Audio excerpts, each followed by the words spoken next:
In this world, a structure known as the Tower of Malevolence, also called the Harbinger of Disasters, suddenly appears out of nowhere. Along with it, countless demons and monsters emerge, wreaking havoc on humanity and plunging them into a state of hopelessness. Their devastation is so overwhelming that mankind is driven to the brink of extinction until the first generation of Awakened, known as the Founders, rise to challenge them. These legendary warriors manage to push back the monstrous threats and eventually succeed in defeating them, destroying the tower in the process. For the first time, humanity claims victory against these creatures from another dimension. The Founders are hailed as heroes, and their legendary feats are immortalized in the mausoleum of the Founders. A century later, a young boy named Kanagi Minato sits in a library, engrossed in a book about these legendary figures. As he reads, he learns about a fearless swordsman who, wielding nothing more than a wooden stick, single-handedly defeats 10,000 soldiers. He also discovers the tale of a wise wizard capable of casting powerful magic without even uttering an incantation. However, in the present era, these stories are regarded as mere legends or fairy tales, a far cry from the reality they once were. Despite this, Kanagi dreams of engraving his name in history, just as the Founders did. He bears the seal of the Chosen Ones, a mysterious mark that has appeared on his body, and he vows to prove himself worthy of the title. However, reality hits hard. As his classmates celebrate passing their class, Kanagi remains seated, his gaze fixed on his phone screen. The message staring back at him confirms his worst fear. He has failed the Hunter's qualification exam. While laughter and cheers fill the air, his eyes well up with tears. To make matters worse, his classmates begin mocking him, joking about throwing a party while sarcastically suggesting that he should clean up the trash instead.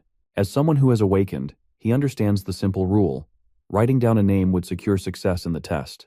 Yet despite this knowledge, he has failed 3 consecutive years, earning nothing but ridicule and the label of disgrace. This is his final opportunity, and with it slipping through his fingers, he resigns himself to the idea that becoming a hunter is an impossible dream. Alone in the classroom, he silently gathers the discarded scraps of paper, his thoughts heavy with disappointment. Achieving a perfect score on the written exam and dedicating years to refining his aura has amounted to nothing. His crest, the supposed mark of strength, feels more like an empty scar than a gift. Clutching a trash can, frustration and sorrow well up within him until the words spill out. He too longs to stand among the Founders, to be acknowledged, to be more than a failure. A voice suddenly cuts through his despair, calling his name and urging him toward the school gates. Shaken back to reality, he hesitates before responding that he has completely forgotten. With a sigh, he wishes, just once, to be admired, to be celebrated just like the A-rank hunter Hizaki Kaisei. Outside, a crowd of students has already gathered, murmuring among themselves about Hizaki Kaisei and his charm. Flashing an apologetic smile, the man addresses the students, acknowledging the commotion he has caused. Meanwhile, Hizaki's followers turn their attention to Kanagi, berating him for arriving late and keeping their leader waiting. Stammering, he can do nothing but offer a weak apology. However, before this can escalate, Hizaki himself intervenes, casually instructing his subordinates to back down. One of his followers scrambles to explain, but Hizaki, forcefully smiling, gestures toward the press stationed nearby. The presence of reporters silences any further objections, and his subordinates hastily apologize. One of the reporters approaches Hizaki, eagerly showing him a photograph meant for the cover of an upcoming documentary. The image captures the precise moment he vanquished a dragon with a single stroke of his sword. When asked for his thoughts, Hizaki responds with a mix of pride and embarrassment, admitting that while it is a great picture, it still feels slightly uncomfortable to see himself glorified in such a way. Kanagi and Hizaki entered the academy together 3 years prior, but their paths have always been drastically different. Hizaki has been a prodigy, effortlessly securing top marks in every subject, while Kanagi has been nothing more than an afterthought, a convenient target for Hizaki's constant torment. Now, forced to spend an entire day alongside Hizaki for the documentary, Kanagi can't help but question why he has even been summoned in the first place. Curiosity sparks among the reporters as one of them points at Kanagi, inquiring about his identity. Without hesitation, Hizaki turns, as if ready to make an introduction, only to pause mid-sentence. Leaning slightly toward one of his followers, he whispers a quick question, asking for the boy's name. They reveal that it is Kanagi Minato. With a smooth nod, Hizaki repeats the name aloud, feigning familiarity. He then adds that while Kanagi's grades aren't particularly impressive, he has a habit of constantly seeking Hizaki's help, so much so that it often interferes with his own training. This statement leaves Kanagi bewildered. His confusion only deepens when Hizaki goes on to inform the reporters that Kanagi often seeks financial assistance. Kanagi knows the truth. Hizaki has always been the one taking from him, never the other way around. It is a year unlike any he has ever endured, filled with humiliation and helplessness. The reporters, captivated by Hizaki's narrative, praise him as a flawless role model.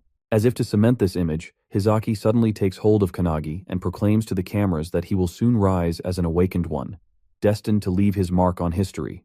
The reporters turn their attention to Kanagi, assuming he must feel honored by such generosity. They press him for a response, eager to hear his gratitude. Kanagi, ready to refute such nonsense, is halted when Hizaki leans in and murmurs that he has failed the test and he is worthless. He presses Kanagi, saying it is best to accept this outcome and avoid further trouble. A sharp squeeze on his shoulder sends Kanagi's mind spiraling back to the torment he has endured before. Fear twists his expression, and when he finally speaks, it is with a forced smile, claiming there are no words to express his appreciation. With that, Hizaki moves forward, commanding the conversation's direction. Time is limited, he says, and the discussion needs to move on. He gestures toward his trophies, a display that leaves Kanagi trembling. From behind him, he catches the hushed exchange between two reporters, one questioning whether Kanagi's name is even worth mentioning, the other dismissing the idea entirely, saying that nobody will care. It is at that moment Kanagi fully grasps a cruel reality, that power alone dictates who is remembered. Morality has no weight in the equation. He struggles to suppress the tears threatening to spill as he attempts to speak his own name. Before he can gather himself, a voice calls out, shaking him from his thoughts. Turning, he sees Hizaki approaching with his usual entourage. Without explanation, Hizaki orders him to appear at the founder's mausoleum after school. Kanagi, still disoriented, questions why. Hizaki, however, merely smiles before suggesting something unexpected, a chance to retake the test. This shocks and confuses Kanagi even more. Hizaki assures him he will handle matters with the association. When Kanagi questions his motives, Hizaki makes it clear that this is just another move to boost his own image. The upcoming documentary's final segment will take place at the founder's mausoleum. Everything has to be recorded there, and the matter needs to be addressed accordingly. Before departing, Hizaki makes one thing clear, revealing that Kanagi has no choice but to comply. As Kanagi stands there, struggling to process the situation, he feels an internal conflict warring within him. He detests being used as a pawn for Hizaki's self-promotion, but at the same time, this is a rare second chance. Despite his resentment, a faint smile creeps onto his face, determined that this time, he won't fail. Later, at the founder's mausoleum, the cameras roll as the final scene of the documentary unfolds. The lens captures Hizaki standing in front of the historic site, making a grand declaration. After the reporters finish their interview with Hizaki, they thank him for his time, mentioning they have captured a great photo. Hizaki politely responds, expressing his anticipation for the article. Once the reporters leave, Hizaki ventures deeper into the mausoleum, where his subordinates are digging something. He inquires if they have located the entry point, to which they eagerly point out a hidden pathway, asking if it is the one they have been searching for. Suddenly, a voice from behind questions their actions. Hizaki casually responds, almost amused, suggesting the person should have figured it out by now. He reveals they are on a treasure hunt. The other individual, Kanagi, erupts in anger, calling Hizaki a grave robber and demanding if he understands the significance of those resting in the mausoleum. Hizaki dismisses the concern, kicking a statue of one of the founders and declaring that the past is irrelevant. He argues that the opportunity to become wealthy is too great to pass up, brushing off the importance of the founder's remains as mere relics. Kanagi, visibly upset, acknowledges the founder's greatness and expresses his desire to emulate their legacy. In a fit of rage, he lunges at Hizaki, but Hizaki effortlessly dodges the attack and strikes Kanagi hard in the stomach, causing him to collapse in pain. As Hizaki continues to berate and assault him, one of his men interrupts, announcing they have discovered something valuable. The man presents a collection of treasures, including a circular crystal that seems to emit a mysterious aura. Hizaki is ecstatic, claiming it could secure his future without the need for work. Kanagi, weakened and struggling to speak, attempts to stop them, but his efforts are in vain. Hizaki grabs him by the shirt and explains in simple terms that he has been using Kanagi all along. He reveals that he has manipulated Kanagi, knowing about his frequent visits to the library and his aspirations. Hizaki coldly declares that Kanagi has served his purpose as a pawn in his scheme. Hizaki then drags Kanagi outside, taunting him about his dream of becoming a hunter. He reveals his plan to steal the treasures from the mausoleum and disappear, framing Kanagi as the culprit. As Hizaki holds Kanagi over a cliff, he mockingly asks for his name one last time, only to dismiss its importance. With a final cruel goodbye, Hizaki lets go, leaving Kanagi to face his fate. Kanagi plunges into the river, his thoughts swirling as he wonders if this is truly the end. His mind is racing with thoughts about all the years of training, the countless tests, and if they all have been for nothing. He feels himself fading, his existence slipping away without leaving a mark on anyone's memory. Just as despair begins to consume him, a strange glow surrounds him. Figures materialize, their voices echoing around him, speaking of a vessel and using Kanagi as one to fulfill their wish. They reveal themselves as the heroic spirits, the very souls sealed within that sacred place. Our boy is really confused about the lights and voices appearing out of nowhere. One of the spirits points at Kanagi Crest, calling it Crest of Nothingness. They explain that while it holds no inherent power, it has the potential to manifest abilities beyond imagination. The spirits offer him a choice: to form a contract with one of them and gain mastery over a specific art, whether it be magic, swordsmanship, endurance, or alchemy. They urge him to decide whose power he desires most. At first, Kanagi thinks of seeking strength similar to Hizaki, but his resolve shifts. He no longer wants to mimic others. He craves a power unmatched by anything in the world, a force capable of erasing every humiliation he has endured. When the spirits press him to choose, Kanagi declares he wants it all. He demands every ounce of their power, refusing to settle for anything less. The founders are taken aback, deeming his request impossible, as no vessel can withstand such an overwhelming influx of energy. Yet Kanagi yells at them and suddenly starts absorbing all of them. Getting inside him, all spirits are confused and shocked that a weak vessel like Kanagi has absorbed all of them.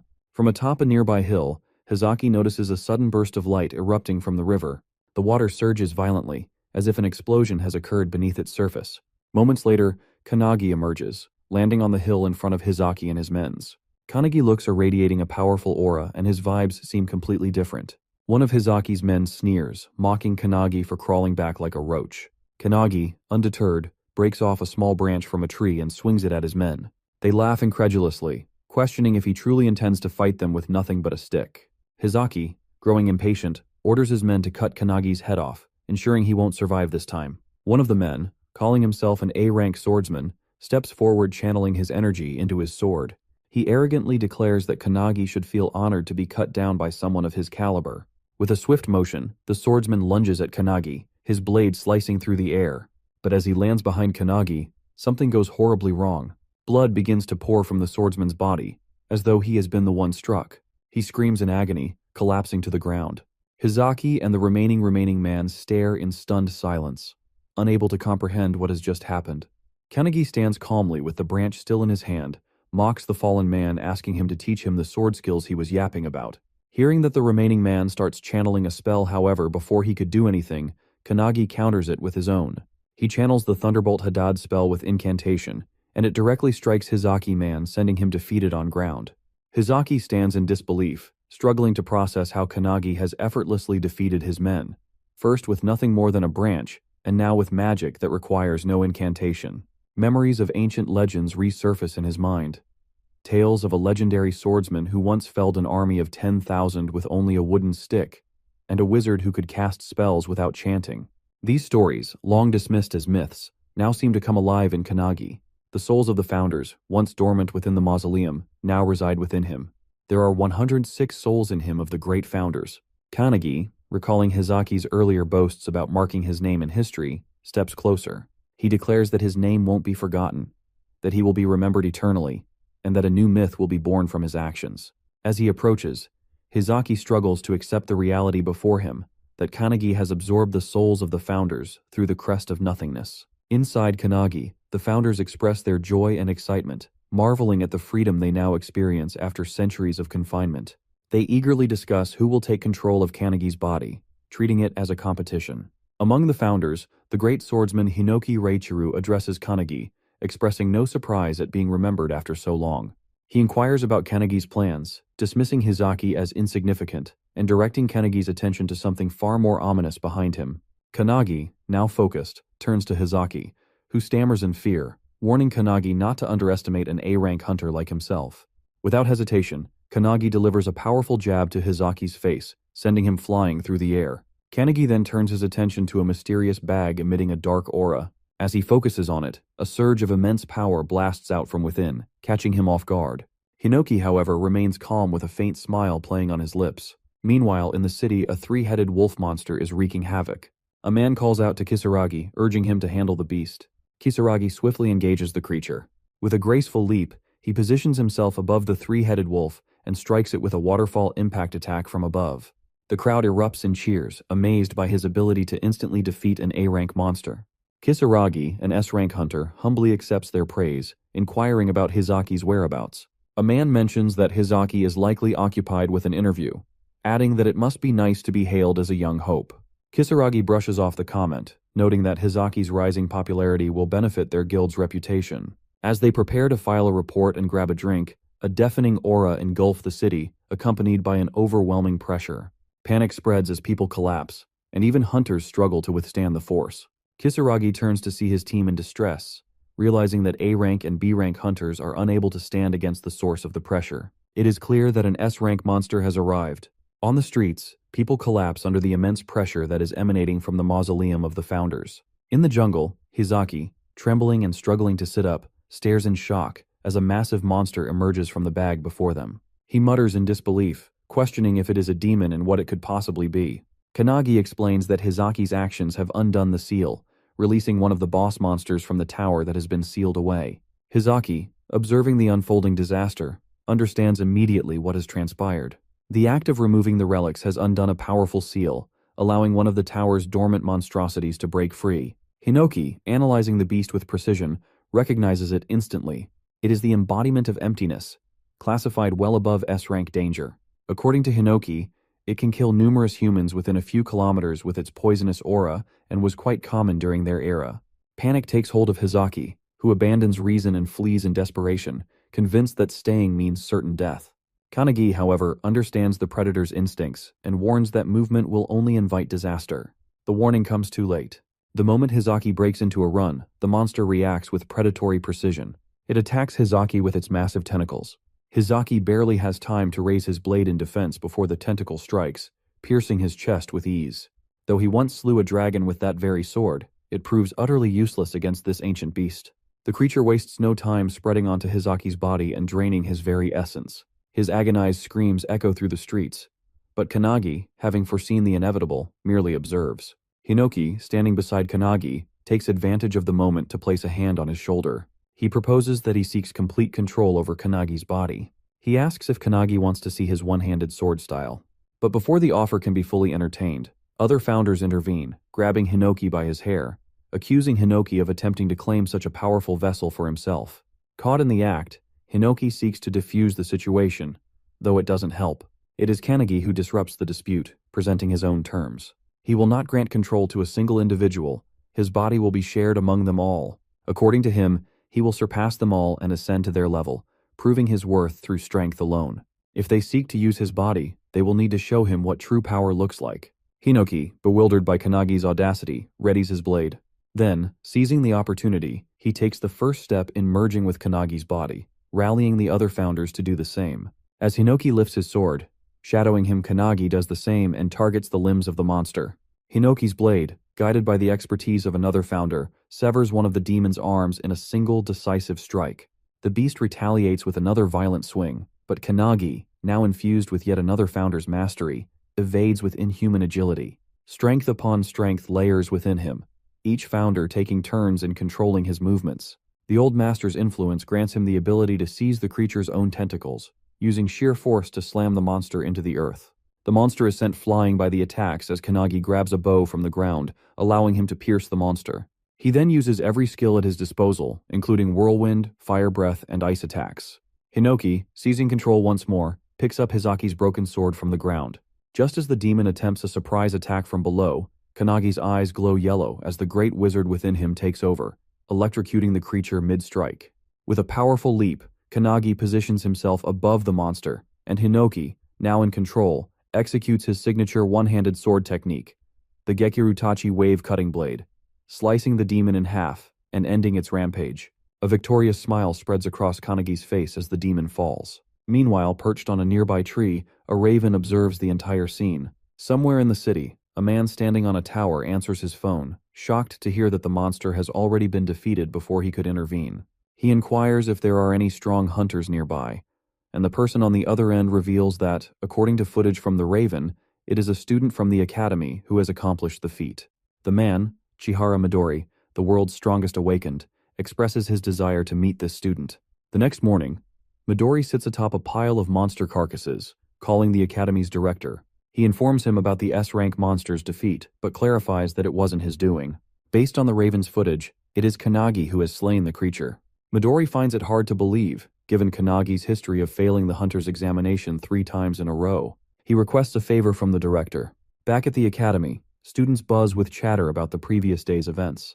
The overwhelming aura has left many unable to move, and now they speculate about who could have defeated the monster. One student jokes with his friend, claiming he was the one who did it, but his friend dismisses the idea, pointing out that it has been a decade since the last S-rank hunter emerged. However, rumors are circulating that the Slayer is indeed a student from their academy. Kanagi, leaning on a stick for support, walks through the campus with his trembling body. He overhears the conversations, amazed that the incident has become the sole topic of discussion. Suddenly, a man bumps into him, knocking him to the ground and scoffing at the idea that someone like Kanagi could be the S-rank Slayer. Kanagi knows the truth. He has defeated the demon, but only by lending his body to the founders. Now his body aches terribly from the recoil of their power. As he struggles to his feet, a voice echoes in his mind, mocking him. It is Hinoki, who reminds him of his ambition to surpass them. Hinoki's tone is both challenging and encouraging, pushing Kanagi to regain his composure and strive for greater heights. Kanagi recalls his words from the previous night and responds with quiet confidence, affirming his determination. He forces himself to stand, ignoring the lingering pain in his body. Hinoki, residing within him, chuckles lightly, urging him to show his resolve. As Hinoki observes the students around them, he can't help but feel a sense of disappointment. The Awakeners of this era seem no stronger than ordinary humans, a stark contrast to the warriors of his time. He muses that if the tower were to reappear now, the world would undoubtedly face its end. However, his thoughts are interrupted when he senses a powerful aura nearby. Kanagi notices Hinoki's sudden shift in demeanor and asks what's wrong, but Hinoki brushes it off, though he can't shake the feeling of the immense energy he just detected. At that moment, a professor calls out to Kanagi, instructing him to hurry over. Kanagi, assuming it is about his letter of resignation, so he approaches hesitantly. He is well aware that he has exhausted his 3 chances to pass the hunter's qualification test, and failing means starting over from scratch. To his surprise, the professor orders him to go to the field for a re-examination. The news leaves Kanagi stunned, as such opportunities are almost unheard of. Meanwhile, students gather by the windows, whispering among themselves. None can recall a hunter re-examination ever being conducted before. On the field, Kanagi is in position for a sprint. He is still not in perfect condition, but is determined to prove himself. The first challenge is a 100-meter sprint, with an average completion time of 3.6 seconds and a record of 2.7 seconds. The student who bumped into him earlier trash-talked Kanagi, calling him a failure. As he begins to run, the students watch in disbelief as he crosses the finish line in just 1.2 seconds. The next test is a 3,000-meter sprint, with an average time of 4 minutes and 20 seconds and a record of 3 minutes and 17 seconds. Kanagi shatters expectations again, completing it in 1 minute and 17 seconds. The following tests, push-ups, bench press, and others, yield similar results. Kanagi surpasses every record, often doubling the previous bests. The students are left in awe, some even admiring his newfound prowess. Kanagi himself wonders if the founders are still aiding him, but Hinoki assures him they have no hand in his performance. In the headmaster's office, Midori is entrusted with Kanagi Minato's complete records. As he flips through the documents, he can't help but be impressed by Kanagi's exceptional track record. The headmaster, however, expresses his initial doubts regarding the request for re-evaluation. While Kangi's physical prowess is undeniable, the real concern has always been his magical capacity. Across every assessment conducted over the past 3 years, his mana levels have remained entirely undetectable, rendering him incapable of utilizing magic. The headmaster has dismissed the possibility of Kanagi ever being worthy of the Academy's attention. Midori's secretary, seemingly unsurprised by this revelation, affirms the expected outcome. Yet, he finds amusement in the situation, hinting that things might not unfold as anticipated. Out on the training grounds, Kanagi prepares for his magic measurement test. The professor overseeing the examination details the process, revealing he will need to channel his mana into a large fan, setting it in motion within a span of 30 seconds. The number of rotations recorded will determine his score. The standard performance stands at 1,513 spins, while the highest recorded result has been 4,022. As Kanagi readies himself, memories of past failures surface.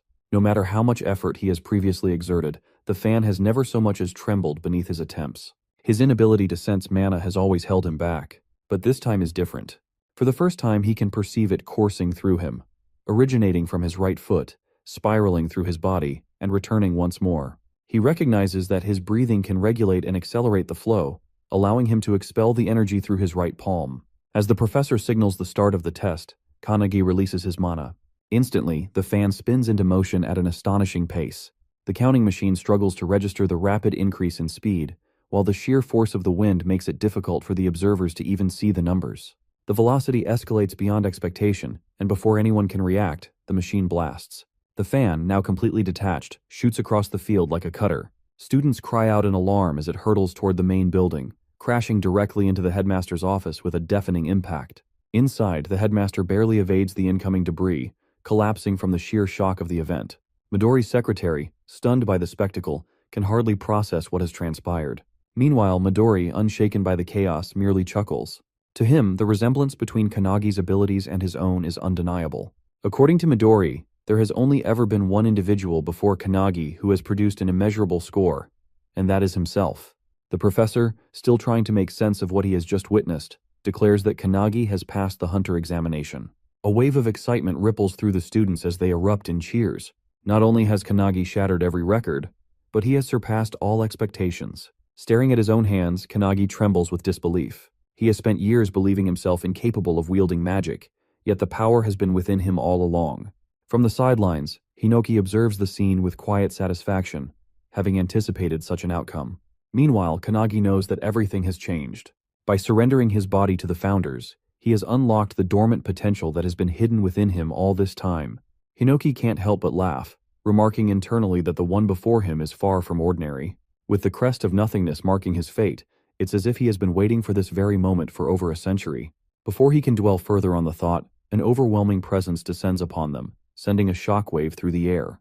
The sheer force of it leaves him momentarily speechless. His mind scrambles to make sense of the explosion. But Hinoki instantly recognizes the tremendous aura as it's the same one he had sensed earlier that morning. Standing before him, seemingly materializing from the very pressure itself, is the legendary Midori. Kanagi, seeing him, is shocked as he is the strongest hunter in existence. Midori landing starts addressing him directly. Midori acknowledges his achievements in the hunter examination, offering words of recognition, but Kanagi can barely utter a response. Midori then puts up a new challenge before him, which is an additional test. Midori wants Kanagi to land a single hit on him, the world's strongest hunter. Hearing that, Kanagi is left frozen in shock for a moment.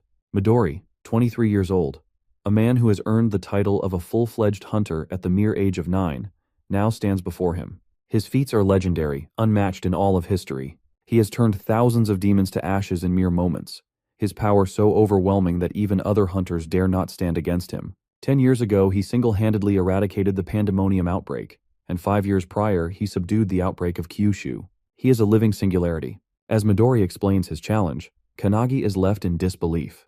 However, Hinoki is excited, urging Kanagi to surrender his body to him immediately. Yet Midori explained the conditions in the simplest terms. Kanagi had 1 minute to strike him. Whether he succeeded or failed, no consequences would follow. Midori himself would only attack once every 10 seconds, ensuring that the challenge remained fair. There was no need for hesitation, no need for doubt. Any skill, any weapon was at Kanagi's disposal, while Midori would refrain from using any of his own.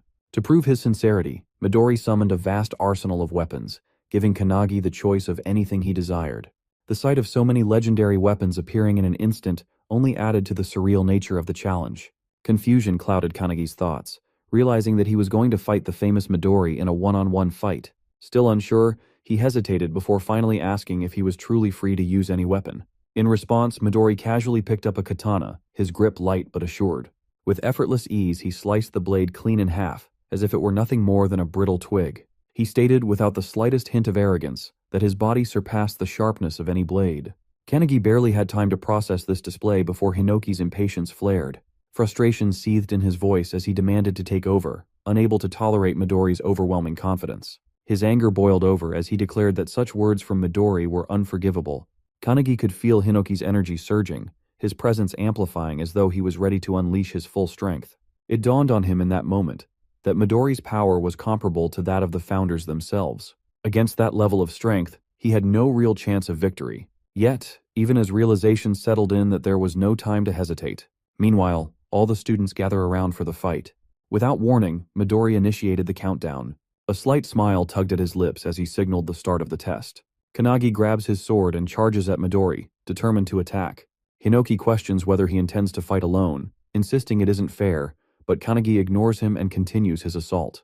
Despite knowing his efforts are futile, he believes that to become a legend, he must rely on his own strength, rather than borrowing power from the founders. He swings his sword at Midori, but Midori effortlessly dodges with minimal movement. Even as Kanagi relentlessly attacks, he remains on his phone, casually asking which social media he uses, and remarking that the incident will surely be recorded and go viral. The students watch in disbelief, astounded that Midori can dodge every strike without taking the fight seriously. Though Kanagi continues his relentless assault, one student notices something unusual about his movements. As they watch closely, Kanagi lifts his sword, feinting a vertical slash before swiftly switching to a horizontal one aimed at Midori's feet and throat. The execution is flawless, and Kanagi is amazed at how naturally his body moves. Realizing he isn't tiring, he wonders if this is the effect of lending himself to the founder's power. His thoughts are abruptly cut off when Midori places a finger on his head, preparing to flick him, and casually mentions that 10 seconds have already passed. Kanagi narrowly dodges, but the power Midori releases obliterates the field. Seeing the destruction, Kanagi realizes that if the attack had connected, his head would have been gone. Midori glances at his hand in confusion, sensing no malice from Kanagi, and wondering if he had miscalculated his own strength. Panic grips Kanagi as he understands that he will die at this rate. Desperately, he tries to recall the sensation of his stronger self. As he focuses, a powerful aura surges from him, catching Midori off guard. Kanagi launches another attack, his speed increasing rapidly. The students are in awe, shouting that the camera can't keep up with their movements. Midori notices the shift in Kanagi's presence and wonders if there is a specific condition to activate this power, or if Kanagi is deliberately keeping it a secret. Realizing another 10 seconds had passed, Midori decides to strike Kanagi lightly this time. He bends down, positioning his finger to flick again, but instead, he hits Kanagi in the chest, sending him crashing hard into the wall. Kanagi coughs up blood, yet he finds the experience incredible, marveling at the fact that he is fighting the world's strongest Awakened. He understands that if his body were the same as it was yesterday, he would already be dead from that blow. This realization makes him smile, knowing it means he is growing stronger. However, he also acknowledges that his current skill is not enough to pass Midori's test. Determined, he chooses to push forward with brute force and charges at Midori once more. Suddenly, Midori appears beside him with unbelievable speed, causing Kanagi to stop in his tracks. Apologizing, Midori tells him he has seen enough. He then states that the 30 seconds are up before striking Kanagi at the nape, making him slowly lose consciousness. As Kanagi collapses, Midori observes that he is indeed a genius, but not on the same level as his comrades. In the end, Kanagi is unable to fully unleash the power Midori had sensed. Calling his secretary, he informs her that they should head back, expressing his disappointment in the outcome. Just then, Kanagi grabs his sword, and Midori immediately senses an intense aura from behind him. Midori glances back and sees Kanagi's body radiating with power. Hinoki, now speaking through Kanagi, remarks that the stubborn brat is already asleep, allowing him to finally take over. Stepping forward, Hinoki suggests they extend their fight a little longer.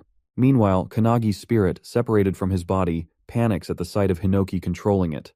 Yet Midori merely smiles, recognizing the presence he had sensed earlier. He wonders if this is an entirely different person, or merely a skill at play. Regardless, he understands one thing: Kanagi is now a monster. Kanagi, under Hinoki's control, suddenly launches an attack, shouting at Midori not to space out. Midori notices immediately that his movements have changed. His speed and strength have reached another level. Suddenly, a sword nears Midori's face, and he ducks just in time to avoid it. Kanagi swings again, forcing Midori to leap away to create distance. Still in shock, Midori watches as Kanagi swiftly positions his sword for another strike. He swings once more, but Midori bends down just in time, causing the attack to land on the building behind him instead. The students inside scramble in panic, realizing the danger. Midori notices that Kanagi's slashes have become unpredictable, yet he can still anticipate the flow of his movements.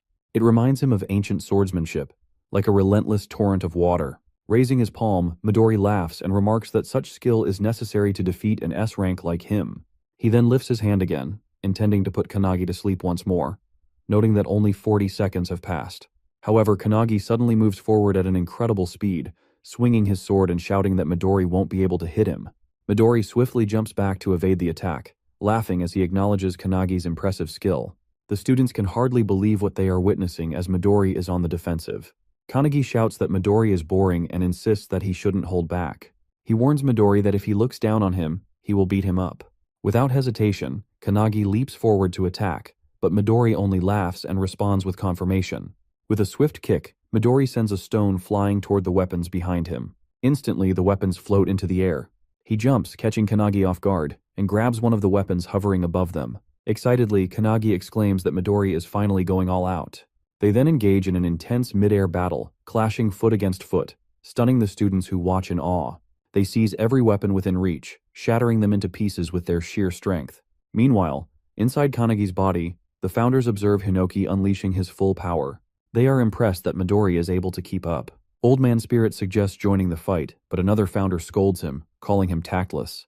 The Great Wizard, watching in silence, suddenly realizes that Kanagi has been studying Hinoki's movements, trying to learn from them.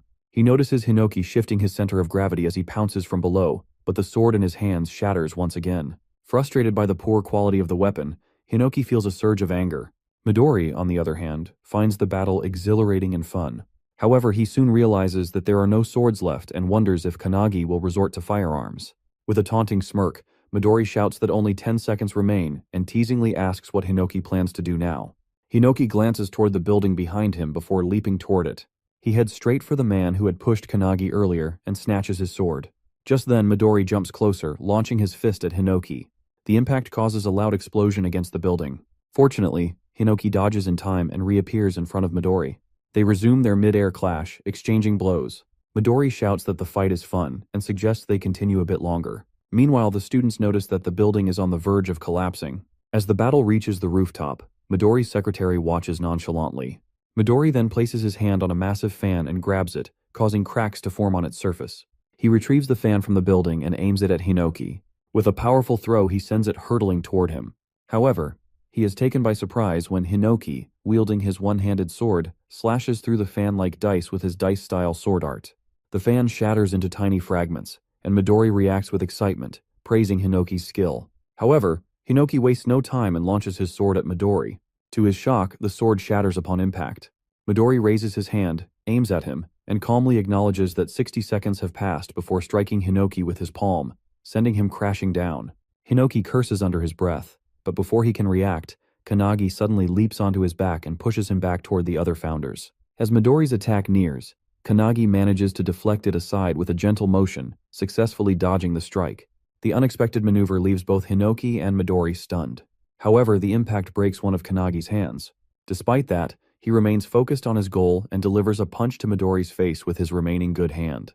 From the inside, the battle between the singularities feels endless, a fierce clash over a seemingly small outcome, much like a chess match where both players are equally skilled. Despite its intensity, Hinoki knows it has lasted only a brief moment. Watching with quiet pride, he realizes that Kanagi has carved open a new path to victory. Kanagi, however, is left in shock when he sees Midori halt his fist just in time. Frustration fills him as he realizes he has failed to land a clean hit. But then, to his surprise, Midori smiles and deliberately pulls Kanagi's fist toward his own face, acknowledging the effort. Without hesitation, he confirms that Kanagi has passed. Before either can react further, both collapse onto the ground. The students observing the battle murmur in confusion, struggling to comprehend what has just happened. Midori, still holding Kanagi's unconscious body, calls for his secretary, Rin, and informs her that they should leave. Rin arrives beside him and inquires about the outcome. Midori confirms that Kanagi has passed and admits finding him interesting. However, he acknowledges that he has accidentally broken Kanagi's arm and requests Rin to heal him. She agrees without hesitation. The students, overhearing the conversation, struggle to believe that Kanagi has succeeded. The realization soon sets in, and cheers erupt throughout the area that Kanagi managed to land a punch on Midori. The noise stirs Kanagi awake, and as Rin works on healing him, she cautions him not to move. He complies, thanking her, and she congratulates him on passing the test. Kanagi, still in disbelief, sits up abruptly, questioning whether he has truly managed to land a hit on Midori. Before he can process the thought further, Midori suddenly appears beside him, amused by his reaction. Without dwelling on the moment, Midori affirms that a pass is a pass. He acknowledges having taken the battle seriously midway through his consecutive attack. Midori goes on to praise Kanagi's skill, commending his ability to dodge his strongest attack and his impressive movements. He encourages Kanagi to take pride in the achievement. Kanagi, regaining his composure, accepts the praise. Without hesitation, he turns his attention to the next step, eager to know what comes after passing. His question leaves Rin momentarily puzzled as she turns toward Midori, who, equally uncertain, searches for an answer. Later that night, Kanagi at home assists his mother with cleaning as she prepares food in the kitchen. She casually asks how many guests will be arriving. and Kanagi, still unsure, estimates only 1. His mother reflects on the day's events, remarking that it has been a momentous occasion. Not only has Kanagi passed the hunter's examination, but he has also attracted the attention of Midori. She expresses confidence in her son's abilities, believing that he has always been capable of achieving anything through sheer effort. Kanagi listens with quiet appreciation, acknowledging her words. However, his mother's expression soon shifts as she voices her concerns about such a famous individual visiting their home, suggesting it might be mistaken for a doghouse. Kanagi, exasperated, quickly dismisses the idea, insisting that Midori is not the type to judge such things. After finishing his chores and helping his mother, he finally collapses onto his bed, his mind still lingering on the events of the day. His gaze drifts to the card Midori has given him, and a sense of uncertainty fills him. He finds himself questioning why Midori has not given the situation more thought. His memories wander back to the battlefield earlier that day, recalling the moment when Rin had taken Midori down, twisting his leg. He vividly remembers Midori's pained scream as Rin had confronted him. At that moment, Midori has reminded Kanagi of his earlier words, implying that he has agreed to become one of his comrades upon victory. Kanagi, confused, has denied ever saying such a thing. Rin, growing more agitated, has tightened her grip on Midori's leg. Midori informs Kanagi that there are too many eyes around and suggests visiting his home that night to discuss matters in detail. He promises to explain the available choices and reveal their real enemies. Kanagi ponders who these enemies could be, knowing that the tower is already destroyed by the founders, and that the current hunters are tasked with eliminating the monsters that escaped from the dimensional crack. He wonders if there is another reason but soon drifts into sleep. Suddenly, Hinoki's shouting startles him awake. He sees Hinoki and the founders gathered in his room. Confused, he asks why they are there and what is wrong. But Hinoki simply states that they were discussing something and have just finished. Still puzzled, Kanagi instinctively covers himself and worriedly asks if they have decided who will take his body. Before Hinoki can respond, the doorbell rings. Apologizing, Kanagi assumes it is Midori and suggests discussing it later. He walks towards the door, noticing the darkness and feeling an uneasy sensation. To his shock, he finds his mother collapsed on the floor. Panic grips him as he calls out to her, rushing forward but stopping abruptly when he notices someone sitting in the kitchen. The stranger eats the food his mother has prepared, complimenting it while ignoring the mess around him. With a mocking tone, the man remarks that Kanagi should discipline his mother and insists that if he wants to impress customers, they should get better quality food. Kanagi demands to know who the man is and what he has done to his mother. The man, unfazed, shouts at him to watch his tone and introduces himself as Haitani Goru, an S-rank hunter and a comrade of Midori. Haitani then orders Kanagi to grab his luggage, announcing that they are moving to their base. Rage boils within Kanagi, and without hesitation, he launches a punch at Haitani. However, Haitani easily dodges and appears behind him, questioning if Kanagi is challenging him. Kanagi remains silent, recalling his mother's words, how she had promised to raise him alone with pride after his father passed away. He remembers the worn-out shoes she still insisted on wearing, telling him to buy himself new sneakers instead. He recalls her congratulating him earlier, promising to make his favorite tonkatsu for dinner. With determination, Kanagi glares at Haitani and demands to know what he has done to his mother. Hinoki, observing the situation, recognizes that Haitani is an S-rank hunter from the previous era. Annoyed by the sight of someone he considers a rip-off of Midori, Hinoki declares that it is time to act. The founders, having witnessed Kanagi's fight with Midori, understand how they should treat him moving forward. Haitani, amused, taunts Kanagi, calling his angry expression pretty cute. He raises his hand to slap him, but Kanagi remains still, unfazed. As the strike nears, Kanagi effortlessly catches Haitani's hand and, with surprising ease, swings him around. The grandpa founder is stunned, recognizing this technique from their past battles against monsters. Suddenly, Haitani is hurled out the window, crashing through the backyard wall. Yet, Haitani lands on his feet before hitting the ground. Regaining his stance, Haitani approaches, processing what just happened. He wonders if he just witnessed Aikido. Recalling Kanagi's fight with Midori that afternoon, he had observed not only Kanagi's immense aura and swordsmanship, but also a peculiar power. He acknowledges Haitani's resilience, remarking that he is sturdier than Hizaki. Kanagi, his patience wearing thin, demands an answer. He presses Haitani to reveal what he has done to his mother, who remains inside, writhing in pain as poison spreads through her body. Haitani, laughing, mockingly points out that Kanagi seems unaware of the situation. Then with a grin, he finally reveals the truth. His mother was in the way, so he put her to sleep with poison. Haitani smirks, adding that if she is lucky, she might only suffer minor side effects. He remains calm, asking that he don't understand, making Haitani glance at him in confusion. He then questions why they would harm the family of someone who might become their comrade.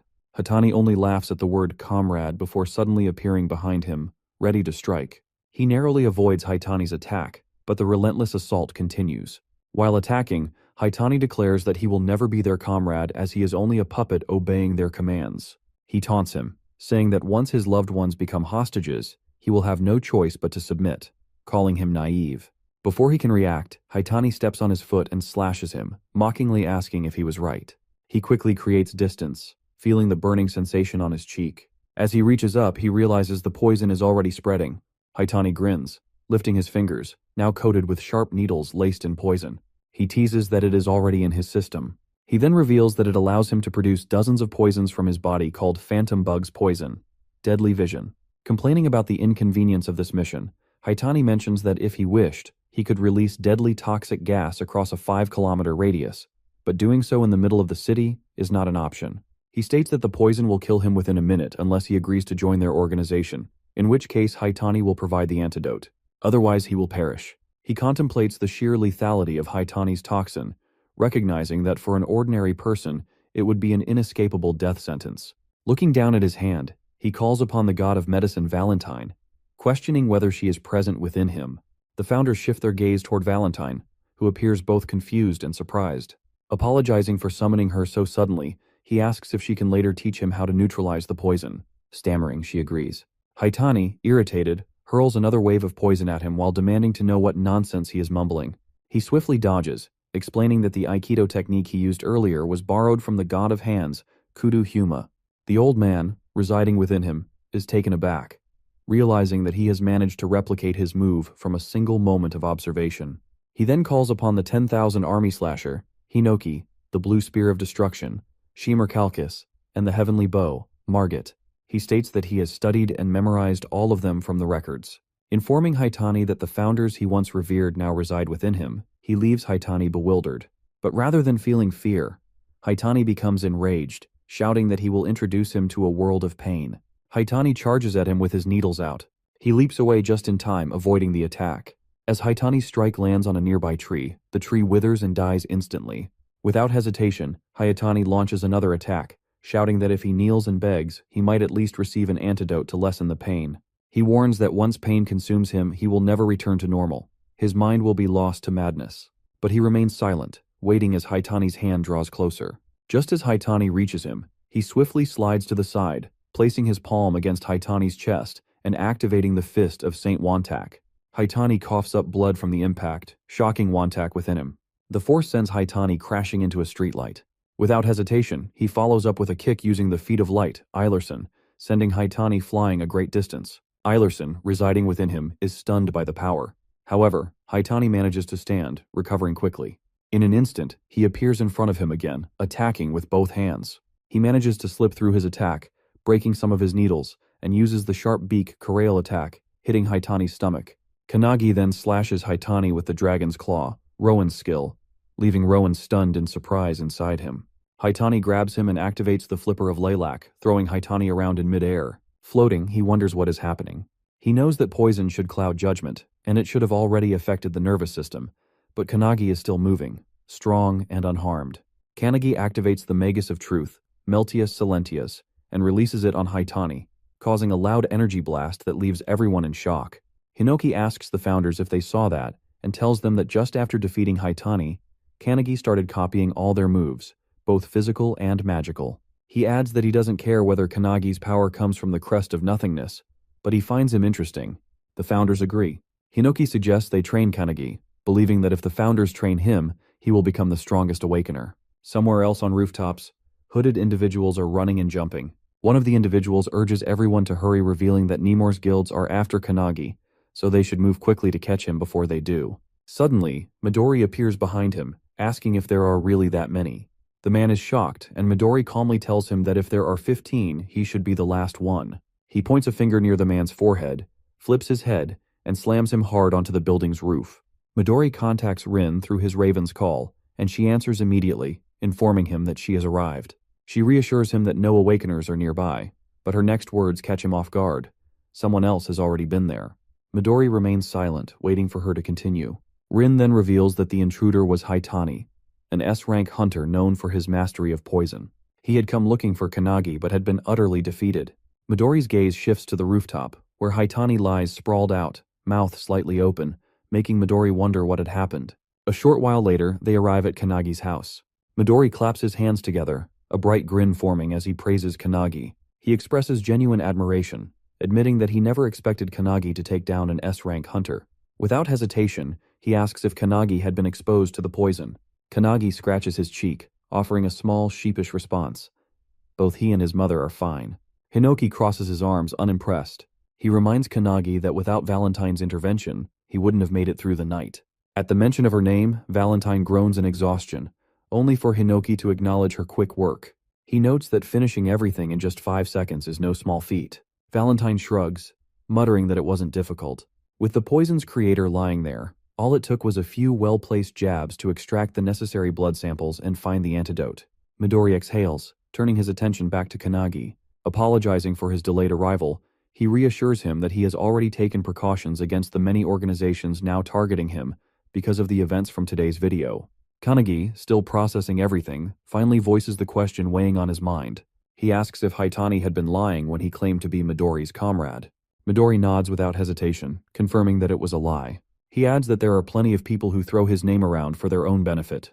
With that matter settled, he shifts his focus back to Rin. He asks if she is finished, and as if on cue, she appears at his side, nodding. She informs him that all the damage has been repaired. Kanagi's eyes widen in disbelief as he glances at his house, his window and backyard wall restored to perfection. Midori, then with a bright smile, suggests they head inside to discuss Kanagi's future. Kanagi, standing frozen in place, feels a mixture of anticipation and unease settle over him. The next day, Kanagi's mother sees him off at the gate as a car waits for him. She reminds him to check if he's forgetting anything, but Kanagi reassures her that he's fine and that she worries too much. She can hardly believe that the very child she raised in her arms is now heading to Midori's place. However, Midori has already assured Kanagi's mother that he will take care of him and turn him into a great hunter. Hearing that, Kanagi feels a surge of excitement, but his mother remains a bit concerned. Hiding her worry, she hands Kanagi his lunch, urging him to eat since he skipped breakfast. Even though he doesn't really need it, Kanagi takes it without argument. Then his mother voices her concern directly to Midori, asking if her son will face danger. Midori confirms it without hesitation, to which his mother reveals that Kanagi has always struggled until now. It's a big deal for her to entrust her son to Midori's care, yet, as a mother, she can't help but feel uneasy. Midori, in a confident tone, assures her that he will train Kanagi to the point where he won't have any weaknesses left. Hearing this, she finally agrees to leave Kanagi in his hands. As they get into the car, Rin, the driver, glances at Midori and asks if it was really okay to make such a promise to Kanagi's mother, considering that even they don't know what the future holds. Midori, momentarily concerned, looks back through the rearview mirror and sees Kanagi's mother giving him last-minute advice, telling him how to wash his clothes properly and reminding him not to sleep naked or he'll catch a cold. Seeing her concern, a determined look flashes in Midori's eyes. He silently vows to do his best. Meanwhile, Kanagi, holding back his emotions, says his final goodbye. Just as he's about to enter the car, his mother reminds him to come home for New Year's. As they finally drive away, Midori asks if Kanagi is okay. Kanagi admits that he had to control his emotions pretty hard. Midori leans back against the seat, telling him to do whatever he feels like, whether it's eating or resting. Looking around, Kanagi notices the lunchboxes his mother packed, sitting neatly beside him. He opens the lunchbox, his mother's words still lingering in his mind. As he lifts the lid, his eyes land on a small, good luck message carefully placed on the pork cutlet. The simple gesture strikes him deeply, stirring emotions he hadn't expected. He pauses for a moment, reflecting on all the care and sacrifices she has made for him. A quiet gratitude settles in his chest as he begins to eat, though the meal is accompanied by the sting of unshed tears. Rin and Midori, seated nearby, exchange glances but remain silent, allowing him to process the moment in his own way as the journey continues. Upon arriving at their destination, Kanagi is shocked as he takes in the sight of the impressive anti-prophecy headquarters building. Midori welcomes him, explaining that only a select few awakeners are ever permitted inside. The weight of that knowledge settles over him, and for a brief moment, he is overwhelmed by the realization of what he is about to become a part of. Inside one of the rooms, a man stands by the window, observing their arrival with a quiet intensity. Without turning, he speaks to another individual in the room, confirming that the new members have arrived. A girl, her expression unreadable, questions whether this is truly about the newcomer. a young man responds, remarking on how rare it is for them to gain a new comrade. However, another man, standing off to the side with his arms crossed, expresses skepticism, insisting that they should first determine whether the newcomer is truly worthy of joining the anti-prophecy. Meanwhile, outside the headquarters, he remains momentarily frozen, struggling to fully process his surroundings. Questions swirl in his mind about what exactly is the anti-prophecy unit, and could it have any connection to Ichihara Guild? Sensing his unease, Rin acknowledges the lack of clarity and apologizes for not explaining sooner. She states that she has been unable to reveal everything to his mother due to its classified nature, emphasizing that it is a top national secret. The words hit him harder than expected. As they move toward the building, Midori suggests taking his luggage to the dorm first. Rin offers to help, but he refuses, insisting that he can manage on his own. Just as he prepares to move forward, a sudden voice cuts through the air, calling for them to wait. The unexpected interruption startles him, and as he looks up, he spots the young man from before standing above them. Without hesitation, the man declares that he should be the one to explain everything. In the same breath, he launches forward with a powerful kick aimed directly at him. Reacting instinctively, he raises his arms to block the attack, but the sheer force behind it shatters the ground beneath his feet. The impact sends a tremor through his body, yet he remains standing, bracing himself against the shock. The man, seemingly impressed, acknowledges his resilience and offers a rare word of praise. Intrigued, he hesitates for a brief moment before asking for his identity. Without missing a beat, the man steps back, landing effortlessly on the ground before proudly introducing himself as Hanada Hikotaru, a member of the anti-prophecy unit, and his comrade. The revelation strikes him as unexpected. However, there is little time for hesitation. Hanada has been assigned to explain everything, and whether he is ready or not, the truth is about to unfold. Meanwhile, Midori remains unruffled as he asks Rin for some tea. Rin nods and pours him a cup while the two continue to spar. Midori watches them calmly, his gaze steady as he questions Hanada about why they are fighting despite being comrades. Hanada, unfazed, explains that it serves two purposes: to introduce the anti-prophecy unit to Kanagi and to test his skills. The explanation lingers in Kanagi's mind, leaving him uncertain about what kind of test this really is. Without warning, Hanada moves with swift precision, launching another kick at him. Kanagi reacts instantly, blocking the strike with both arms with his unshaken stance. Hanada, still in the midst of combat, begins explaining the origins of the anti-prophecy unit. Kanagi listens but remains skeptical, doubtful that Hanada actually intends to provide a full explanation while they are still engaged in a fight. As the exchange continues, Hanada pauses for a brief moment to ask for Kanagi's name before proceeding. Without hesitation, he introduces himself as Kanagi Minato. Midori, still leisurely sipping his tea, reflects on how Kanagi has been tested repeatedly, first by the academy, then by himself, and even by an S rank. And now, he faces yet another trial. Turning to Rin, Midori wonders aloud if Kanagi will always be subjected to these constant evaluations. Rin, her expression calm, acknowledges that it cannot be helped. After all, Kanagi is a talent Midori has personally scouted. Hanada's relentless kicks keep coming, yet Kanagi keeps blocking with his hands, his endurance unwavering. At one point, Hanada throws out a question. What is the role of a hunter? Kanagi answers without hesitation, stating that a hunter's duty is to eliminate the monsters that emerge from dimensional cracks. Hanada gives an approving thumbs up, affirming that his answer is correct. He goes on to liken the role to pest control, a straightforward yet weighty analogy. Then, without warning, Hanada drops to the ground, shifting the conversation with a new question. He asks Kanagi about the other dangers that exist outside of dimensional cracks. The question catches Kanagi off guard. He hesitates before asking Hanada to clarify what he means by other dangers. Hanada's expression darkens slightly as he explains that the world faces threats far worse than those caused by dimensional cracks. He speaks of terrifying events: the Pandemonium 10,000 Demons Castle from 10 years ago, and the Great Outbreak of Kyushu from 5 years ago. Kanagi immediately recognizes these as large-scale dimensional breaks, disasters that left lasting scars. Before he can formulate a response, Hanada suddenly lunges at him. Instinct kicks in, and Kanagi raises his arms in defense, managing to block the attack. Even so, the sheer force of the strike sends him skidding backward. Hanada acknowledges his resilience, praising him for correctly recalling the public knowledge of those past catastrophes. He then adds that Kanagi will come to understand far more about them once he begins training at the academy. Just as Kanagi steadies himself, his breath still measured, he barely has time to react when Hanada appears above him with staggering speed. There's no room to think. Hanada's leg is already descending in a crushing axe kick. Kanagi throws himself out of the way just in time, narrowly dodging as Hanada's foot slams into the ground. A nearby tree takes the impact instead, splitting cleanly in half. The sheer force of the attack leaves Kanagi momentarily stunned. Hanada straightens, his tone shifting as he continues his explanation. The events he mentioned, like the Tower of Malevolence from 300 years ago, aren't just disasters.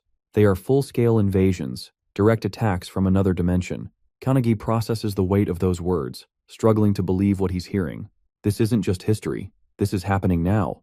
Hanada steps closer, his expression serious. He admits that he doesn't understand why today's Awakeners seem weaker compared to those from the era of the Tower. There are fewer individuals who can match the strength of the original founders, a fact that troubles him. Kanagi, caught between curiosity and concern, finally voices the question that has been building within him. What should they do? Hanada's answer is firm. This is exactly why the Anti-Prophecy Unit exists. Those with the ability to foresee these threats and predict the arrival of true catastrophes don't share their knowledge with the public. They inform only the elites, the ones capable of handling such dangers. And those elites, Hanada declares, are none other than the members of the Anti-Prophecy Unit. Midori and Rin can't help but smile proudly at this revelation. Kanagi realizes that their purpose is to prevent these prophecies from coming true. Hanada then tells him that starting today, he is officially part of their ranks. He is the first person who has managed to block his kicks consecutively, so he welcomes him into the group. Hanada extends his hand, signaling his acceptance, and Kanagi shakes it. Midori and Rin applaud, and Hanada calls for the other Awakeners, who appear above the house in silence. Hanada asks them what they will do, but they simply stare at him and disappear, which catches Kanagi off guard. Midori remarks that they vanish as if they are villains, but Hanada just shakes his head, suggesting that they want to see everything for themselves. Hanada turns to Midori, asking him to leave it to him, and Midori does just that, heading off. Hanada then helps Kanagi with his stuff, offering to show him to his room in the dormitory, which Kanagi thanks him for. That night, as he settles into his room, Kanagi can't help but ponder the significance of the organization he has just joined, an organization focused on handling prophecies in their world. He wonders if the founders have faced the same kind of crisis during the era of the Tower, and if he is now battling against something foretold. His thoughts fill with anxiety, but then, a voice interrupts his worry, suggesting that he simply train. Surprised, he turns around to see Hinoki and the other founders standing before him. He quickly apologizes for not having spoken with them earlier, but Hinoki reassures him that they have made a decision. As the founders, they have decided to train him to become the strongest Awakener, much like Midori. With their guidance, he could become the strongest Awakener in history, one of their disciples. Kanagi is taken aback, asking if they truly want him to be their disciple. Hinoki nods and replies affirmatively, worriedly adding that it is a fine idea. But Hinoki teases that it will lead to a sort of battle royale between them. Kanagi, worried, urges them not to fight over him. Hinoki explains that things have started that way, but after observing him more closely, the founders have changed their minds. Rather than using his body for their own gain, they find the idea of training him far more intriguing. Hinoki then shares that when Kanagi defeats the poison user, he manages to copy all their moves, even though he cannot replicate them at the same level of proficiency. Nevertheless, Kanagi grasps the basics quickly. Hinoki asks if Kanagi understands the significance of his achievement, pointing out that it is possibly a result of his crest of nothingness. But more importantly, it is his speed of learning that makes him stand out. This ability, Hinoki explains, is stronger than any of the founders' talents. As Hinoi speaks, Kanagi feels tears welling up in his eyes. He remembers the looks of disappointment from his previous trainers, the ones who told him that it seemed like he had no talent. Up until this moment, no one has expected anything from him. It has all felt like a dream, especially when he was treated like trash and continuously bullied for failing the hunter's qualification test 3 times. He recalls the laughter of his classmates, their mocking voices urging him to give up. His name is often forgotten, lost in the crowd, as no one cares enough to remember it. No one has faith in his future, and he has grown accustomed to being overlooked. Yet now, 2 of the most renowned figures, Midori and Hinoki, acknowledge him. The thought of such recognition fills him with disbelief, making him question whether he even deserves this newfound happiness. For so long, he has admired them from afar, never once expecting that they would place their trust in him. Hinoki, noticing his reaction, approaches him with a reassuring smile and places a hand on his shoulder, urging him not to let his emotions overwhelm him. It is then revealed that their very souls reside within him, particularly during his sleep. This presence allows him to access a space unrestricted by the usual confines of time and dimension. With this in mind, they lay out his rigorous training regimen. Each afternoon, he trains with the Anti-Prophecy Unit, and at night, within his dreams, he continues his lessons. Peaceful sleep is now a thing of the past, but he has already steeled himself for the challenge. Without hesitation, he accepts their guidance, expressing his determination to follow their lead.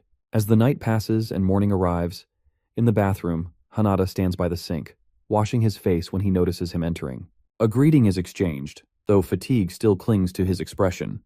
The exhaustion is evident, and he admits that he has yet to adjust to the grueling schedule. Hanada, understanding all too well, recalls his own struggles during his initial days at the dormitory. However, something unexpected catches Hanada's attention, a powerful aura emanating from him. Curiosity piqued, Hanada acts on impulse, launching a swift kick toward him. Yet, in a seemingly effortless motion, he simply lowers his head, simultaneously spitting out the water in his mouth before moving away. Without sparing a second glance, he dismisses Hanada's antics, stating that he has no patience for such things in the early morning and that he is heading to the cafeteria first.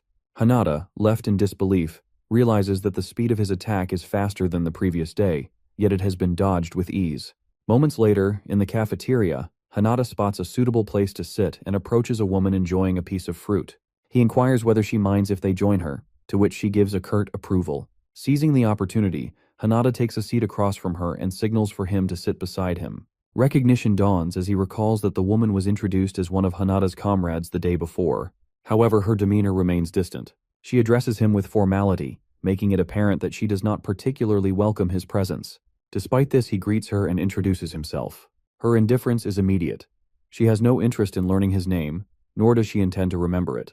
Raising her fork and pointing it in his direction, she declares that she will acknowledge his name only when she deems him worthy. Until then, training is the priority, and he is expected to accompany her on a mission to eliminate a prophecy.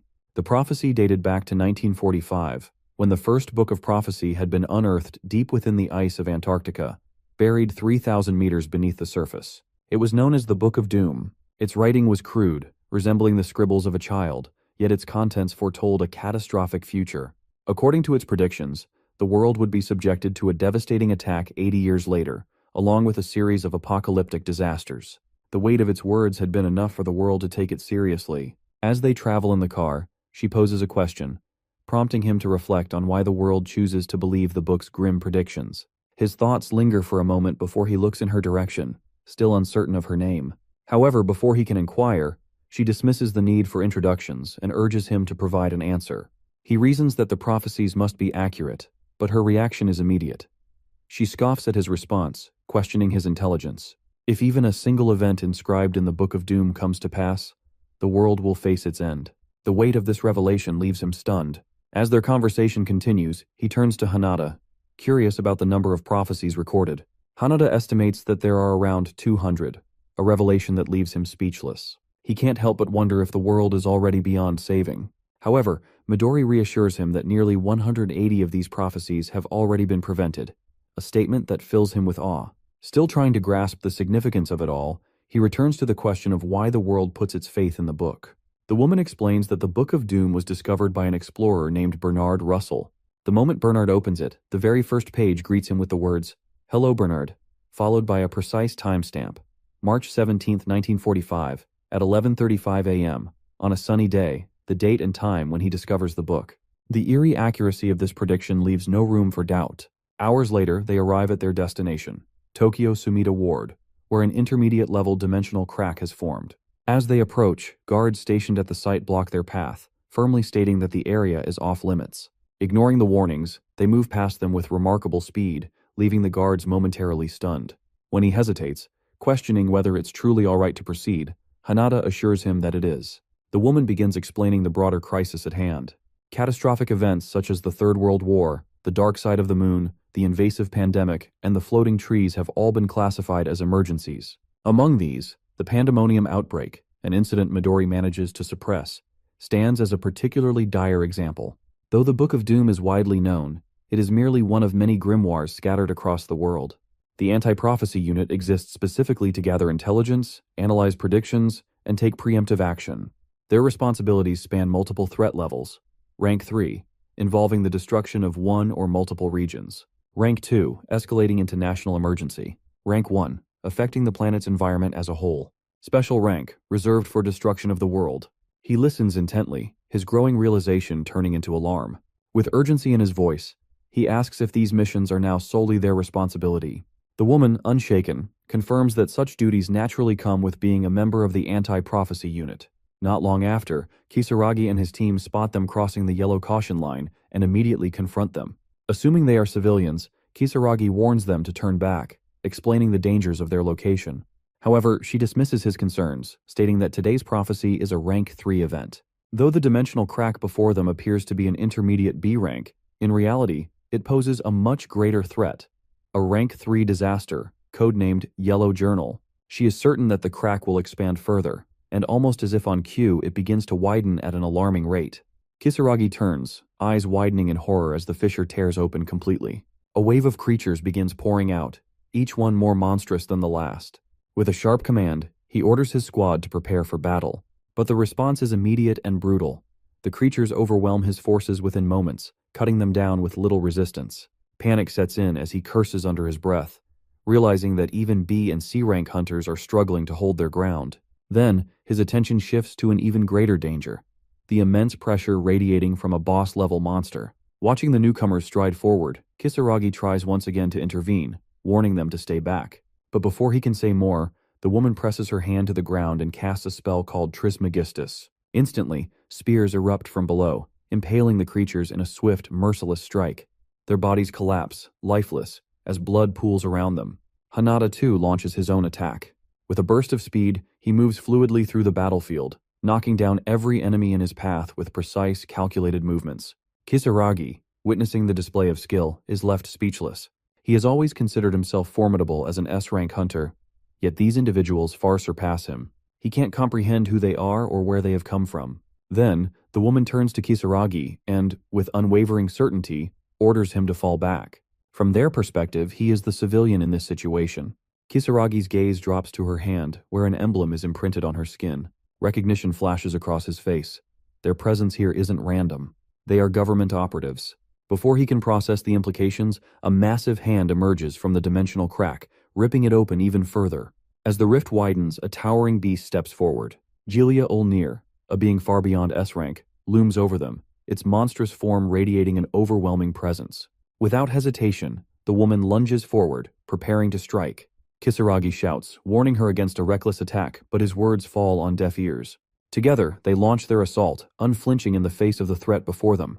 Hanada swiftly unleashes a series of kicks at the beastman, only to realize with shock that his attacks have no effect.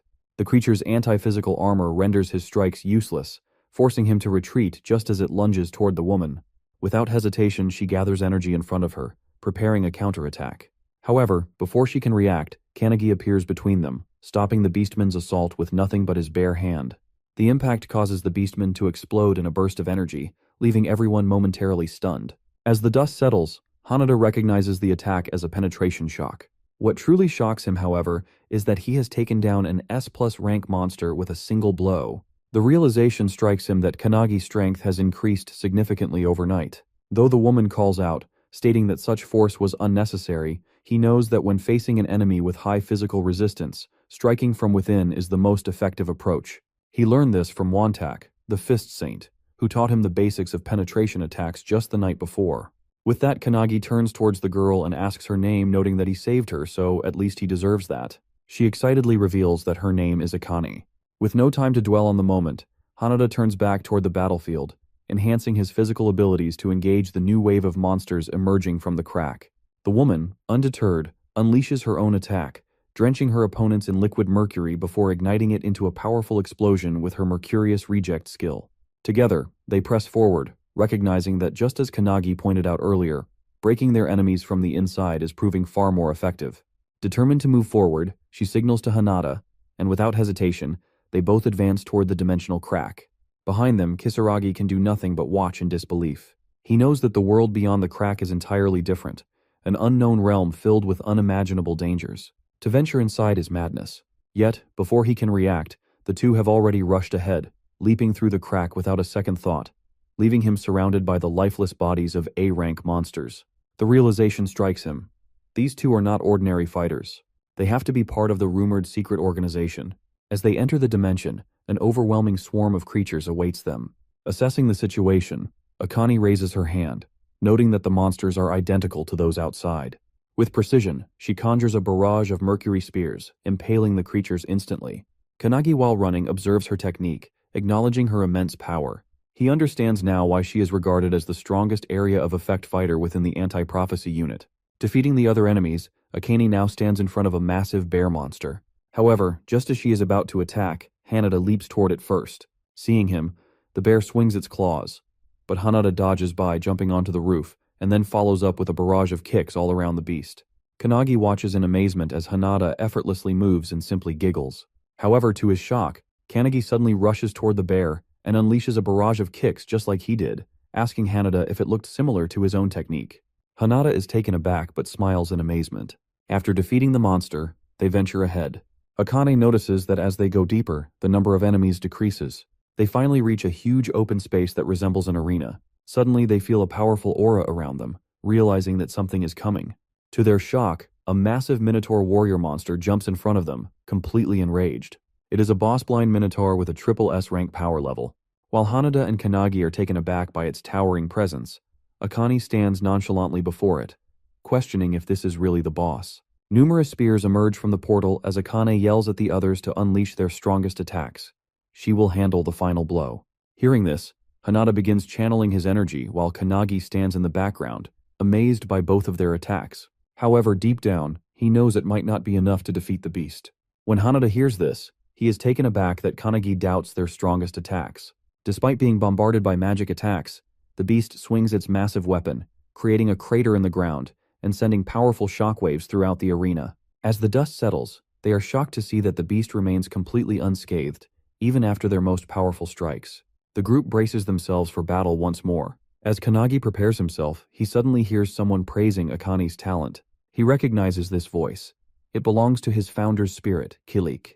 Kilik, an alchemist, expresses concern that Akane, despite her purity, agility, and incredible strength, may have her talent wasted by dying at such a young age in this battle.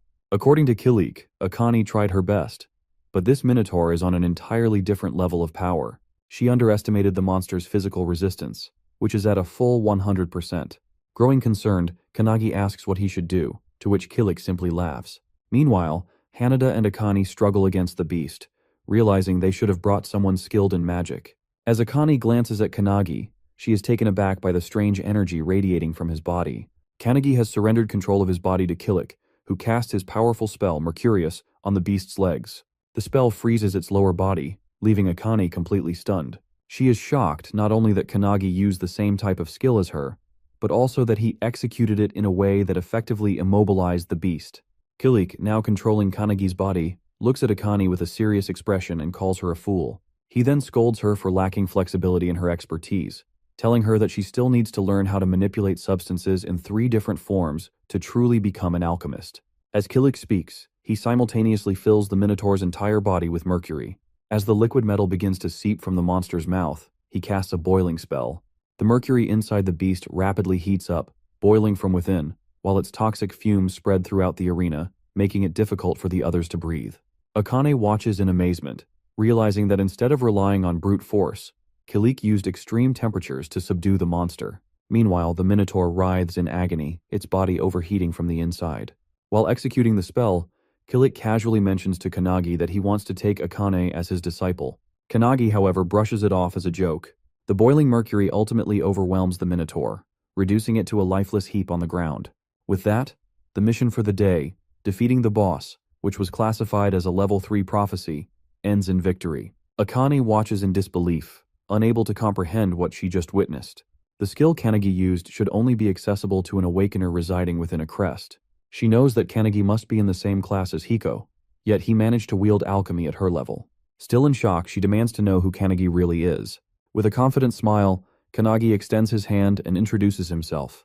Annoyed yet intrigued, Akane reluctantly shakes his hand, declaring that she will definitely remember him. Seeing Kanagi earn Akane's recognition, Hanada beams with happiness. Meanwhile, outside, Kisaragi and his men continue waiting. To their shock, the dimensional crack begins closing. Just as it's about to seal completely, the trio leaps out in time. Kanagi asks if the mission is officially over, to which he is told that they only need to report back to headquarters. As they discuss their next steps, Kisaragi approaches them, expressing his gratitude for saving his team. He assures them that he has no intention of prying into their identities or what transpired inside. Akane thanks him for his understanding and advises him to include details about the emblem in his report, as it will explain everything to the authorities. As the trio walks away, Kisaragi offers his help if they ever find themselves in danger. However, Akane turns back and reveals that they will likely never meet again, suggesting he return to his daily life. Hearing this, Kisaragi realizes that, in the end, they are just civilians, people who exist in a world beyond his reach. On May 11th in N Prefecture Village, a red flash streaks through the streets. A guard catches sight of it but is left bewildered, unable to determine what it is. Suddenly, a deafening, sky-piercing roar echoes through the village. At the anti-prophecy headquarters, the trio steps out of the car, and Akane reminds them to write their report for headquarters. However, Hanada receives a message on his phone, informing them that they are being summoned to the laboratory, an unusual request so soon after their mission. Curious, they proceed to the anti-prophecy HQ lab, where two individuals are already waiting for them. One stands on the stage, while the other sits in the stands and, in an authoritative tone, remarks that Akane took quite a long time to take down a rank 3 disaster. Kanagi immediately recognizes him as the red-haired guy from before. Akane, however, is enraged by his condescending attitude, irritated that he speaks as if he is a leader when he is not. Hanada quickly steps in, trying to diffuse the tension, and asks what Director Kurihara needs from them. The man standing on the stage is none other than the director. As everyone settles down, he plays a video sent by the analysis team. The footage reveals a glowing red-hot charcoal piece, which, according to the director, is a prophecy grimoire. He explains that it was discovered in a volcanic region and has been under analysis ever since. Kanagi wonders if it's even possible to decipher a grimoire in such a state. However, the director, adjusting his glasses, reveals that with the help of AI and X-ray technology, they managed to extract some information, though the contents remain unclear. But what they did decipher was a single prophecy that explicitly mentions Japan. Everyone in the room is taken aback, especially Akane, as this is an entirely new prophecy, one they have never encountered before. The director further explains that anti-prophecy research is highly advanced, gathering information from across the globe, making the discovery of an unknown prophecy highly unusual. But in this case, the situation is different. The red-haired man immediately understands what this means. The four of them must investigate the matter. The director praises his insight and reveals that this mission would typically be assigned to the usual members, but they are currently unavailable. Hearing this, Kanagi realizes that this must be why Midori wasn't present when they returned. The director then orders them to depart immediately and assures them that further details will be sent via email. Kanagi is stunned that they received another mission so quickly, but the red-haired man simply tells him that he'll get used to it. Feeling a wave of unease, Kanagi grips his fists, a creeping realization settling in. This time, the fate of the world might truly be at stake. Suo slams his hand on the table and stands up, announcing in an authoritative voice that he and his three subordinates will be taking on the mission. Akane, seeing him act like a boss again, is visibly annoyed. As they leave, the director gives them a final warning, advising them to be cautious since the severity of this mission is unknown. He also reminds them that even if the prophecy begins to unfold, they must wait for the main force before taking any drastic action. In the car, Kanagi feels uneasy about the unknown dangers of the mission. From the front seat, Su suggests they get some rest, noting that Kanagi has just completed his first mission. Akane, driven by pride, refuses and insists that he has no right to give her orders. However, to her surprise, both Hanada and Kanagi immediately accept the offer and doze off within moments. Determined to stay awake, Akane struggles to fight off sleep. But as the night deepens, exhaustion finally takes over, and she too drifts off. Sometime later, the car comes to a halt. Akane stirs awake, noticing that the vehicle is now empty. Alarmed, she rushes outside and finds the others standing on a cliff, staring down at a glowing light below. What she sees leaves her in utter disbelief. A massive magic circle sprawls across the ground, its scale beyond anything they had imagined. Hanada quickly grasps the gravity of the situation. It is far worse than expected. The prophecy is nearly complete. Emerging from the ground, skeletal figures remain trapped within enormous crystals, their eerie glow casting an ominous light over the entire area. The sight sends chills down their spines, as they realize they might already be too late. These skeletons are the 23 residents of the village mentioned in the report. Suo recalls a similar incident from the past. 30 years ago, the Wakayama mansion mysteriously vanished, and a dimensional rift nearly opened. As he explains, the massive pillar at the center of the magic circle begins to erupt with bursts of energy. Noticing this, Suo urges them to move quickly. Hanada, drawing his sword, asks what they should do, to which Suo reveals that they will have to stop it. Akane quickly reminds him of the director's orders. They were explicitly told to wait for further instructions. However, before they can debate further, they sense an overwhelming aura behind them. As they turn, they see Kanagi engulfed in tremendous energy, already prepared for battle. The group immediately realizes that Kanagi feels stronger than before. Despite this, Suo remains unfazed. With a smirk, he leaps forward and orders the others to follow. Everyone rushes after him, though Akane warns him not to act recklessly. As they charge down toward the magic circle, Hinoki and the mage suddenly recognize a scent in the air, a smell that feels eerily familiar. They have encountered it many times before in their lives. Just then, the ground trembles violently, and with an explosive burst, a massive hand erupts from beneath the earth. Hinoki's eyes widen in shock. He now understands exactly what they are smelling. It is the stench of a forbidden technique. This is the prophecy written in the Book of Scorching Heat. According to Hinoki, an awakener named Bandu Shijima, the leader of the Dark Magus, committed genocide during the Epsi period.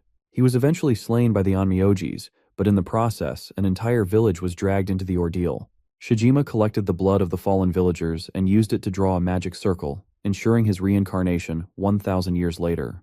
His goal: to devour everyone and reign over the world as a demon king.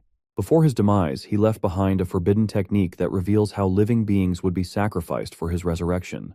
Now in the present, Shijima has been reincarnated as a boss of unknown rank. His mission is clear: to fulfill the prophecy of scorching heat. Looking down at his hands, he scowls, realizing he has been revived with far less power than expected. He wonders if there weren't enough sacrifices for the ritual. As he surveys his surroundings, he notes with amusement that, even after a millennium, the place remains unchanged.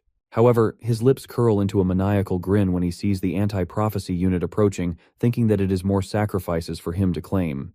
Channeling his dark arts, he unleashes Plate of Yin, causing a massive explosion beneath the charging anti-prophecy unit. Kanagi watches in alarm as the blast engulfs Hanada and Akane, but as the dust settles, they emerge unscathed.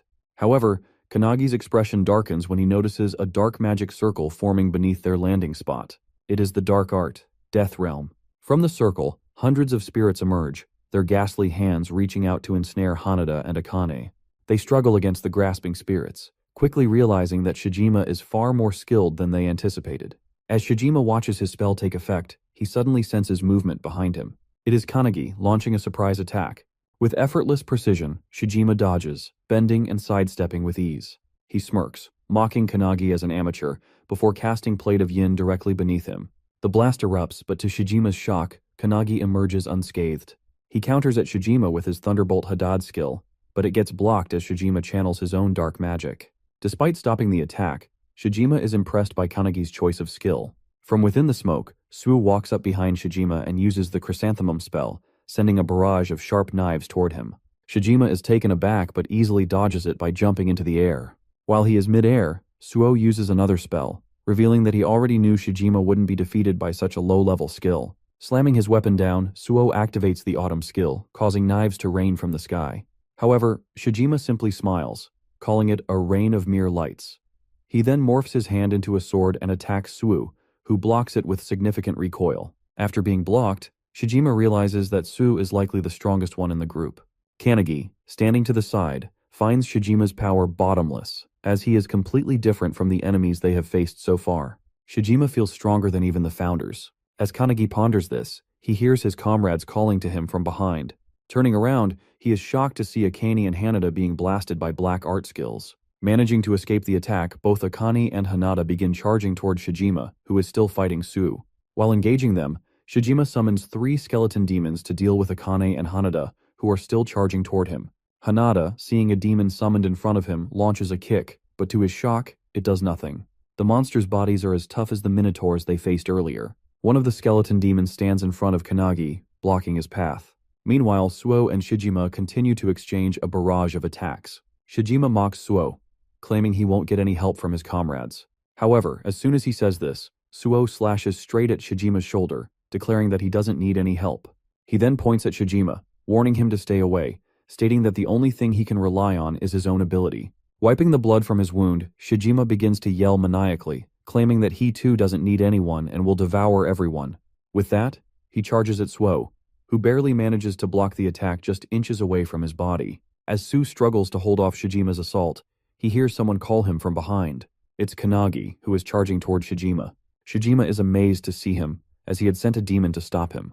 However, when he looks back, He sees the others still fighting the demons, while the one he sent to Kanagi lies cut in half. As Shijima processes this, he is struck by a powerful punch to the face from Kanagi, sending him dragging across the ground.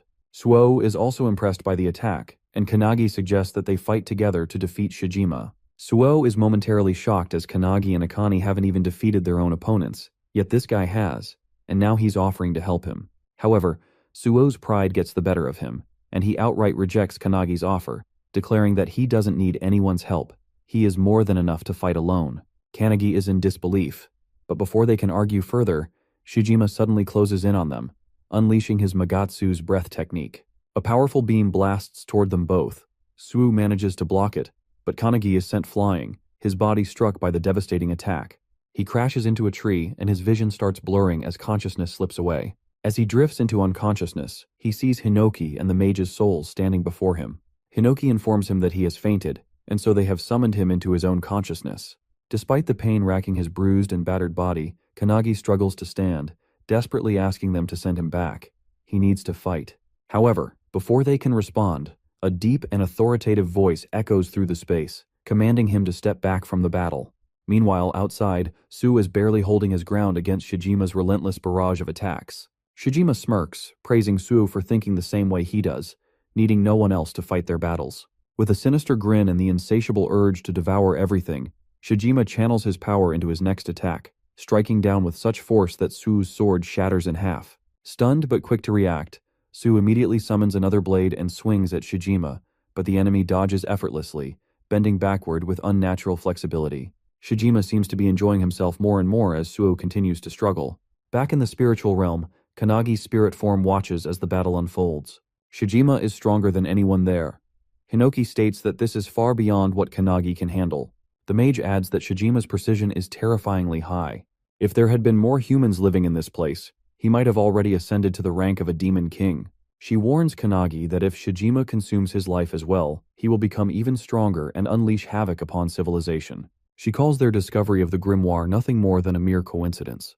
Hinoki then steps forward, requesting that Kanagi lend them his body so they can handle the matter themselves. However, to their complete shock, Kanagi flat out refuses. Apologizing, he firmly states that this isn't training, this is real. He must overcome this obstacle on his own, just as he will in the future. With unwavering confidence and determination, he looks at them and asks if they agree with him. The mage tries to argue, but is interrupted by Hinoki, who laughs out loud. He tells Kanagi that he has already defeated them. Placing a hand on Kanagi's shoulder, Hinoki reminds him of his claim to surpass the founders. With that, he urges Kanagi to go, use everything he's learned, and do things his way. This boosts Kanagi's confidence, and with a determined look, he faces the battlefield, asking the founders to watch over him. Without hesitation, he dashes toward the field where Shijima and Suo are still locked in combat. Suo looks battered and beaten. As he opens his eyes, Shijima strikes again, sending him airborne. While in the air, Shijima readies his final blow to end him. But just as Suo braces for impact, someone grabs him mid-air. His sword and body are seized by Kanagi. Mid-air, our boy burrows Suo's sword, and with a swift motion, he throws him toward the ground, away from the incoming magic beam from Shijima. Suo lands hard on the ground, and Shijima turns his attention back to the airborne Kanagi. He releases another Magatsu's breath aimed directly at him, but is shocked to see Kanagi calmly wielding Hinoki's one-handed sword style. With a sharp focus, Kanagi slashes through Shijima's breath attack, cutting it cleanly in half, and with precise control, he strikes Shijima's arm, severing it from his body. Shijima, stunned and horrified, is left speechless, unsure of what just happened. Shaking with fury, he yells about his identity, but Kanagi, his face set with unwavering determination, responds coldly that he is the one who will surpass the founders. The mage observing the battle asks Hinoki if Kanagi will win against the Dark Magus, but Hinoki himself does not know yet. However, he is certain that Kanagi is not foolish. He suspects that Kanagi may have learned something new while he was asleep in the car on the way here. A wide smile spreads across Hinoki's face as he wonders if it is something beyond his own understanding. Suo, watching Kanagi move with such efficiency and fluidity, is equally shocked. Just moments ago, he had rejected Kanagi's help, yet now it is that very help that is saving his life. Meanwhile, Kanagi relentlessly slashes at Shijima, forcing the latter to teleport backward and counter with his dark art skill, Pomegranate. A barrage of energy blasts hurtles toward Kanagi. He tries to dodge them but quickly realizes that they are tracking him. Jumping around in an attempt to evade, Kanagi finds the blasts persistently chasing him, Suddenly, he recalls one of the founder's skills, Aftershock. Slamming his foot into the ground, he erects a stone barrier in front of him, blocking the incoming attacks. Shijima is taken aback by Kanagi's tactics but quickly hurls more blasts his way. In response, Kanagi utilizes the shattered stone fragments to shield himself once again. Seizing an opportunity, Kanagi combines two skills to flash behind Shijima, but Shijima barely manages to dodge in the nick of time. Countering immediately, he unleashes his Plate of Yin Blast, striking Kanagi. Though Kanagi takes the hit, he absorbs most of the impact. Using an airborne rock as a springboard, he lunges at Shijima, recalling the lessons passed down by the founders. Shijima evades once more, but the sheer variety of techniques Kanagi employs leaves him stunned. The founders, watching from afar, are equally shocked by Kanagi's rapid growth and relentless assault. However, Shijima is not done yet. With a dark glare, he activates his forbidden art, summoning a towering skeletal monstrosity through skeleton fusion. This colossal creature looms over all, radiating a powerful, malevolent aura. Shijima smirks, declaring that this will be the end. The giant skeleton swings its massive palm toward Kanagi as the founders yell for him to run, but Kanagi stands motionless, staring at the incoming attack. Deep in thought, he acknowledges that even if he goes all out, he still lacks the power to defeat Shijima. He realizes he needs something more, something beyond his current limits. Recalling the lessons from the mage and Hinoki, Kanagi remembers how to wield Shining Flame and Hinoki's one-handed sword technique. He recalls Hinoki teaching him the Wave Blade attack and various slashes. Drawing upon both teachings, Kanagi channels Shining Flame into his hand while infusing his sword with Hinoki's skill, transforming his weapon into a blazing blade. The mage and Hinoki watch in shock. Kanagi has just achieved the impossible. Holding his newly empowered weapon, Kanagi stands ready. The technique he has just executed is called Blazing Fire Cutting Blade. Without hesitation, he dashes toward the skeletal beast, swinging his fiery sword as Shijima watches in utter disbelief. Remembering Hinoki's teachings about the blade and mage's magic arts, Kanagi desires more than just those two. With that determination, he manages to use the Blazing Fire Cutting Blade skill, engulfing his sword in flames. With a swift swing, he cleaves through the skeleton, splitting it from head to toe, while also slashing Shijima in half. Everyone is shocked by this feat, combining two magic skills in such a way. The alchemist founder is particularly amazed, calling Kanagi an irregular for his ability to switch and combine all kinds of skills. He never expected Kanagi to be capable of merging techniques so effortlessly, and he suspects there may be even more to his potential. Suddenly, the alchemist vanishes, leaving Hinoki confused. Mage, overhearing his words, agrees, realizing they may have underestimated Kanagi's abilities. She now feels a twinge of concern, wondering if it's wise to raise someone like him. However, Hinoki is thrilled by Kanagi's power and eager to see just how far he can grow. As Kanagi lands on the ground, exhausted, he is shocked to see Shijima, who had been cut in half, beginning to regenerate from his own blood. Furious, Shijima snarls that if the attack had hit his head, he might have died. Channeling a dark energy, he forms a death ball, vowing to end things himself. But just as he speaks, Su suddenly slashes his throat from behind. Shijima is decapitated, caught completely off guard. As his body collapses, Suo grabs Kanagi, who has fallen unconscious. Holding him, Su recalls a distant memory. His older brother once carried him in the same way. It had been a freezing night under a bridge, with snow covering the ground. His brother had promised to get food for him in the morning. As Su drifted off to sleep, they had heard the sounds of a grand parade above the bridge, others celebrating while they shivered in the cold, stomachs empty. This memory reminds Suo why he chose solitude. Shijima had tried to manipulate him by preying on his loneliness. But now, looking at Kanagi, he realizes something. He is not truly alone, and even if he is, he can endure it. As he ponders this, the barrier around them begins to crack. Akane and Hanada rush in, immediately worried upon seeing Kanagi unconscious. Once they confirm he's only passed out, Hanada notices the barrier is collapsing from the inside. She warns that they need to act quickly. Hanada asks what would happen if the energy within the barrier explodes outward. Suo grips his sword tightly, revealing that if that happens, they will all be crushed to death. Their only option is to hit it with their strongest attack and try to deflect it. Though Su says this with confidence, deep inside, he isn't sure if they are capable of it in their current state. But they have no choice. As they brace themselves, Kanagi, still unconscious, suddenly lifts his sword, channeling energy into it. Suo notices this in shock. Inside Kanagi's mind, Hinoki takes control, guiding his body. As the barrier explodes, everyone unleashes their full power, while Hinoki executes his one-handed style's splitting cloud attack. Outside the barrier, a red-haired man rushes toward the scene, accompanied by two men. His subordinates warn him that the barrier is about to collapse, Suddenly it bursts open. The men fear they might be too late, but to their astonishment, a brilliant beam of blue light shoots into the sky from Kanagi's sword. The red-haired man watches in awe, recognizing the light as a flawless sword technique, free of hesitation. His name is Su Makoto, the captain of the anti-prophecy unit. Observing the spectacle before him, he wonders whose work this could be. A while later, on a plane flying over Peru, Midori is on a call with Makoto, amazed that the new member has just stopped the unknown prophecy.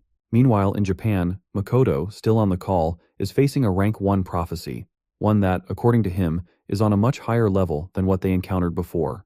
Midori, instead of boarding the plane, sits on top of it, smiling as he reflects on how much the anti-prophecy unit has grown, even though he isn't there to witness it firsthand. However, his amusement is short-lived when Makoto reveals that the core member who stopped the prophecy was none other than Kanagi, the same Kanagi who had only joined the team 2 days ago. Shocked, Makoto desperately demands to know who he really is. Without hesitation, Midori confidently declares that Kanagi is the one who will bring an end to all prophecies. They had been anticipating his arrival for quite some time. There was a lingering sense of expectation surrounding him, as if he was the one they had been waiting for. Makoto, skeptical of such high hopes, questions whether their faith in him is truly justified. Instead of arguing, he is simply told to see for himself. Changing the topic, Makoto urges Midori to return. His presence is needed, as facing an opponent of equal strength without him is proving to be a challenge. Midori chuckles, offering a brief apology before shifting focus. Meanwhile, Rin reaches out, his voice carrying urgency as he speaks of a grand prophecy unfolding before them. It is a colossal enemy, a super-rank prophecy, the boss of suicidal infection, Ishtam. As the monstrous being charges toward him, Midori tells Makoto to hold on, assuring him that he will finish up soon. Without hesitation, he extends his hand and unleashes divine wind turbulence. At that very moment, in a hospital ward, Kanagi's eyes snap open. A startled cry escapes his lips as he abruptly sits up. A nurse, noticing his sudden movement, leans over to reassure him. She informs him that he has finally regained consciousness. He has been in the anti-prophecy infirmary, asleep since the end of his mission. Hearing this, Kanagi wonders if he had merely lost consciousness. His sleep had been so deep that he hadn't even entered the spatial realm to train with the founders. The nurse assures him that he is fine, drawing back the curtain before reminding him to call if he needs anything. As the curtain lifts, Kanagi notices Suo sitting nearby, arms crossed, silently watching him. Seeing him, Kanagi wonders if he had been watching over him the entire time he was unconscious. Kanagi looks around and notices that Hanada and Akane are missing. Curious, he asks about them, to which Suo reveals that they are training, frustrated by their perceived uselessness in the last fight. With an accepting tone, Su calmly states that Kanagi's power was overwhelming. Hearing this compliment from a man like Suo shocks the overpowered boy, but before he can fully process it, Suo suddenly stands and aggressively demands to know who he really is. In less than 2 days after his arrival, Kanagi has already defeated a rank 3 and a potential rank 1 boss, while using a rare fusion spell that Su has never seen before. Pressing the question again, Suo demands to know Kanagi's true identity and how he too can become like him. As Su insists on getting answers, Makoto suddenly arrives, asking if Kanagi is the one he's looking for. Kanagi confirms, but Suo is taken aback by his older brother's unexpected arrival. Makoto walks past Suo, barely glancing at him, while Kanagi hesitantly asks if he really is Suo's big brother. The moment the question leaves his lips, Makoto suddenly draws his sword and swings it inches away from everyone in the room. Both Su and Kanagi are caught off guard. Dodging the attack, Kanagi wonders if it's some kind of test, while Makoto, equally surprised, marvels at how a mere trainee managed to evade his strike. Makoto confirms that it was indeed a test, and Kanagi has passed. Without hesitation, he introduces himself as the captain of Su's squad, Su Makoto. The realization hits Kanagi hard. Makoto truly is Suo's older brother. After a brief pause, Makoto announces that due to Kanagi's extraordinary performance against the rank 1 disaster, he will be joining his squad temporarily. The announcement stuns Kanagi, but Suo is even more shocked. A tinge of jealousy creeps into him.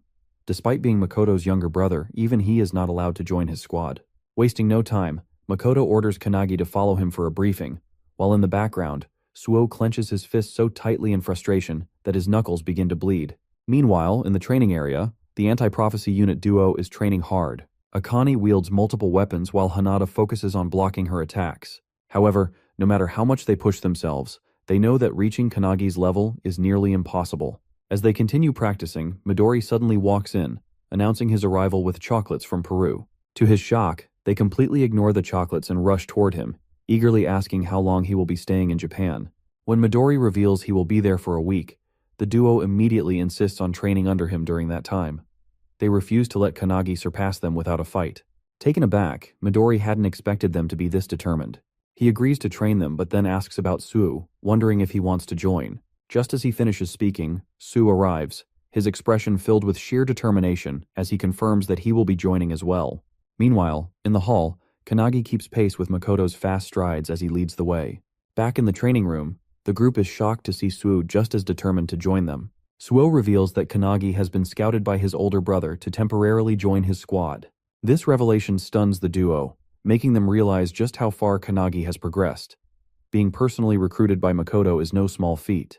However, Suo sees this as a sign of his own shortcomings compared to Kanagi, believing he must improve himself even more. Meanwhile, in the hallway, Kanagi, growing curious, asks Makoto about the meeting. Makoto reveals that it concerns their next mission, for which they will depart the following morning. As they walk, Makoto suddenly stops and asks if Kanagi is close to his younger brother. Recalling their last battle together, when Suo lent him his sword, Kanagi excitedly confirms that he is. Though Makoto acts indifferent, he secretly worries about his brother, but never shows it. This has led Suo to mistakenly believe that his brother hates him and doesn't care about him. The truth is, when Makoto visited them before, he didn't ignore Suo. He simply couldn't bear to look at his wounds.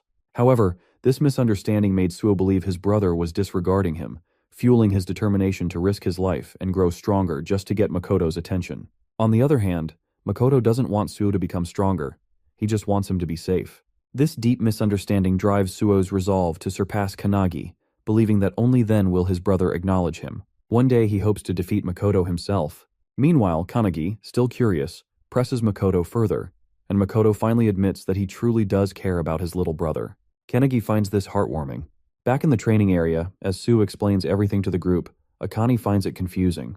Even though Suo talks about surpassing his brother and proving himself, he still respects him deeply. Continuing her training with Hanada, Akane remarks that, in the end, Suo just wants his brother's attention. Hanada finds this touching, but Akane's words trigger something in Suo, making him enraged. Meanwhile, in the meeting, Kanagi learns about the 3 core rules of the squad. First, be swift. Second, maintain offensive pressure. Third, overcome weaknesses. Within the Counterforce division, Makoto's squad is considered the strongest in terms of combat ability. The squad operates with a minimum of 7 members, designed to be a small but elite force. Their primary targets are rank 1 and above-level threats. Aboard the helicopter, as Makoto's squad is escorted to their mission, a squad member named Jakeru casually remarks that 90% of the team's power comes from their captain, while the rest are just extras. Since Kanagi is only a temporary member, he isn't expected to do much. However, while Jakeru is explaining this, Kanagi is distracted, busy on his phone. Jakeru points this out, prompting Kanagi to apologize, explaining that he needs to contact his friends. Jakeru, confused, asks what he means by contact. Kanagi is trying to contact the other members of the anti-prophecy group, as the founders keep nagging him about it. While the group is training, they receive his message, and reading it shocks everyone, especially Suo, who wonders what the hell Kanagi is thinking by sending it. They immediately show it to Midori, who discovers that the message contains 3 separate pieces of advice, each tailored for a different person. The detailed guidance on how to get stronger impresses Midori. With a smile, he extends his hand and asks if they will follow the advice or reject it. Seeing it as a challenge, everyone accepts, especially Suo, who is enraged that Kanagi has essentially salted their wounds. Back on the plane, Jakeru informs Kanagi that they have arrived at their destination. Wiping the window, Kanagi is amazed by the sight of a vast snowy mountain terrain with enormous crystal spikes jutting out of the ground. Their mission is to deal with a rank 1 prophecy, Frozen Earth. This disaster threatens to freeze the entire planet, as the affected areas are expanding at an alarming rate. If left unchecked, the whole Earth could be consumed, ending all life. This phenomenon is occurring simultaneously in 17 different locations across multiple countries, many of them in urban areas, which only worsens the crisis. Vice Captain Kashi briefs the squad on the situation, stressing that they cannot afford any delays, as reports indicate the freezing effect is spreading faster than anticipated. Leading the mission, Makoto orders the squad to jump from the helicopter's back hatch, as it can no longer proceed safely. Before they jump, he reminds them that no human lives should be harmed. To motivate everyone, he commands them to chant the 3 squad rules, and they all shout them in unison. Standing at the back, Kanagi reflects on his last battle, where he once again relied on Hinoki in the end. Determined to grow stronger during this temporary mission, He sees this as a valuable opportunity to learn from the other members.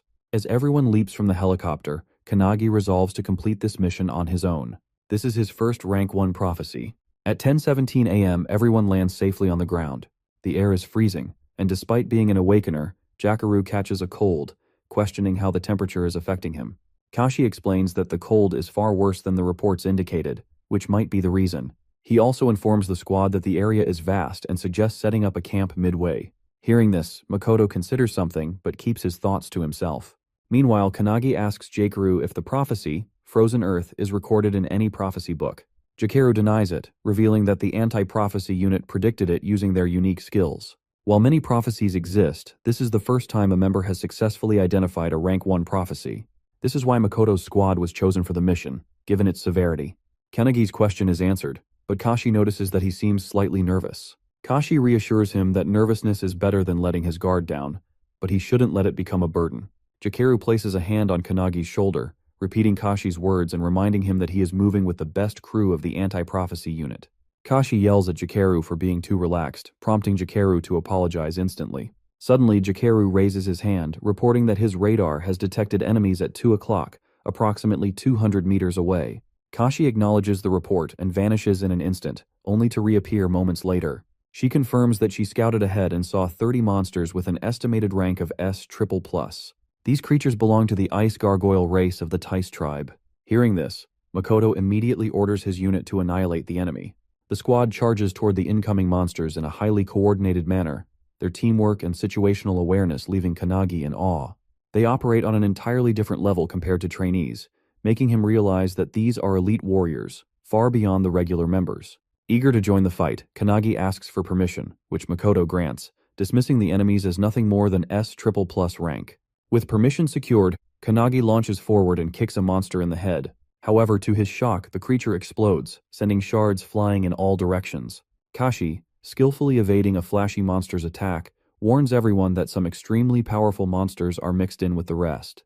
Meanwhile, Kanagi activates his fire-cutting blade and completely obliterates a monster with a fiery attack, sending it flying. Witnessing this, Jakaru is stunned that someone like Kanagi used a Fury Sword skill. Kashi is impressed, while Makoto, with just a few swings of his sword, effortlessly slices through the remaining monsters. He also takes note of Kanagi's fiery sword and realizes that the blue light beam he saw earlier must have come from it. With the monsters defeated, the squad sets up camp in the mountains and begins eating. During their meal, Kashi asks Jakaru what else he saw on his radar. Jakaru reports that there are no boss-level threats within a 10-kilometer range. Hearing this, Kashi sighs in relief, confirming that they can spend the night there. However, she soon wonders, where have Kanagi and the captain gone? On the other side, Kanagi sits by his own campfire, attempting to fuse his spells together just as he did before. However, as he focuses on the process, the captain suddenly arrives from behind and calls him out for his enthusiasm about training. Caught off guard, Kanagi nearly jumps out of his skin as Makoto scared the hell out of him by approaching so silently. After calming him down, Makoto sits beside Kanagi and asks if this is his first time camping and whether he finds it difficult. Kanagi enthusiastically claims that he's fine, but to his surprise, Makoto casually states that he just wants to go home and smoke. Kanagi is taken aback. He never expected someone like the captain to talk about smoking. However, to Kanagi's shock, Makoto then reveals that he's desperate to smoke his cat.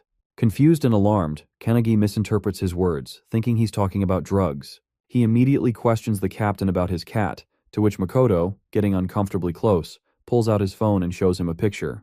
Kanagi asks for the cat's name, and Makoto reveals it's Oribe. As Kanagi examines the picture, he notices the cat's ferocious gaze, but instead asks if Makoto really misses him. To his surprise, Makoto denies it, revealing that Oribe is a complete menace, always scratching his stuff, vomiting everywhere, and being an overall nightmare. Yet despite all of that, Makoto admits that the cat is still adorable, just like his younger brother Suo. Kanagi finds it strange that Makoto is talking this way, but he listens as the captain, in a hopeful voice, expresses his wish to one day talk with Suo the same way he's talking with Kanagi now. Kanagi, being an only child, admits he can't relate, but he offers a suggestion. Perhaps Makoto should treat Suo the same way he treats his cat. Hearing this, Makoto smiles and agrees. He then shows Kanagi some videos on his phone, shocking him with footage of the captain treating his cat like a baby. Amused, Makoto questions whether that kind of behavior is really okay. Then, with a soft expression, he looks at Kanagi and asks if they can practice together. In his mind, Kanagi doesn't really want to, but before he can answer, Kashi arrives, searching for them. She requests that they return to camp, reminding them that they have to depart early the next morning. Makoto agrees without complaint. That night, however, Makoto and his crew remain unaware of a mysterious figure venturing into the snowy land. The person, casually dressed as if heading to the beach, moves deeper into the frozen terrain. When stopped, he claims to be on a mission to fulfill the prophecy of that place. Holding a small book in his hand, he declares it an important mission. He is a solo awakener heading toward the very same mountain as Makoto and his squad. At the camp, as Kanagi sleeps, he finds himself training in his dreams with the founders. Today's lesson is archery, meant to improve his concentration. He practices with a heavy bow under the guidance of Margit, who is instructing him. Noticing Kanagi sweating, Margit asks if it's painful to keep his focus steady. As they train, Hinoki loudly complains about why it isn't a sword training day, but the mage quickly silences him, reminding him that it was his turn the previous day. Despite the noise, Margit is impressed that Kanagi remains undisturbed, showing significant improvement in maintaining his concentration compared to their first session. Kanagi explains that he is currently on a mission with an amazing team, which motivates him to give his best. With his focus locked on the target, he releases the arrow, hitting the bullseye with perfect accuracy. Margit is amazed by the precision, while Kanagi drops to the ground, sighing in relief. Margit reminds him not to forget the feeling and calls it a day for training. Realizing that the session is over, Hinoki gets excited, immediately drawing his sword and ordering Kanagi to get up for sword training. However, just as they are about to start, Kanagi is suddenly awakened by his crew as it's time to continue their journey. Before setting off, Makoto briefs everyone, stating that today, they will slay the boss tied to the prophecy. As they venture ahead, they encounter more monsters.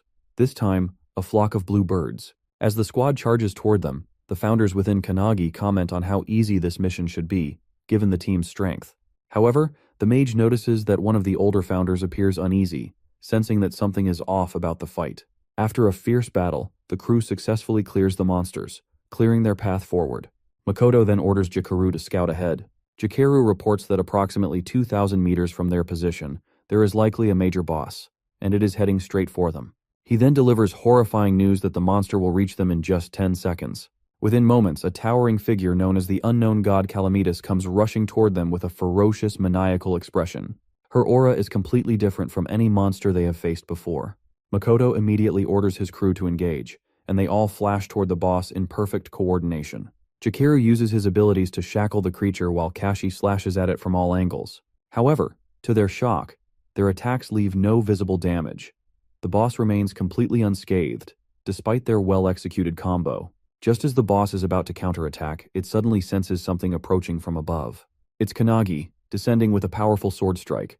Remembering what Akane and Hinoki taught him about executing a vertical slash, he unleashes his strongest attack first, ready to strike with full force. Combining his power, Kanagi attacks with his blazing fire-cutting blade, sending a beam of fire toward the boss. However, to his shock, it has no effect.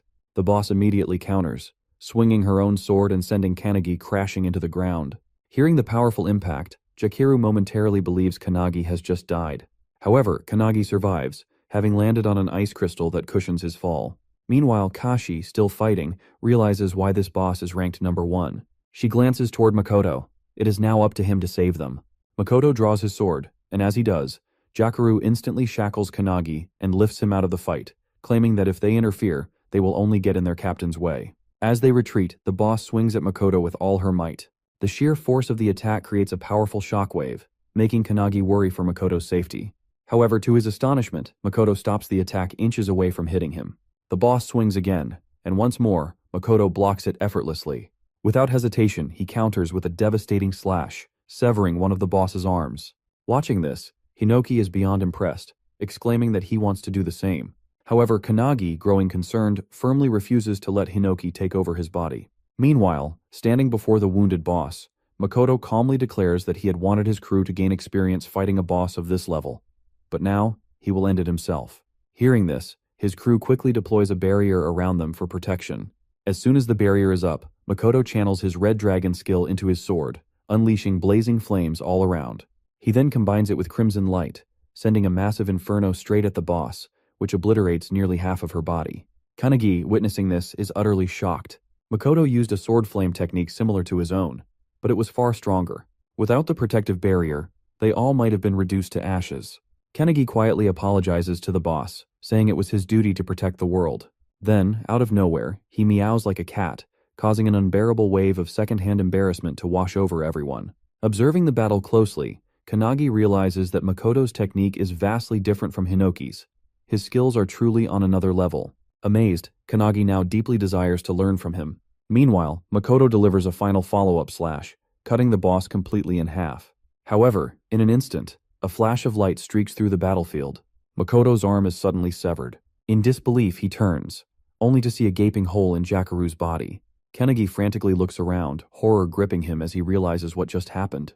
One by one, his comrades' bodies are being torn apart, blood spilling onto the ground. They are all dropping dead before his eyes. Kanagi, seeing Jakaru falling, rushes to help him, but with the last of his strength, Jakaru pushes him away. Stumbling backward, Kanagi watches in disbelief as the comrades he fought alongside just seconds ago are now collapsing before his eyes. Despite being on the brink of death, Jakaru is filled with regret. His radar failed to detect the incoming attack, leading to this devastating loss. As he falls, he apologizes to his captain and crashes onto the ground, hoping his team has at least seen where the attack came from. Kashi is safe, but several other members are struck by the same beam, piercing straight through them. Makoto, clutching his severed arm, yells at his team to take cover in the terrain, calling it a skill attack. Without hesitation, everyone obeys and runs for their lives. While fleeing, Kashi calls out to a fallen comrade, urging him to follow. However, he hesitates, worried about their captain, who is severely wounded. The attack that severed Makoto's arm cannot be blocked, not even by a barrier, because its properties allow it to annihilate everything it touches. Suddenly, another beam hurtles toward Makoto, but he narrowly dodges it by leaping into the air. Kashi watches in growing fear as the boss unleashes a relentless barrage of attacks while simultaneously regenerating. Realizing they must take down the boss in one decisive burst, she turns to Kanagi, only to find him kneeling on the ground, frozen in shock. Kanagi stares at the bodies of his fallen comrades, his voice barely above a whisper as he pleads with the founder Valentine, asking if she can resurrect them. However, with an embarrassed expression, Valentine apologizes. She cannot bring back the dead. Kanagi falls silent for a moment, then takes a deep breath. He calls upon all the founders, admitting that while he wanted to handle everything himself this time, he now realizes he may need their help once again. Without hesitation, Hinoki steps forward and takes control of his body. Meanwhile, Makoto, analyzing the attack, realizes that it completely bypassed Jakaru's radar. Since Jakaru's radar can only detect threats within a 3-kilometer range, the attack must have originated from beyond that distance. This single strike not only killed Jakaru but also severed Makoto's arm, proof that their hidden enemy is at least as strong as he is. Determined not to let his fallen comrades' sacrifices be in vain, Makoto pushes beyond his current limits, channeling power far beyond his normal capacity. He focuses his energy, using his heightened senses to pinpoint a location over 3 kilometers away, despite the obstacles concealing the enemy. Clenching his sword, he remembers those who have fallen today. Their deaths fuel his resolve. With unwavering determination, Makoto charges his blade with crimson light and unleashes a devastating blaze of fire. The scorching inferno rips through the ground, obliterating everything in its path, until, at last, it reveals the enemy who cast the deadly spell. It is the same boy who arrived there alone, casually dressed. He is impressed that Makoto managed to track him down after his attack, just as expected from the captain of the strongest squad. However, Makoto is shocked. His attack was completely consumed by this man. The boy claims that if Makoto still had his left arm intact, that attack would have killed him. He is using a spell called Darkness to channel dark orbs around him. As he walks toward Makoto, he launches one of the orbs with the intent to kill. In response, Makoto swings his sword, conjuring an ice barrier. He then counters in an instant, vanishing and reappearing behind the boy, slashing at his neck. But before Makoto can process what just happened, the same devastating beam attack strikes again, tearing a chunk off his torso. The boy remains unharmed, calmly stating that he had anticipated Makoto's attack. However, he adds that Makoto is the one truly close to death. That comment ignites Makoto's rage. With what little strength he has left, he lunges forward, swinging his sword. But the boy effortlessly sidesteps and counters with a powerful kick, landing a direct hit on Makoto's open wound. However, Makoto is one step ahead. Using the opening, he strikes with the back of his sword, sending the boy crashing into the ground. As Makoto watches, he becomes curious. Why did the boy stop using his beam attack after only a few shots? Despite its overwhelming power, it seems he cannot sustain it indefinitely. Realization dawns on him. The boy cannot use his spell continuously. In terms of endurance, they are evenly matched. The boy, after crashing, manages to land on his feet, confirming Makoto's suspicion, but pointing out that they are not in the same condition. Makoto is at a clear disadvantage, one arm severed, half his body missing. However, our Chad Makoto refuses to acknowledge the concept of a disadvantage. He recalls the 3 rules of the Makoto squad, drawing strength from them. Determination floods his body as he readies himself to fight until his last breath. With unwavering resolve, he channels electric fiery energy, burning his own wounds to cauterize them and stop the bleeding. As he does, he roars the squad's 3rd rule into the battlefield. Overcome your weakness. With those words, he unleashes Scarlet Blaze. The boy's eyes narrow. He realizes that Makoto is burning away his own life force to amplify his power. In response, he does the same, fueling his darkness spell with his very essence. Makoto, calling upon the spirits of his fallen comrades, glares at his opponent. His voice booms across the battlefield, warning him not to look down on his squad. Meanwhile, in the back, as Kanagi calls upon his funders for help, his hair turns white as Hinoki takes control of him. The other squad members, who are still running, are suddenly stopped by the boss, who remains strong as she regenerates her arms. Kashi, witnessing this, grows concerned, realizing she cannot subjugate the boss alone. She calls out to Kanagi, who is still kneeling in the back. To her, it seems as though his fighting spirit has completely faded after witnessing his squad members' deaths. It is only natural. He was just an ordinary person who recently joined the squad. However, to her shock, Kanagi rises from the ground. In a blinding flash, he dashes forward and lands a devastating kick on the boss, sending her flying. On the other side of the battlefield, Makoto and his opponent continue their fierce exchange, trading blow after blow. Makoto, wielding only half of his sword, unleashes Scarlet Light. The opponent barely dodges by leaning to the side. Despite evading the attack, he grows uneasy. It is getting harder. Makoto's flames, which should have been erased by his darkness spell, are re-emerging and striking him again. Furthermore, there is a limit to how much he can control his darkness manually, and that limit is approaching. Realizing this, he sends a barrage of darkness orbs at Makoto, but Makoto swiftly dodges, seizing an opening to lunge forward and slash his opponent's arm clean off. Now their positions are reversed. However, despite losing his arm, the opponent leaps forward and drives his knee into Makoto's wounded arm. Makoto collapses to the ground in pain as the opponent slowly approaches. Looking down at him, he claims that losing an arm means nothing. After all, there is still a hole in Makoto's stomach. He then reveals something chilling. He had already anticipated Makoto's strategy. From the very first attack, he knew Makoto would engage in close combat. He acknowledges Makoto's strength, admitting that he always makes the best decisions and never wastes time. However, he also points out Makoto's flaw. He is too predictable. That, he declares, is the reason why Makoto will lose. Reaching into his bag, he pulls out a book.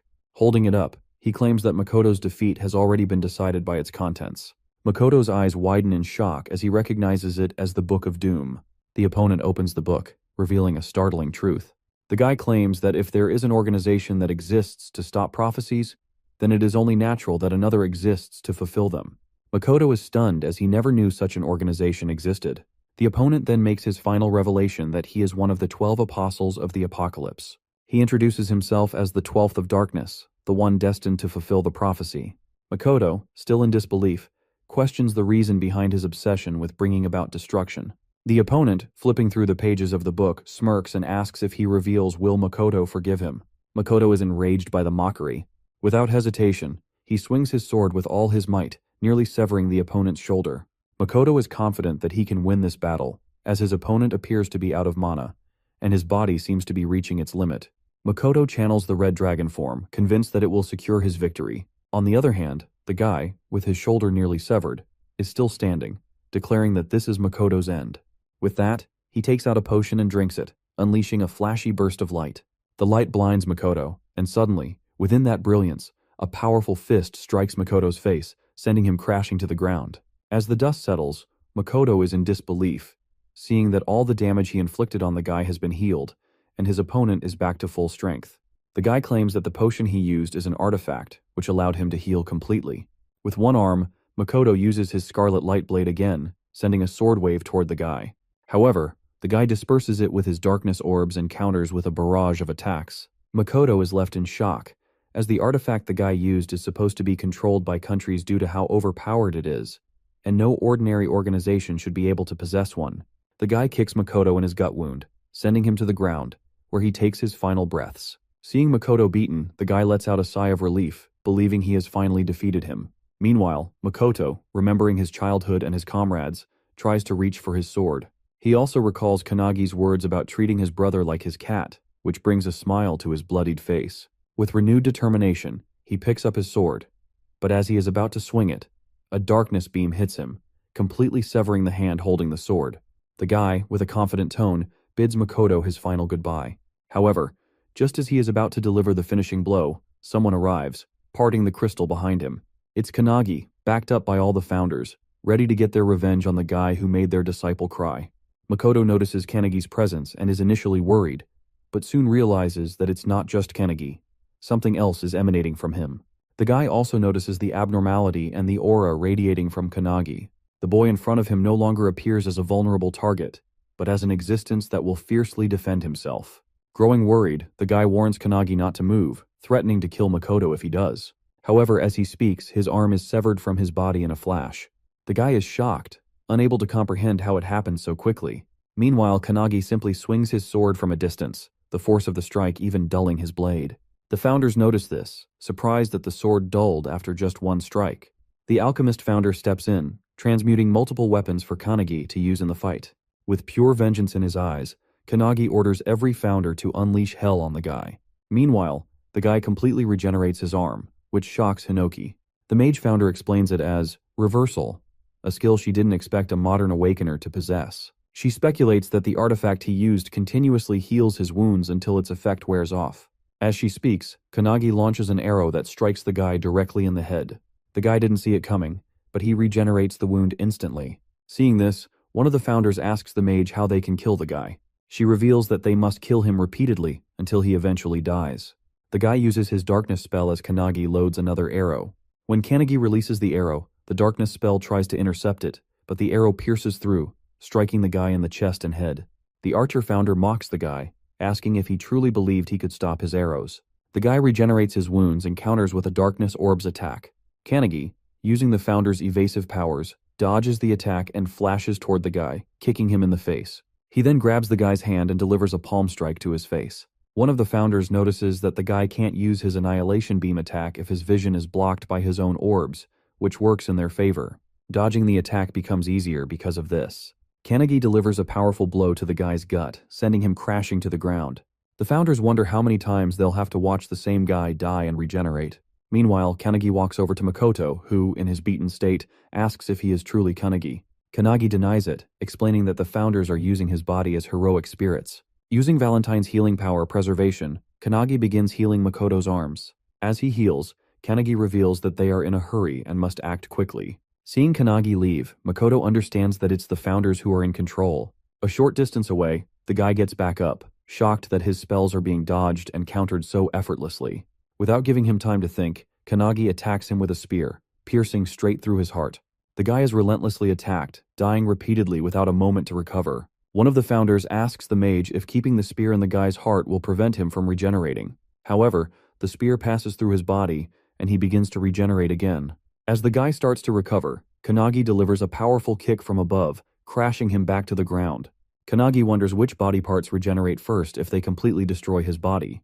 The guy begins regenerating from his hand, but by the time his full body is restored, he is gasping and exhausted. He is being obliterated but refuses to let a boy stop him. Deciding to kill Makoto and escape, he rushes toward him, only to find Kanagi already sitting there, guarding Makoto. With a maniacal smile, Kanagi reveals that he is too late. Hinoki then takes control of Kanagi's body and, using his sword style, completely cuts the guy's body into pieces. Even though the guy is obliterated, he doesn't fear death, as he believes he is fulfilling a prophecy. However, his resolve begins to waver in the face of something as terrifying as Kanagi. As the guy regenerates again, he tries to remind himself of his mission to fulfill the prophecy, refusing to let fear overcome him. He reaches for another artifact in his bag, but before he can use it, Kanagi cuts off his arm.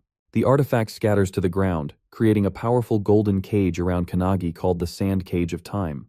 The regeneration effect on the guy ends, and he is unable to regenerate his arm. Relieved, the guy believes he has barely made it. The founders, seeing the cage, grow concerned, wondering what to do next since the guy's regeneration is nearly over. The guy, standing outside the cage, claims that even his darkness can't destroy the cage, so Kanagi can't kill him from within. With a nervous expression, he declares that he is going to leave, but before he can finish his sentence, Hinoki yells at him to watch closely. Suddenly, the guy feels a strong aura behind him and turns to see Makoto standing on his own 2 feet, still regenerating. How is Makoto that much of a Chad and overpowered? Well, it all goes back to his childhood when he trained with the best, Midori. Even Midori lost to Makoto in a sword fight, which led him to suggest that Makoto find a better master to continue his training. Following the advice of the world's strongest awakener, Makoto searched for masters to become a disciple of those at the highest level. However, he surpassed every master he encountered, whether they taught him swordsmanship, magic, or agility. Every master gave up on him in less than a month. One of the masters recommended him to the strongest swordsman they knew at the time, Hinoki Ichika, the little sister of Hinoki. Ichika became Makoto's final master, and he trained under her for about 3 years. One day, while training with Ichika, Makoto asked about a sword technique mentioned in a book called Indomitable. Even Ichika couldn't figure out how the technique worked, claiming that it was a skill only Hinoki, the founder, could use. Makoto found it fascinating, as he had read about it in the book. However, Ichika soon realized she had nothing left to teach Makoto, as he had already mastered Hinoki's one-handed sword style. Makoto wanted to grow even stronger, but Ichika didn't know how he could progress further. She compared him to an unblooming bud, stating that even with all his training, blooming in this lifetime would be difficult for him. She hoped that one day, a stronger swordsman would appear before him. In the present, Makoto realizes that this moment is happening right before his eyes. He notices Kanagi using sword techniques he didn't even know existed. According to Ichika, such an opportunity might come only once in a lifetime, and he shouldn't miss it. Grateful for the chance, Makoto thanks Ichika in his heart and begins touching his severed arms together. Seeing this, all the founders are confused about what he's trying to do. Kanagi is also worried about his captain, who is outside the cage with the enemy. Makoto begins emitting the same aura as Kanagi. Meanwhile, inside the training ground of the anti-prophecy faction, Midori, who is training with Suo, senses a powerful aura. Suddenly, an explosion rocks the area, and as the dust settles, they are shocked to see a massive hole in the wall, and Midori is gone. Back on the battlefield, the guy is confused, seeing Makoto able to perform such a feat despite his condition. He is certain that he will be cut down. Witnessing this, Hinoki explains to Kanagi that people are like flowers, blooming at their true potential when they reach their peak, whether physically, spiritually, or through mastering an ultimate technique. For Makoto, this is the moment of his true potential. Hinoki, standing behind Kanagi, advises him to engrave what he sees deep in his mind. Kanagi realizes what Hinoki is trying to say. Like a blooming flower, Makoto lifts his arms as if holding a sword and, with unwavering determination, manages to use Hinoki's one-handed sword style's lost technique, Indomitable, the very technique he read about in the book. Even though the guy's darkness defenses are flawlessly activated, his body is cut in half without Makoto even wielding a physical sword. The guy wonders if this is the time and place where he will meet his end. As his body falls apart, Hinoki praises Makoto for materializing a sword that existed only in his mind. Meanwhile, Makoto, though standing in a state of confusion, feels that he has finally become the swordsman he always aspired to be. He considers it a blessing to have spent time with his family, friends, comrades, and subordinates. Every experience he's had has made him stronger. Even if this is his end, he remembers his little brother and his cat, apologizing to them in his heart. As he is about to lose consciousness, he sees Kanagi walking toward him, lending a hand with a smile. Seeing this, Makoto realizes that this death might not be the end, as he can still leave his legacy to the next generation through Kanagi. Grabbing Kanagi's hand, he thanks him and collapses to the ground. As the cage vanishes after the guy's defeat, Kanagi rushes toward his captain, feeling a deep connection through the crest of nothingness. All the other comrades lie lifeless on the ground, but as Makoto is about to join them, Midori comes flying in. He grabs Makoto just in time as he falls. Makoto dies in Midori's arms at the age of 23, after the battle with the darkness user, Pei. F for respect in the chat. Holding Makoto's body, Midori is in despair, unable to believe what has happened. He remembers a time when he asked Makoto why he became the captain of the squad while they were training. According to Midori in the anti-prophecy unit, Makoto was the second strongest after him, and if he were to go all out, no one would be able to match him. Midori had asked Makoto if, with all that strength, he thought it was better to fight alone. This question surprised Makoto, and he asked Midori if he thought he wasn't suited for teamwork. However, the team was more important to Makoto than anything else. He wasn't sure how to express this to Midori, but suddenly, his comrades called him through the security camera. In the group, Jakeru was excited because one of their comrades, Kuzushiro, had just passed the level 2 assignment he had been working on. Kuzushiro was also happy, saying he wanted to tell the captain first. Jakeru, thrilled about the news, suggested they all go out for lunch. Seeing their camaraderie, Midori was taken aback. As Midori listened, Makoto revealed that he was fond of his comrades and that even if he fell wounded in battle, he would be happy knowing he had his comrades by his side.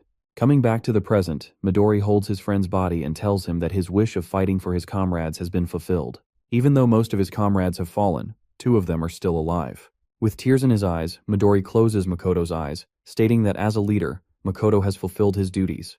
It's something Midori knows he couldn't have done, but Makoto did it, and with honor. On the other hand, Kanagi is on the ground while all the founders stand behind him. Darkness begins to cloud his consciousness, and the mage explains that it's likely due to Kanagi taking all the blame for the station's destruction and his perceived weakness. All of the founders have also experienced the loss of their comrades, friends, and families. Their hearts were broken as they watched their comrades depart, and in most cases, like Hinoki, they couldn't move on from their wounded hearts.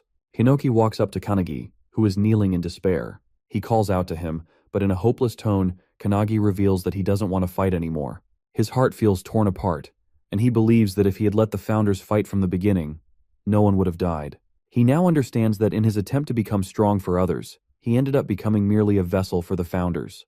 Hinoki, hearing Kanagi's words, tries to say something, but Kanagi is too overwhelmed by his thoughts. He feels the hand he shook with Makoto in his consciousness burning like fire. Kanagi knows that Makoto entrusted him to carry forward his legacy. This brings tears to the founders' eyes, but what Kanagi says next shocks them. He declares that he now not only wants to surpass the founders, but to surpass them with every moment he has. Suddenly, a beam of bright light hits Kanagi as he declares his determination. From now on, he will not let anyone else die. Bro is now 1,000 levels mentally strong. 1 month later, in Nagano Prefecture at Mitake Mountain, Suo is practicing hand-to-hand combat with Kanagi. He sends blow after blow toward Kanagi, who dodges them all. Kanagi then counters with a penetration attack, which Suo blocks, but the attack creates a shockwave behind him. Kanagi is shocked that Suo redirected the force of his penetration spell so effortlessly. As he processes this, Suo counters, but Kanagi is ready and uses Aikido to swing Suo around. Suo tries to kick midair, but Kanagi blocks it and counters with a powerful kick of his own. Just as he's about to land the hit, a loud shout stops them both. It's Ichika. How did it all happen? Well, the annihilation of the squad has left a deep scar in the anti-prophecy unit. During the funeral of the fallen, everyone was in grief, but Suo stood frozen in front of his brother's picture the entire time. Later, as Kanagi was heading to his room, he saw Suo coming out of Makoto's room, holding some books and a cat. Kanagi recognized the cat as Oribe, the one Makoto often talked about. Suo was shocked that Kanagi knew about his brother's cat, something even he hadn't been aware of. Before entering his brother's room, Suo didn't know about the cute cat, the books, the clothes, the food, or even the thoughts his brother had. He only discovered these things when he went through Makoto's belongings. Kanagi noticed that Suo had a bunch of diaries with him, which he planned to take. These diaries were left by Makoto so that his brother could read them in case he lost his life. All of Makoto's daily training and missions were recorded inside. However, Suo noticed something else. Every sentence in the diaries ended with Makoto worrying about Suo. He wrote about how Suo was doing, how the weather was cold, and even about Suo's achievements and life events. Reading this alone in his room, Suo broke down in tears, curling up on the floor as he realized that everything his brother wrote was about him. Comment a tear emoji if you're crying too. As Suo revealed all this to Kanagi, Kanagi also shared that Makoto always talked to him about Suo and his cat, Oribe. Hearing this, Suo teared up, declaring that from now on, he wants to get stronger so his brother won't have to worry about him from heaven anymore. With that, they both went to Hinoki Ichika to train. At first, she was cautious of them until they revealed that Suo was Makoto's brother and that Makoto had fallen in battle. This shocked Ichika, but she kept her composure. In sync, both Suo and Kanagi requested her to train them to become stronger. Coming back to the present, Ichika is amazed at how much they've both improved, especially Suo, who has progressed remarkably. Kanagi asks about his own progress, to which Ichika responds with an annoyed sigh, claiming she has nothing left to teach Kanagi since he already knows everything. She jokes that it should be her asking him to teach her instead. She then kicks a stick toward both of them and, with a manic grin, declares that she is the sword, challenging them to come at her. With that, they both charge at her, Suo striking from the front while Kanagi attacks from above. As they fight, Kanagi is determined to get stronger and is confident that he will become the strongest awakener in the world. Meanwhile, in England, London, a man wearing a hat and coat walks down the night streets alone. As he turns a corner, someone recognizes him as one of the 12 apostles of the apocalypse, Quatre. Quattro also recognizes the person approaching him. It's Midori. Midori straight up demands that Quattro reveal the location of his base and comrades, warning him that if he says anything else, he will die. Hearing this, Quattro instantly summons his weapon, a strange heart-shaped pike, and challenges Midori to come at him. Suddenly, a burst of blood sprays from the alleyway, followed by Midori walking out unscathed. Outside, other members of the anti-prophecy group are waiting. Midori hands them the book, turns and leaves, stating that 7 people are left. They now have 5 books, meaning they've killed 5 members of the 12 Apostles of the Apocalypse, and Midori is now heading to the next target. Inside the anti-prophecy's top-secret facility, the Hunt of Everlasting Secrets, someone presents the book that Midori collected to an old lady. Her name is Io, the superintendent of the anti-prophecy unit. The man who brought the book confirms that it's from Midori, and reveals that these are prophecy books belonging to the 12 Apostles of the Apocalypse. This man is Jengen, the assistant to the superintendent. Another assistant, a lady named Shiki, is also present. She suggests that the books might be parts of a single, larger book that has been dismembered.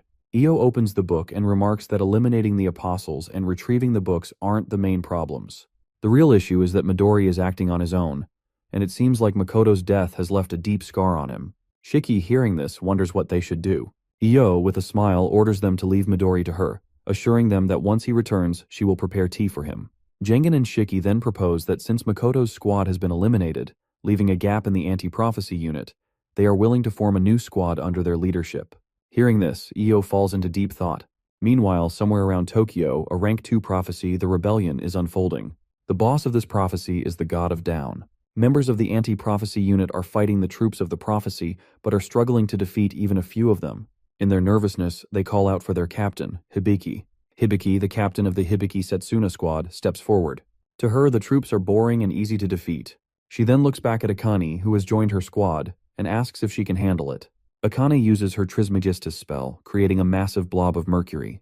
She warns everyone to stand back as she flows the mercury onto the ground toward the troops. Once every troop has their feet submerged in the mercury, Akane uses her gasification spell, converting the mercury into gas. The troops begin coughing and suffocating. Akane then follows up by converting the gas back into liquid mercury, which is now inside the troops' bodies. She uses crimson heat to boil the mercury within them, and finally she solidifies the mercury, instantly killing all the troops by forming spikes inside their bodies. The entire squad is shocked, as Akane has just wiped out all the troops in a matter of seconds. Akane snaps her fingers and turns toward the group, announcing that she's finished. Hibiki walks toward her, clapping, and praises Akane for using all 3 states of matter and executing 4 attacks in a single skill. She holds Akane's chin and remarks that it's a shame Akane is only a temporary member of their group. Hibiki proposes that once Akane finishes her training, she should join their squad permanently. Akane, excited, replies that she'll think about it. The other squad members are also impressed by Akane, wondering if she'll really join their squad, given how cute and strong she is. However, to their surprise, Hibiki wants Akane to join because she wants their battles to be even easier. As soon as Akane leaves, she calls Kanagi, informing him that she has completed Lesson 7 about controlling the 3 states of alchemy, and asks him to send her the next lesson.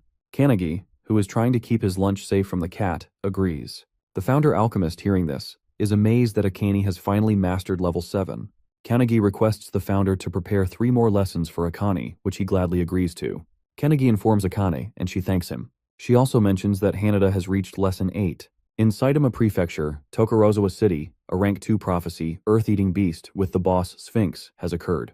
Hanada, sent to eliminate the boss, uses his lightning kick and completely destroys the boss with a single strike. With this, he completes his level 8 lesson on the lightning kick. The captain of the Todoroki squad praises Hanada and proposes that he join their squad.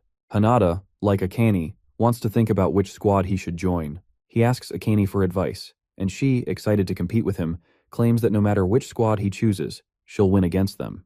Kanagi, who is on a joint call with them, is happy that they're both getting stronger and declares that he should get up and start training too. As Kanagi is talking, Suo gets annoyed that Oribe the cat always clings to Kanagi and not him. He yaps about it, and as he tries to pull the cat away from Kanagi, Akane asks if they've heard the rumor about a new squad forming.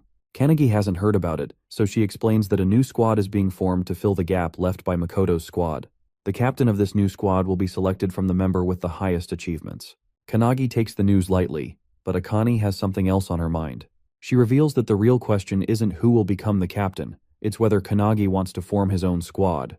At first, Kanagi brushes it off as a joke, but then he freezes, realizing the weight of what she's saying. Kanagi asks Akane why she said that. She reveals that there is a certain desire within the anti-prophecy, as there exists a force in the world capable of eliminating all prophecies. Kanagi is taken aback by this revelation, and Akane adds that she too desires such a force. She explains that everyone in the squad is searching for a strong-willed leader, and she believes Kanagi has the qualities to be a capable squad captain. Just then, Akane's squad captain calls for her, prompting her to excuse herself from Kanagi and say goodbye. This conversation leaves Kanagi deep in thought about the possibility of becoming a squad captain. Meanwhile, Ichika asks Suo about Kanagi, to which he reveals the discussion about him potentially becoming a captain.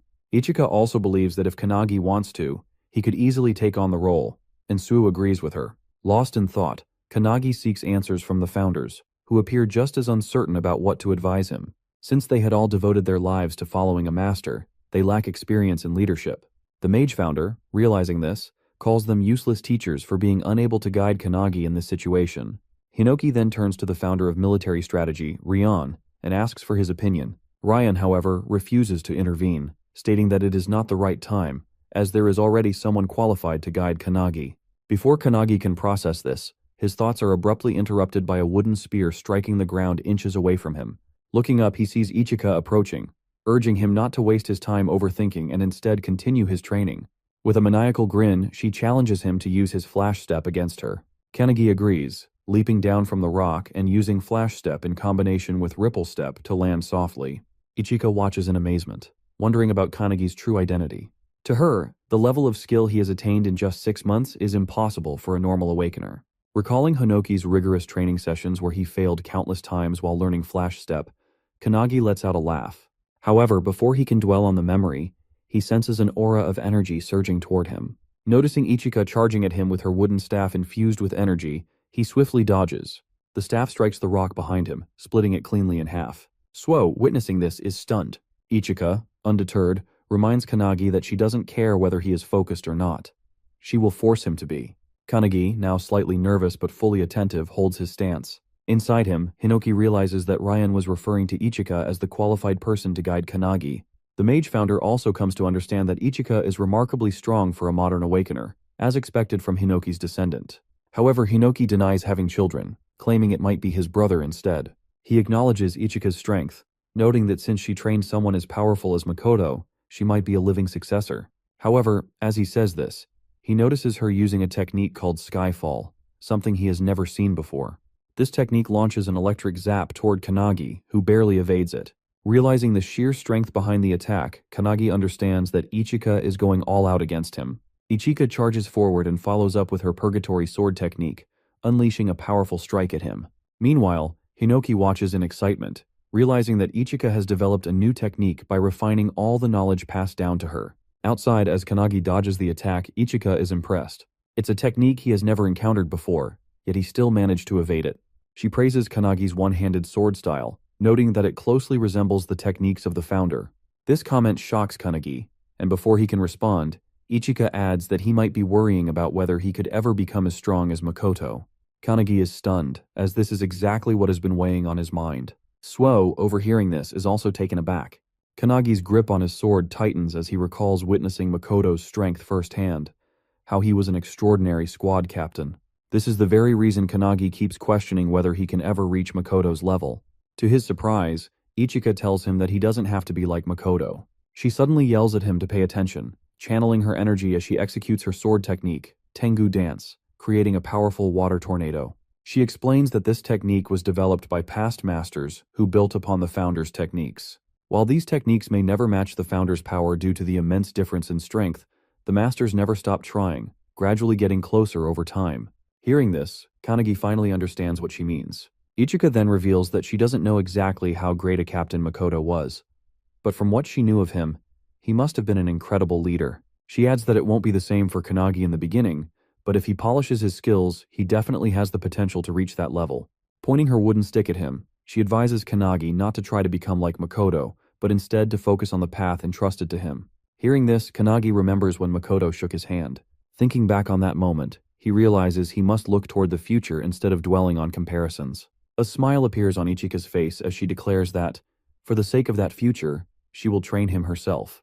With that, they both engage in intense training, pushing each other to their limits. 2 weeks later, at the anti-prophecy headquarters, Hibiki and Todoroki, two squad captains, review the list of newly recommended squad candidates. The list, submitted by the superintendent themselves, includes Kanagi and Ichika. Some members find this selection odd. Meanwhile, outside the HQ building, a dark figure speaks on a cell phone, informing someone that they have successfully infiltrated the facility and that the new squad captain exam will take place in 3 days. This figure carries the Book of Doom and boldly declares that they will soon become the new squad leader of the anti-prophecy. This figure is none other than Eva, a member of the 12 Apostles of Apocalypse. Eva possesses a skill called Heavenly Demon, which allows her to replace the existence of anyone she kills. Her goal is to become the captain of the newly formed squad of the anti-prophecy and destroy the organization from the inside. As Midori continues his killing spree against the 12 Apostles, more than half of them have already fallen. Since they cannot defeat Midori head-on, they have decided to sabotage the anti-prophecy from within. Their motto is that they will do anything to fulfill the prophecy. 3 days later, at the grand training field of the anti-prophecy, the selection examination for the captain of the new squad is underway. As all participants gather, the instructor announces that there will be 4 tests, with only 4 people advancing to the final stage. The exam follows a point system. First place in each test earns 3 points, second place earns 2, and third place earns 1.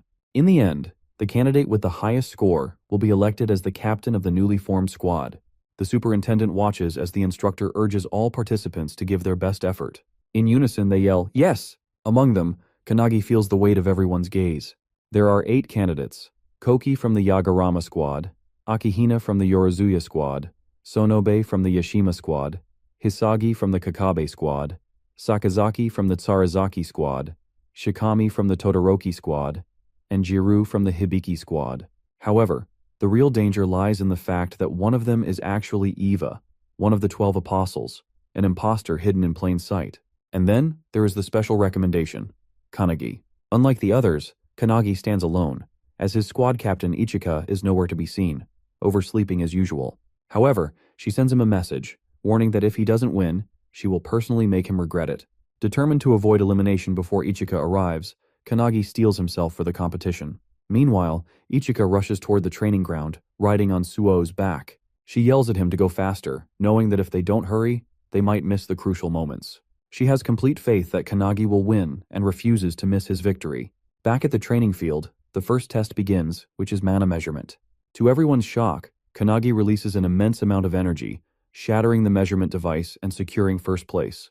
Akihina from the Yorozuya squad, who ranks 5th in the test, is stunned by Kanagi's overwhelming power. Sakazaki takes 3rd place, while Sonobe secures 2nd, both realizing that Kanagi is an anomaly. Sakazaki remarks that such irregularities occasionally occur when a genius in either physical strength or mana appears in the exam. He speculates that Kanagi is a mana prodigy, much like another participant, Shikami, who ranks 7th.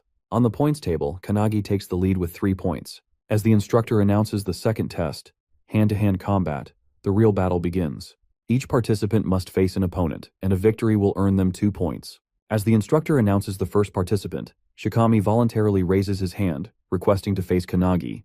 Shikami is the strongest regular member in hand-to-hand combat and is also considered an irregular. When he was just 2 years old, he was caught in the emergence of monsters from another dimension. However, even as a baby in a cart, he single-handedly killed all the monsters, shocking his own mother. He protected her and became a legend.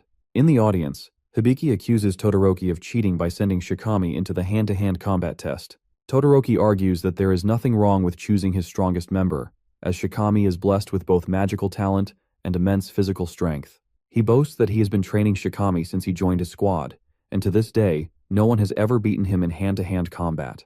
Hearing this, Hibiki wonders if the match will end instantly, considering Shikami's combat abilities are practically unbeatable. As the fight begins, Shikami approaches Kanagi and asks if he has really been giving lessons to Hanada. Remembering the founders, Kanagi replies that he is merely a messenger. Shikami doesn't understand what he means but continues, claiming that someone out there is advising and teaching Hanada, who is already a super genius. He adds that even without Kanagi's guidance, Hanada will surpass his current level on his own. Instead of arguing, Kanagi simply agrees with him, which only annoys Shikami further. Enraged, Shikami activates Violent Bite, transforming into a monstrous form. In an instant, with blinding speed, he lunges at Kanagi. Kanagi ducks just in time, but Shikami follows up with a powerful claw attack. Watching this, Todoroki is thrilled to see his fighter going all out. As Shikami swings with all his might, Kanagi sidesteps the attack. Seizing the moment, Kanagi shifts into Kudu's stance, grips Shikami's wrist, and with tremendous force, slams him into the ground. The impact erupts in a massive shockwave, sending rocks flying across the field and startling everyone. As the debris settles, both Kanagi and Shikami are airborne. The other participants are in awe. Despite Kanagi merely redirecting Shikami's attack, the sheer power of it was enough to devastate the entire battlefield. Even Kanagi himself is impressed by Shikami's strength, though Shikami assumes he is being sarcastic. Despite the powerful blow, Shikami lands safely on the ground, shocking everyone that he managed to do so despite the destroyed terrain. Akihina, analyzing the situation on his laptop, remarks that this outcome was inevitable. Shikami's physical boost is irregular, and the sturdiness of his body far surpasses that of a normal awakener. Regaining his composure, Shikami charges at Kanagi once again. Kanagi realizes that simply countering Shikami's attacks won't be enough to win. He needs to try something different. Activating his founder power, he delivers a light kick at the charging Shikami. He then multiplies the attack using the penetration technique, Luminance Kick, striking Shikami multiple times while he is still airborne. Everyone watches in shock as Shikami crashes to the ground, defeated. The instructor quickly intervenes, stopping the match before it escalates further, and declares Kanagi the winner, awarding him 2 additional points. The other squad members are amazed. This guy just physically overwhelmed Shikami, despite Akihina's earlier claim that he was an irregular. Akihina, now furiously typing on his laptop, hadn't expected Kanagi to be so exceptional in hand-to-hand combat. He initially assumed Kanagi would be eliminated naturally if left alone, but now, it's clear that Kanagi is becoming an obstacle in his plans. As Shikami regains consciousness and opens his eyes, he is shocked to see Kanagi casting some kind of spell on him while he lies on the ground. Kanagi reassures him that he is healing his wounds, which only astonishes Shikami further. An irregular in both mana and physical prowess, now capable of healing too? It seems almost unbelievable. Shikami, still processing what's happening, asks Kanagi if there's anything he can't do. This question makes Kanagi recall the time he desperately tried to bring back his fallen Makoto squad members but failed. After healing Shikami for a while, Kanagi tells him he should be able to stand now. As they speak, a loud bang suddenly erupts nearby. Kanagi looks over and reveals that it marks the final match of the hand-to-hand combat exam. Shikami, now alarmed, wonders how long he has been unconscious, realizing it must have been quite some time. Kanagi calmly tells him it has only been 5 minutes. According to Kanagi, after their fight, the other battles started simultaneously. 2 of the pairs finished instantly, but Akihina and Hisagi are still fighting even after 5 minutes. Both remain determined, exchanging a relentless barrage of blows with full force. As Hisagi charges at Akihina, she pushes him back with a powerful attack, mocking him for lacking any special abilities. She taunts that without unique skills or traits, he is unfit to be a captain. Akihina steadies himself and counters her remark, stating that he is not the type who seeks to stand out. According to him, even if an ordinary person were to take on the captain's role, death would be the only outcome for them. He believes that a captain must have the ability to adapt to any situation in order to increase the survival chances of every squad member, even by just 1%. Akihina declares that this is his goal, ensuring that he does not suffer the same fate as the Makoto squad. This statement strikes a chord with Kanagi, as Akihina is speaking about his fallen comrades in such a manner. Shikami also takes offense and warns Akihina to watch his words. Back in the fight, Hisagi executes her disciplined chainsword technique, generating an energy whirlwind as she charges straight at Akihina. Even though Akihina blocks the attack, the sheer force sends him crashing to the ground.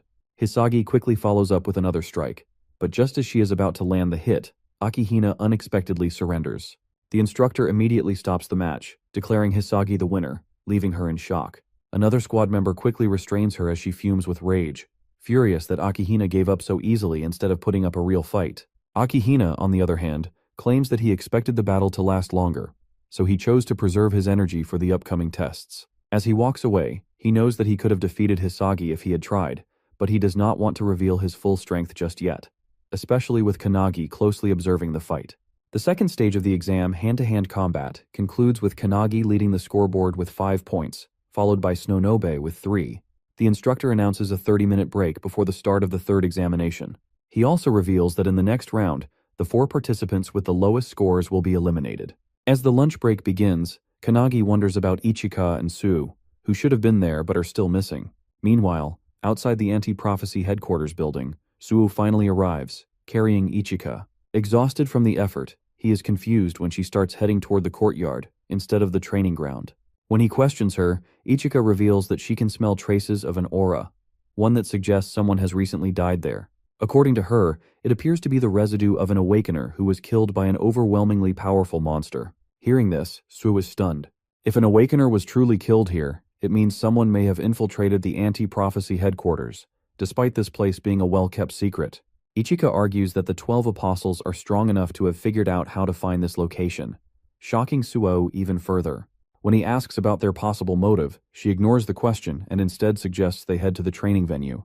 In her mind, however, she knows that whoever died was likely at the level of a squad captain. But with no official reports of such an incident, the situation is becoming more intriguing. Now, not only Midori but also Ichika, Suo, and, most notably, Kanagi are all working toward the same goal, avenging Captain Makoto's death. During the lunch break, as everyone patches up their wounds, eats their meals, and casually converses, Akihina sits alone, focused on his laptop. Meanwhile, Kanagi, who is sitting with Shikami, becomes excited when he notices his comrades, Ichika and Suo, arriving. The atmosphere shifts as others grow nervous upon recognizing Ichika, one of the 5 elite members of the Anti-Prophecy Special Task Force, alongside Midori. Suo, observing the gathered captains, feels uneasy. Ichika had claimed that a captain had been killed, yet all 7 captains are present on the training ground.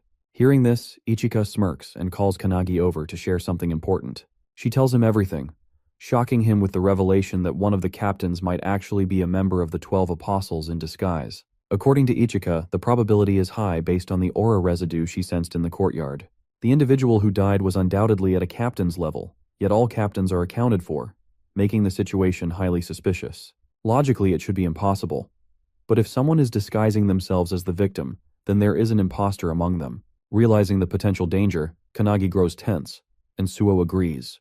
The person who just killed a captain-level individual is standing among them. I know it's an Among Us reference. Cheeky. Suo fears that if they don't solve this problem soon, there may be more victims. If they leave it as it is, there's a possibility that a prophecy at a level where human extinction is inevitable might appear. However, Ichika, with an evil grin, suggests a far more ruthless approach, killing everyone there to eliminate the threat entirely. Suo and Kanagi immediately oppose the idea, arguing that they only need to find and eliminate the one member of the 12 apostles lurking among them. Ichika, now excited, points out that if they are dealing with the 12 apostles, this might be their chance to avenge Makoto. After all, they are the ones responsible for his death. She asks Kanagi if he feels the same, and as he recalls what happened to Makoto and their squad, he confirms. Suo, clenching his fists, also remembers everything that happened to his brother. Kanagi then turns to Azure, the founder of the detectives, for his opinion. Azure suggests that he should first examine the crime scene, but given that they are in the middle of an examination, he knows that isn't possible. Kanagi considers hurrying there since there's still some time left before the lunch break ends. However, Azure warns that this might alert the culprit. If the apostle they are dealing with is as strong as the one they faced at the Snowy Mountain, he could easily wipe out everyone here if he wished. They need to be prepared if that happens. Taking this into account, Kanagi decides to head to the training ground after today's test, but asks if there's a possibility that even the founders wouldn't be able to detect any aura residue at the crime scene. Hinoki then reveals that they have been near a volcano for the past month, where he trained and mastered his one-handed sword technique.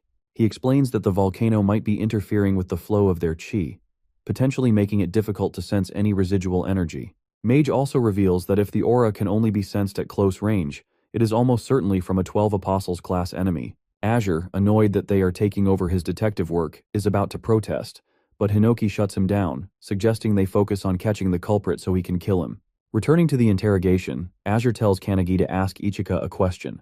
Kanagi then asks if there is a possibility that the apostle infiltrated as a candidate rather than as a captain. This catches Ichika off guard, but after a moment, she confirms that it's possible, if they are talking about the captain candidates. However, she insists they cannot rule out suspicion on the squad captains either. Kanagi understands but quickly forms an idea that he plans to use in the next test, assuming it involves combat abilities. However, just a few minutes later, the instructor announces the start of the 3rd stage of the examination, revealing that it is a written test, completely shocking Kanagi. The candidates are seated in private chambers where no phones are allowed, making it impossible for Kanagi to gather any information about the infiltrator. The test focuses on the rules of the anti-prophecy, something Kanagi doesn't understand at all. However, he refuses to give up, determined to push through. When the test ends, the instructor announces the results. Kanagi fails to earn any points, while Akihina jumps to second place with 3 points. The last 4 candidates, including Shikami, are eliminated. Kanagi feels embarrassed about getting the lowest score in the writing exam, but as he stands there frustrated, Shikami walks up to him and encourages him, telling him that he did well. Both Kanagi and Shikami receive 0 scores in the writing test, but Shikami is especially frustrated about Akihina earning full marks. Despite this, he praises Kanagi for maintaining first place and assures him that he will be cheering for him in the second half of the exam. He wonders who will be selected as the new captain and adds that after the captain is chosen, the superintendent will also evaluate whether the newly formed squad will function properly. Shikami explains that the minimum number of members in a squad is 7, meaning the captain must recruit at least 6 more members. He advises Kanagi to start considering which candidates he will recruit once he becomes a captain. Placing a hand on Kanagi's shoulder, Shikami offers himself as a squad member, emphasizing his strong physical abilities. Then with a grin, he walks away, wishing Kanagi the best for the rest of the exam. As Shikami leaves, Azure approaches Kanagi and tells him to visit the crime scene. However, something in Azure's confident tone makes Kanagi realize that he has already identified the culprit. Azure confirms this, but states that he still needs solid evidence to make an official deduction. He then declares that they will now go on the offensive against the 12 apostles. The mage explains everything that has happened so far, and mentions that Detective Azure assists Kanagi with his deductions and methods. This annoys Hinoki, as the mage speaks in a roundabout manner, but she does so intentionally to lighten the mood with her narration. They are at the crime scene, where Azure takes over for Kanagi and begins examining the area. As expected, everything aligns with his suspicions. With the victim's identity confirmed, he now also knows who the culprit is. Hearing this, Hinoki realizes that their opponent is indeed one of the 12 apostles, which means he might have obtained the Book of Doom, the same one the last apostle possessed. The mage then asks what they should do next. Just as Kanagi is about to respond, he suddenly feels a surge of energy and is transported into a cloudy realm. There, he encounters an old lady who, when asked, simply claims to be a random granny passing by. She inquires about his investigation, and Kanagi reveals that a murder has been committed. The culprit has taken on someone else's form and appears to be highly skilled. Upon hearing this, the granny asks if they should find the culprit now. However, Kanagi explains that they already know who it is, not by mere guesswork, but with solid proof. Despite this, he admits that he cannot expose the truth just yet. The granny is confused, as she believes that revealing the culprit and eliminating them immediately would be the best course of action. However, Kanagi argues that while it may seem that way, there are actually 2 culprits instead of 1. He insists that it would be better to take them both down at once when they are in the same place. He decides to deal with it in the morning, but requests that the old lady, who is actually the superintendent, refrain from interfering and simply observe. She smiles, wishes him luck, and reiterates that she is just a passing granny who will not interfere. As she is about to leave, Kanagi reveals his name to her, prompting another smile from the old lady. Suddenly, a strong surge of energy rushes through him, and he regains control of his body. In a top-secret location, the assistant questions the superintendent, asking if it was wise to leave things as they are. The granny, however, assures her that she doesn't mind, as Kanagi seems close to the truth and appears to have a plan. She claims that she is merely interested in seeing what he will do next. She then orders the assistant to instruct the other officers to provide backup for Kanagi if anything happens. The assistant agrees, but admits that even after walking near the residual traces, she didn't find anything particularly interesting. Still, the superintendent places her trust in Kanagi's words. The assistant is puzzled as to why the superintendent has so much faith in him. In response, the granny reveals that it is because of the confidence and determination she saw in his eyes. The next day, as Kanagi walks through the woods, Shikami joins him, explaining the details of the next test. This test will evaluate their performance based on how well they would function as a squad captain. Shikami already expects Akihina to rely on his strategic skills, but he expresses his support for Kanagi instead. Kanagi thanks him, but suddenly, out of nowhere, asks why Shikami deliberately dropped out of the examination. After a brief yet sinister pause, Shikami turns to him and claims that he changed his strategy midway. Instead of becoming a captain himself, he now prefers to operate in his own way under the command of a strong captain. Kanagi narrows his eyes in suspicion and accuses Shikami of doing it so he could eliminate all the promising members of the squad. Ichika is also present, hiding in the trees just in case. Hearing Kanagi's suspicion, Shikami openly admits that he has no problem killing someone if it is necessary for a replacement. He explains that during the third test, he struggled to write anything because his brain could only process and retrieve the information already stored in it, which is why he ended up with a score of 0. Calling himself a fool, he accepts that it would be better for him to simply eliminate Akihina's body instead. As they step into an open field, all the squad captains and members surround them. In the center, Todoroki is chained to the ground, while Hibiki and another captain stand beside him. With her usual casual and cocky demeanor, Hibiki refers to Shikami as Mr. Apostle and asks him to introduce himself. Realizing his disguise has been exposed, Shikami deepens his voice and reveals his true identity, Ava, the ninth apostle. Ava then explains her ability, adding that she can also extract information directly from a host's brain. She claims that she killed Shikami because he possessed the strongest physique among the contenders. Hibiki smirks and asks if Eva's goal is to sabotage the anti-prophecy from the inside. Ava confirms this, but admits that since she has failed, she now has no choice but to kill everyone present. However, before doing so, she wants to know who first discovered her true identity. Hibiki points toward Kanagi, who is standing right beside Eva. With an evil grin, Ava glares at him and remarks that she never expected him to have the audacity to stand so close to her. Turning to face him, she radiates immense energy and demands to know who the hell is he. But how did all of this happen? Right before Shikami's body was taken over by Eva, Todoroki had told him that he would recommend him as a candidate for the new squad captain. This news excited Shikami greatly, though Todoroki cautioned him that the information was still a secret and would only be officially announced the next morning. Getting even more excited, Shikami joked that despite it being a secret, they were practically yelling it out loud, which would definitely inform others. Todoroki then reassured him, stating that Shikami was one of the strongest individuals there in terms of physical power and would undoubtedly make a great captain. Seeing this level of confidence in him, Shikami agreed, feeling determined to do his best. However, just as he was fist-bumping Todoroki, something slashed him into pieces. In an instant, Shikami was cut down right in front of Todoroki, leaving him utterly shocked and unable to process what had just happened. Suddenly, a deep voice echoed through the air, mocking Shikami's weakness and questioning if this was truly the standard for a squad captain candidate in the anti-prophecy unit. The figure then answered its own question, claiming that the squad had only grown strong thanks to artifacts and the one who had provided them. Stepping forward, the figure introduced herself as Ava, one of the 12 apostles, and declared that she was looking forward to their future. Walking up to Shikami's lifeless body, Eva activated her heavenly demon skill, taking complete control over it. As she is channeling her power, Todoroki, with his mighty punch Vajra, smashes her entire body into a splatter of blood. Tearing up in rage, Todoroki breathes heavily, but to his shock, he suddenly hears applause from behind him. The same Shikami he had just seen die is now clapping, praising Todoroki for managing to kill a 12 apostle with a single hit, just as expected from his master. Stunned, Todoroki turns around to see Shikami standing there, seemingly alive. However, before he can even react, his body is instantly sliced in half by Eva, who had taken on Shikami's form.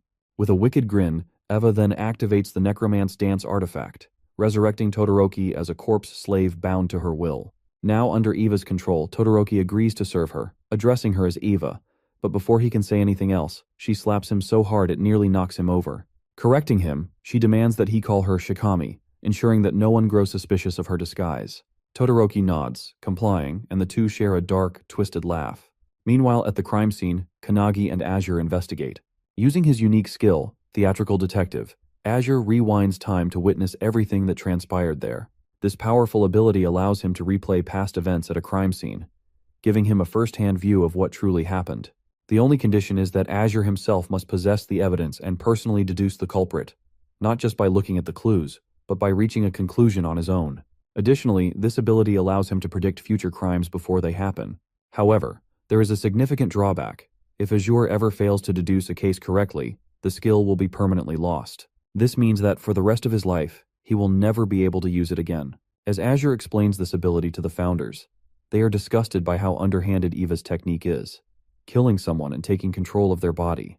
However, the room falls into shocked silence as everyone turns their gaze toward Kanagi, who is overflowing with mana, his rage uncontainable.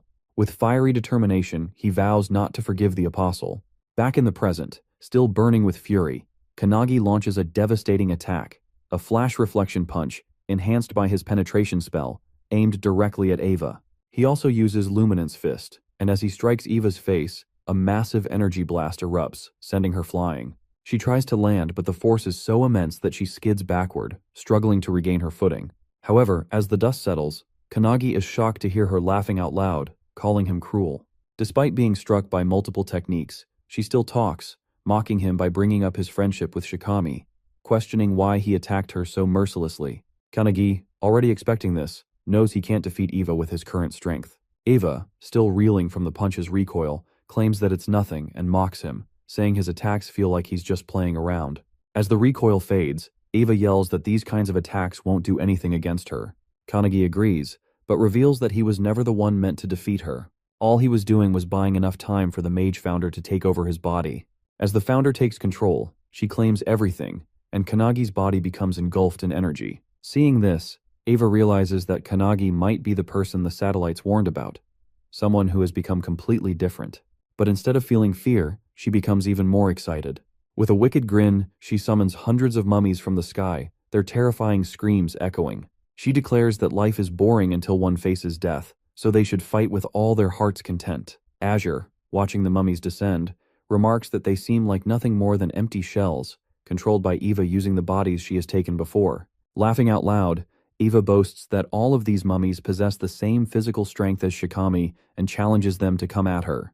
Looking around, Hibiki notices that there are roughly 100 bodies, all on the same level as Shikami, which shocks a candidate standing nearby. Kanagi, witnessing this from his consciousness, finds it disgusting that Eva is using the bodies of those she has trampled over. The mage, who is standing beside him, notes that he has changed, and so have the founders. As the mummies shoot toward the ground, the mage, controlling Kanagi's body, declares that Eva has underestimated him. With that, she unleashes multiple electric zaps, electrocuting all the mummies mid-air and shocking Eva. Mage takes it personally as Eva summons her minions and lets them free fall in front of her, forcing Mage to strike them before they land. As the burning mummies rain down from the sky, Eva is left confused, wondering what Kanagi just did. There are people who master unparalleled accuracy through intense training, but Kanagi simply used his skill without batting an eye and managed to hit every single target without missing. The mage instructs Kanagi to stand beside her and study her actions. Our boy finds it amazing that even though she is using a weak body, she can still cast all of her spells efficiently. Calling him closer, Mage explains that while Kanagi was only seeking power for himself, the founders, on the other hand, were eager to use their power through his body. Kanagi is confused, unsure of what she is talking about. Mage continues, stating that even after everything, Kanagi, drunk on immense power, still felt closer to his goal, which was simply to become stronger. Meanwhile, all the founders are also drunk on Kanagi's unparalleled talent. However, after experiencing the tragedy of losing a friend, someone who trusted Kanagi with the future, Mage concludes that Kanagi is angry from the bottom of his heart. Pointing at the founders, who are all excited, Mage claims that they all like the current version of Kanagi. Eva, hearing this, is confused. She charges at Kanagi, yelling that the rule of the world is simple: the weak get trampled by the strong. Just as she is about to strike, an electric spark erupts in front of her, stopping her mid-charge. Eva, bewildered, looks around and notices the sky raining down with thunderstrikes. Mage reveals that many people think like Eva, but he remembers witnessing an existence powerful enough to destroy the tower, only to be toyed with and devoured by beasts from another dimension. Mage, who observed her comrades fall, now stands for those who were weak, vowing to avenge them. As she walks toward Eva, Mage, still in control of Kanagi's body, calls Eva frustrated, mocking her for lacking the strength to fight. Eva, on the other hand, can't get back on her feet as she is continuously blasted by the thunderstrikes. Mage knows that even though Kanagi trained in the mountains, laughing on the outside, deep inside, he wanted revenge. She ensures that all the founders share the same belief, that Kanagi will one day reach the same peak as them. Extending his hand forward, Mage assures him that if he ever needs help, they will lend it to him, and if he feels sadness, he should point to what caused it, and they will put an end to the prophecy. Without hesitation, Kanagi points at the airborne Eva, and suddenly, she is struck by lightning bolts that tear her body into pieces. Everyone is left in shock, while the instructor realizes that Kanagi resembles Midori when he was a child, a monster in the making. As Eva lies in pieces on the ground, she can't comprehend how this young boy not only destroyed all her minions, but also obliterated her body. Kanagi, walking toward her, asks if she now understands their strength and states that he has a lot of questions to ask her. He adds that he knows many people skilled in interrogation and wants to talk to Eva about everything that happened. However, in a deep voice, Eva reveals that she can't fight Kanagi in her current form and admits that her boss was right about it. Suddenly, a coffin emerges from the ground and Eva calls it her trump card. Kanagi is shocked, while Eva explains that, hundreds of years ago, one of the founders, known as the 10,000-man army slasher, was responsible for destroying the tower. To Kanagi's horror, Eva unveils the body of Hinoki Reichiru inside the coffin. All the founders, especially Hinoki's spirit, are stunned that she has possession of his corpse. Without a word, Mage casts a thunderbolt spell, striking down the coffin. This shocks Hinoki, but Mage states that this is now the real deal, as Eva has already taken control of Hinoki's body. In front of them, Hinoki's corpse stands, gripping his blade. Eva, thrilled by her newfound power, declares that she can now fight them on equal footing. Kanagi, taken aback by the overwhelming pressure filling the air, realizes that this aura is even stronger than what he felt while training with Ichika. But that's not all. With a snap of her fingers, Eva summons hundreds of minions from the ground, calling it the second wave. Kanagi begins to worry, but Mage reassures him that it's nothing. As Eva continues summoning her minions, a sudden explosion erupts behind her. Turning around, she sees Kanagi's friends arriving. Ichika, Suo, and the others, standing ready for battle. He is not alone! Eva feels annoyed, believing Kanagi to be alone in this ordeal. As she observes him speaking, Kanagi realizes that the corpse's voice and speech pattern are identical to Hinoki's. Despite their friends joining the battle, they struggle to defeat the minions, as Eva remarks that these ones are far stronger. This time, the minions possess a physical hardening skill, and even when one of the members unleashes their full power, the attack leaves the minion unscathed. To their horror, each minion possesses a unique skill, making them formidable opponents. With their overwhelming numbers, the anti-prophecy members find it increasingly difficult to fight them head-on. Hibiki, who has been closely observing the battle, activates her sound visualization release skill, summoning a sound phoenix that obliterates a group of minions in an instant. However, despite her powerful attack, she remains wary, realizing that each minion's strength is enhanced by their individual skills. As if things weren't chaotic enough, Todoroki suddenly breaks free from his chains and slam dunks one of the younger members with crushing force. However, Hibiki reacts just in time, rescuing them from certain doom. Amidst all that, Eva is reveling in the chaos, thoroughly enjoying herself. She smugly declares that in a battle like this, only the squad captains have a chance of survival. Hearing this, Kanagi turns to the other founders for their opinions, but they all remain silent. He then faces Mage and asks her to let him take control of the body for a moment. She is surprised by the request but ultimately agrees. Taking control, he confidently mocks Eva, accusing her of underestimating his friends, something she should not have done. Meanwhile, Hanada finds himself surrounded by minions, but he recalls Lesson 7 from Kanagi. Channeling his fist technique, he summons a dragon, using it as both a power source and a foundation for his attacks. With explosive force, he kicks the hell out of every minion charging at him. A while ago, Founder Spirit Wantak had observed Hanada's muscular yet flexible build, noting his tendency to rely on single-point concentrated strikes paired with his agility. Another founder, Eilerson, had argued that while it was not a bad technique, it could be far more effective with their guidance. Now, in the present, Hanada flawlessly integrates all the techniques they have taught him, moving like a coiling snake, striking from every angle and obliterating the minions with precision. At the same time, Akane stands her ground, ready to face the horde of minions rushing toward her.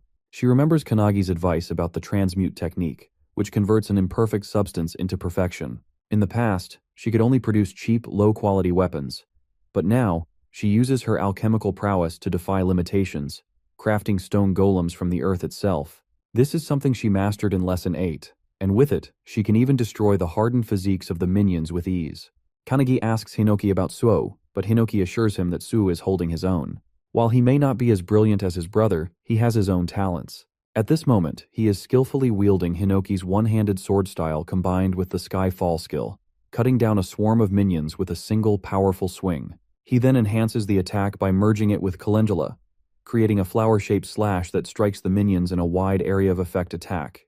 Watching this, Ichika feels a sense of pride, impressed by how her student is seamlessly combining techniques and skills. However, in her opinion, Kanagi's feats remain unparalleled due to the complexity of his combinations. As she continues cutting down minions, lost in thought, she suddenly notices a massive fire tornado forming before her. The sight startles her as this can only mean that the battle between Kanagi and the 12 Apostles has already begun. However, as she focuses on the fiery vortex, her shock intensifies when she realizes that Kanagi is fighting none other than the legendary founder, Hinoki. Eva charges at Kanagi, wielding Hinoki's one-handed blade style combined with the wave-cutting blade technique. However, our boy effortlessly sidesteps the attack with the precision of Goku in Ultra Instinct. Despite missing her target, Eva's strike completely obliterates the ground beneath them. Kanagi immediately counters with Mage's Thunderbolt attack, but it barely phases someone as powerful as Eva. She retaliates with her devastating dice slash skill, slicing the entire battlefield into countless cubes, even cutting down her own minions in the process. However, our boy survives, leaping onto one of the floating cubes and recalling that he has endured this very skill with his own body before. Meanwhile, as the battlefield is reduced to shifting cubes, the other members struggle just to stay upright. One member desperately clings to another who is about to plummet into the abyss. But before they can pull them up, the dice slash severs his arm, sending her tumbling down. As she free falls, still clutching her comrade's severed arm, Kanagi notices them just in time. Without hesitation, he casts a bubble spell, lifting them all to safety. Mage Spirit, growing increasingly worried, turns to Hinoki and asks what they should do next.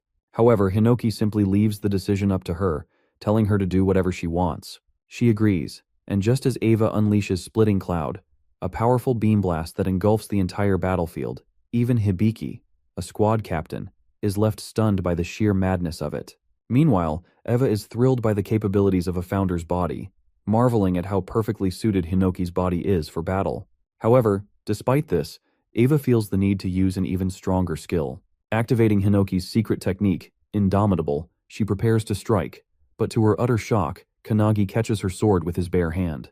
Hinoki's spirit watches unimpressed, while Mage mockingly claims that even though Eva is using Hinoki's body, he is still weak. Hearing this, Eva shouts in frustration, demanding to know how a founder's legendary body could possibly be considered weak. Desperate for a stronger skill, she frantically searches through Hinoki's memories, trying to extract something more powerful. As she forces his way deeper into Hinoki's mind, her eyes begin to tear up, as if she has just seen something truly terrifying. Eva's tears stem from the overwhelming memory of Hinoki's past, back when he was still alive during the time of the towers. Just witnessing this memory pushes Eva to the brink of madness. In the vision, Hinoki slices through an entire tower with a single swing of his blade. However, despite this awe-inspiring feat, he grows colder and more detached with each passing battle. Eva struggles to comprehend how a mere human's wisdom and skill could reach such an unfathomable level. Hinoki's memories are filled with countless acts of destruction, severing human bodies, cutting down monsters, slicing through the sea itself, and even wounding the planet. The sheer weight of these memories crushes Eva's spirit, leaving her crumbling under the pressure. She desperately wonders where she should go, how she can possibly grow stronger, but the weight of it all is unbearable. Her very soul begins to fracture, feeling as though it's about to shatter into nothingness. Hinoki's spirit, unbothered and relaxed, simply remarks that Eva's spirit should just break apart. However, another founder quickly warns that if it does, it will go berserk, slaughtering everything around it. And to their horror, that is exactly what happens. Eva's spirit shatters. It lets out a piercing scream, so powerful that it is felt even in the distant city of Takasaki. The force of the scream triggers an immediate evacuation, as residents check their phones and discover that the source of the aura is coming from Nagano Prefecture, a staggering 100 kilometers away. Yet despite the distance, the shockwaves still reach them. Panic spreads as people fear that the end of times has arrived, or that a monstrous entity has emerged. Back on the battlefield, as Eva's scream echoes, the very rocks begin to levitate off the ground. The overwhelming aura crushes down on everyone present, weighing heavily on their shoulders. Weaker members begin coughing violently, their bodies pinned to the ground under the sheer force of it. Kanagi, witnessing this, shouts for Hinoki, but the spirit remains unbothered, still relaxing as if nothing is happening. He simply replies that he has left everything to the mage, and Mage agrees. Meanwhile, as Eva steps toward Kanagi, Mage raises her sleeve, revealing the seal of truth on her arm. With unwavering confidence, she declares that if she must use Kanagi's body, she will end this in just one strike. As she unleashes the seal of truth, Kanagi's body begins radiating with immense energy. Witnessing this, Akane is in complete disbelief. The alchemist's spirit within Kanagi speaks, telling him that he and Akane must watch carefully. He explains that whether it is magic or alchemy, they are the pursuers of truth, and in this moment, Kanagi will reach one of those truths. As he continues speaking, Kanagi's arms become marked with the same seals that Mage once bore. The alchemist spirit wonders if Kanagi's body can withstand the fragments of truth, or if it will crumble under the weight of such power. Meanwhile, Eva's soul is already shattered into pieces, and the only thing driving her body is the lingering residue of her spirit. Yet the body moves instinctively, as if guided by primal urges, just like a wild animal. Hinoki, who was once mature and composed, abandoned his body to this state long ago, and to describe that phenomenon, they call it truth ignorance. As Eva grows more enraged, she unleashes a surge of dark energy, her aura twisting and distorting the air around her. Mage, witnessing this, foresees a future where the energy becomes so overwhelmingly powerful that it destroys everyone, including Kanagi, and even affects people far across the continent. Eva could very well be the end of the world in that moment. Kanagi, realizing the severity of the situation, recognizes the danger in the vision. Mage then activates one of her skills, Magus of Truth, a technique designed to counter the skills of its target. The technique is so powerful that the world itself can hardly bear its immense force. As Eva loads dark energy into her arm and swings it at Kanagi, he effortlessly stops the attack. To her shock, he grips her hand firmly. In that moment, Mage channels a burning light attack, creating a powerful burst of light between them, engulfing the entire area. As the dust settles, Eva is reduced to nothing more than a charred skeleton, while Kanagi still grips her hand. Mage, using Kanagi's body, calls out a final goodbye to Eva's dying soul as her ashes are swept away by the wind. The other founders watch this with determination, but Hinoki rises, clearly annoyed by the fact that his soul and body are now completely separate entities. Mage smiles and turns toward Kanagi, asking if what he has just witnessed will help him in his training. As Kanagi takes control of his body again, he is shocked to see that the field is clear, with all of his comrades cheering for him, as if he had won against the monster. Ichika, however, is worried that he didn't use his sword at all, making her teachings seem to have had no impact. Hanada sighs in relief, while Suo praises Kanagi, saying that he burned that powerful enemy with just one attack. However, Akane has a deeper insight. She understands that Kanagi completely analyzed his opponent's skills and rendered them useless. This makes Akane's hands tremble, as she wonders if it's even possible for a human to reach that peak. Despite the uncertainty, she gains confidence, motivating herself that she will do the same. The instructor is now worried about the massive hole in the field, as it was only an examination. But things went south quickly and spectacularly. Even Todoroki is dead, which makes the instructor annoyed, knowing that he now has to conduct another exam like this. As the members are gathering themselves, one notices a strange, bright circle and becomes terrified. The instructor is also shocked, but to everyone's surprise, it's the superintendent. Kanagi, seeing the superintendent, remembers that it's the old lady from his consciousness earlier.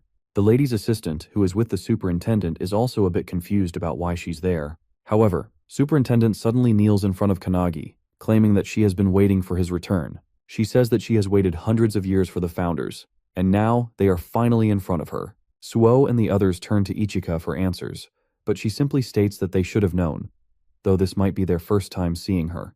According to Ichika, the old lady is one of the founders of the anti-prophecy and holds the highest rank in the Japanese branch. Suo, frustrated, exclaims that they already know that, but what's truly confusing is why she is kneeling before Kanagi. Ichika admits she doesn't know either. Meanwhile, Kanagi is just as bewildered, wondering why the old woman from earlier is bowing before him like that.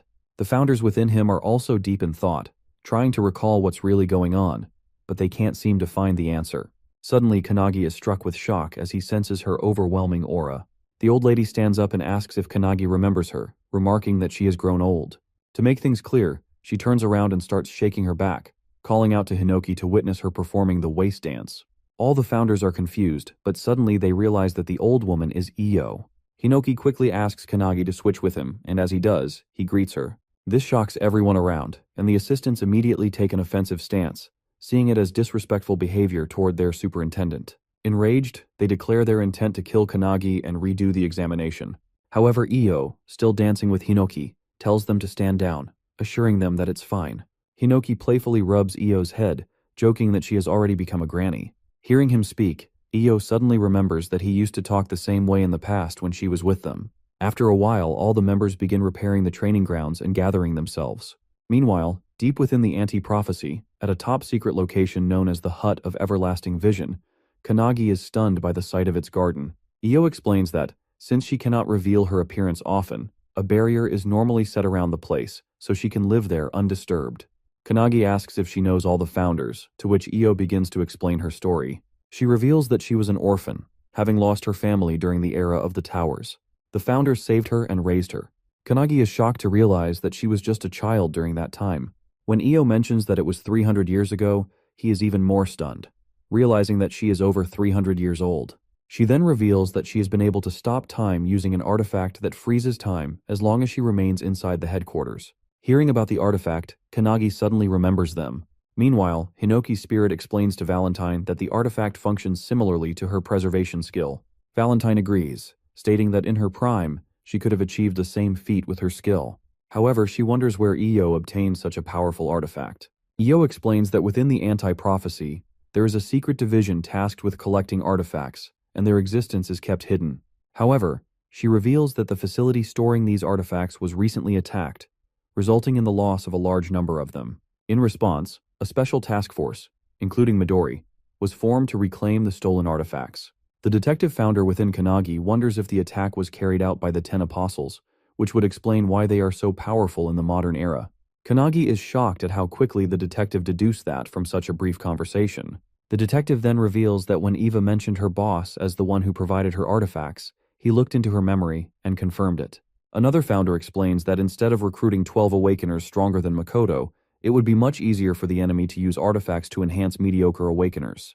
Hinoki agrees, noting that the two enemies they previously encountered were not as strong as Makoto. Io also agrees, stating that they were unaware of the 12 apostles' existence until they raided the facility. She explains that the apostles now possess the same power as the anti-prophecy's greatest enemy, making them too dangerous to ignore. She adds that they are doing their best to track down their leader, but it seems that Midori will reach them first. This shocks Kanagi. Meanwhile, in Detroit, Michigan, the streets are eerily empty. In an area that looks like a battleground, a turbulence spell suddenly creates a tornado, slamming into the ground with immense force. At the center of it all is Midori, who has just made a shocking discovery. They had assumed the 12 apostles consisted of 12 individuals, but there is also a 13th member. Watching him through an orb, a man lounging on his couch smirks, impressed that Midori has arrived earlier than expected. With a sinister tone, he casually asks whether Midori prefers a cup of coffee or black tea. Without hesitation, Midori chooses him to die, calling him by his true title, Number Zero. Midori launches another turbulence beam toward the floating Number Zero. The beam is so massive that, far away, another member of the special task force, Nishina, notices it. Mikado, who is also with him, remarks that the city is already abandoned, so they should be fine, but he is puzzled as to why Midori is using such a powerful attack. As they discuss, they suddenly sense a strong attack coming their way. Just in time, they leap off the building, which is instantly sliced in half. The structure completely shatters into pieces. Landing on the ground, they decide to leave Number Zero to Midori, while they focus on handling Kamaragi, one of the 12 apostles. Meanwhile, Midori grows frustrated, unable to pierce the bubble surrounding Number Zero, even after using his strongest wind attacks. He wonders if it's the effect of a skill, or perhaps an artifact. Finishing his tea, Number Zero steps out of the bubble himself, mocking Midori and asking if he's done. Without hesitation, Midori instantly casts Wall of Cutting Pearls, launching massive rocks toward Number Zero, triggering a devastating explosion. However, to his shock, Number Zero emerges unscathed, casually comparing himself to a whale among fish in front of Midori. Midori quickly realizes that Number Zero has other means of defense, even without the protective bubble. Seeing Midori standing before him, Number Zero begins to taunt him. He claims that under normal circumstances, Midori would be so powerful and terrifying that he wouldn't even consider him an enemy. Yet now Midori is grieving the death of his friend. To Number Zero, this makes him a pathetic creature. He goes on to say that from the moment Midori was born, he was nothing more than a monster designed for battle. And yet, despite being made for war, he still failed to protect his precious friends. These words ignite a deep fury within Midori. Enraged, he lunges at Number Zero with overwhelming power, his eyes burning with killing intent as memories of the past flood his mind, memories of what happened 23 years ago. At that time, deep in the mountains, Shinonome, a special task force member, stood in shock, staring at a brilliant surge of energy erupting from a massive crater. Yelling in disbelief, he realized that this was all that remained of the Midori family mansion. Superintendent Io is also there, witnessing the remains of the destroyed mansion. At the center of the devastation, something emits a tremendous amount of energy. As she steps closer, she realizes the source. It's a baby, radiating an overwhelming aura. The intensity of the energy makes them believe that the entire disaster was caused by this child's birth.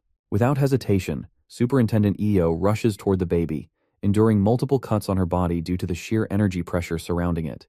Despite the pain, she pushes forward, finally reaching the child. She gently picks up the baby, whispering words of comfort, assuring it that everything is fine now. Feeling the warmth of Io's embrace, the baby slowly stops crying. As a result, the violent surge of wind around them dissipates, revealing Io, bruised and bloodied, yet firmly holding the child in her arms. She declares that this child will be raised by the anti-prophecy. Later, the baby is given a name, Midori. 9 years pass, and Midori, now a young boy, is preparing to leave the facility. A teacher named Hinoki Hiaradu, along with a 12-year-old Ichika, tries to stop him, warning him not to cause any trouble. The man warns Midori that if he goes through with this, the anti-prophecy will hunt him down. Unfazed, Midori agrees, but as the master turns away, he cryptically states that this was the very reason he let Midori live. Ichika, standing nearby, feels the tension in the air but suddenly starts laughing. The master, annoyed, questions why she's doing that. Midori has always been exceptionally strong, breaking every record and considering everyone else weak in comparison. However, one day he meets Makoto, who casually tosses a wooden stick toward him and asks if he wants to be his partner for sword training. Midori is confused, but Makoto simply smiles and holds his sword forward in invitation. At that time, Makoto was the same age as Midori. With that, they begin training together, but Midori was unable to defeat Makoto in sword fighting. It annoyed him, but he kept trying, constantly asking Makoto to spar with him one more time. Makoto, wanting Midori to learn his lesson, fights him again, and the result is the same. Midori loses. Frustrated, he yells, demanding to know why he can't win despite trying his hardest. Nishina, who is also present, reveals that Midori is too strong, which might be the reason. Midori doesn't understand what he means, as he is always losing to Makoto. A voice from outside chimes in, saying that it's a compliment for Midori. The voice belongs to Makoto, who at the time was 14 years old. Midori keeps breaking his wooden swords while fighting Makoto, so Makoto explains that even if Midori wins, he will still break his sword in the process. To illustrate the point, Nishina shows him an egg, explaining that when someone exerts their full power, it's difficult not to break the eggshell while holding it during a fight. Midori remains confused, so Makoto picks up the egg and throws it with full force. However, he gets shocked to see that despite hitting the ground, the eggshell doesn't even crack. Picking up the egg, Makoto explains that Midori just needs to balance his offensive aura with the aura that protects the shell, and it's not a skill, but something that comes with time. While he is explaining, Nishina throws all the eggs at the wall, and even after hitting it, none of them break. Midori is amazed, seeing that not a single eggshell shatters. Makoto hands an egg to Midori and explains that if he wants to win against Makoto in swordsmanship, he needs to adjust his aura. Once he does that, even with his overwhelming aura, he won't hurt anyone around him. As Makoto starts to leave, Makoto calls him out but is hit by an egg on the head. Makoto turns and sees it was Midori, who wants him to join him in the training for aura adjustment. Makoto, returning the favor, asks him to apologize to him first. He then kicks the egg crate and uses his power to make them levitate. However, when Midori tries the same, all the eggs explode or shatter around him. However, after trying for a while, Midori manages to create a hole in the wall with the egg, and it doesn't even break the eggshell. They both then start training in swordsmanship, and now that Midori knows how to control his aura, they can spend a whole day sending blows at each other. Seeing this, Nishina and Makoto are also excited and ask him to fight them next. 4 years later, Midori is taken into the special task force, and Makoto leaves for his own ventures. Midori is heading towards a prophecy to support the European branch, as he heard there is a special rank prophecy called the Pandemonium. Midori then asks if Makoto is still looking for a swordmaster to teach him. Makoto confirms it, reminding Midori of his own words about finding a master by himself. Makoto puts his fist forward, claiming that he wants to stand equally with him. Midori, with a smile, fist bumps him, revealing that he will be waiting for him. After that, Midori does everything for his friends. As long as they are alive, Midori has the determination to keep doing what he's doing for their sake. He just wanted friends, but the 12 apostles took that away from him. Coming back to the present, remembering all that, Midori charges toward number 0 with full-on killing intent while the guy stands there nonchalantly. However, just as he is about to strike, number 0 pulls out a golden egg artifact and breaks it in front of him. It unleashes a berserk life stampede spell, creating a massive sun-like glow between them. Other special task force members also notice it and wonder if Midori did it. As the glow lightens a bit, they see Midori emerge from it, radiating a strange yet powerful aura. Seeing Midori, Makoto asks if he has already defeated number 0. However, Midori doesn't say a word. They call out to him, but to their shock, Midori reveals that he doesn't know them. Nishina instantly realizes something worse has happened and yells at Makoto to back off. But it's already too late, as Midori has his hand on Makoto's forehead. With an evil smile, he uses the turbulence spell, creating a strong whirlwind. After the 3 members of the Special Force Japanese branch go missing, another special task force from the USA branch, including Marquise and Ashton, is sent to investigate the matter. Upon arriving, Ashton touches the ground and realizes that the residual energy in the area is extremely strong, indicating that it was the epicenter of an explosion. Marquis is amazed by the size of the crater Midori created and understands why he is called the world's strongest man. However, he is confused about why someone as powerful as Midori suddenly disappeared along with his team. Ashton also has no explanation for their disappearance. The news of Midori's disappearance reaches the Japanese branch, causing the situation to descend into chaos. At the Everlasting Vision Hut, The assistant superintendent grows nervous upon hearing the reports and struggles to believe the news. Io, equally worried, asks if there is truly no information about Midori's whereabouts. She questions Midori's assistant, Rin, but even Rin is unaware, as the artifact that connected her to Midori has been destroyed. Io finds the situation deeply unfortunate. As they discuss the matter, Kanagi arrives, now officially a squad captain, wearing the captain's cape. He feels slightly embarrassed about his new role, but the assistant superintendent reveals that his promotion came from the unanimous recommendation of all the other squad captains and the superintendent himself. Kanagi had even fought Eva, leading everyone to believe he is the only one capable of filling the gap left by Makoto. Kneeling down, Kanagi recalls his vow to surpass the founders as soon as possible and to prevent any further deaths. He thanks them for their trust and, with the founders' legacy behind him, confidently declares that he will do his best to meet the expectations of the anti-prophecy. Hearing this, Io becomes excited, claiming that she always believed he was the best-suited candidate for the captaincy.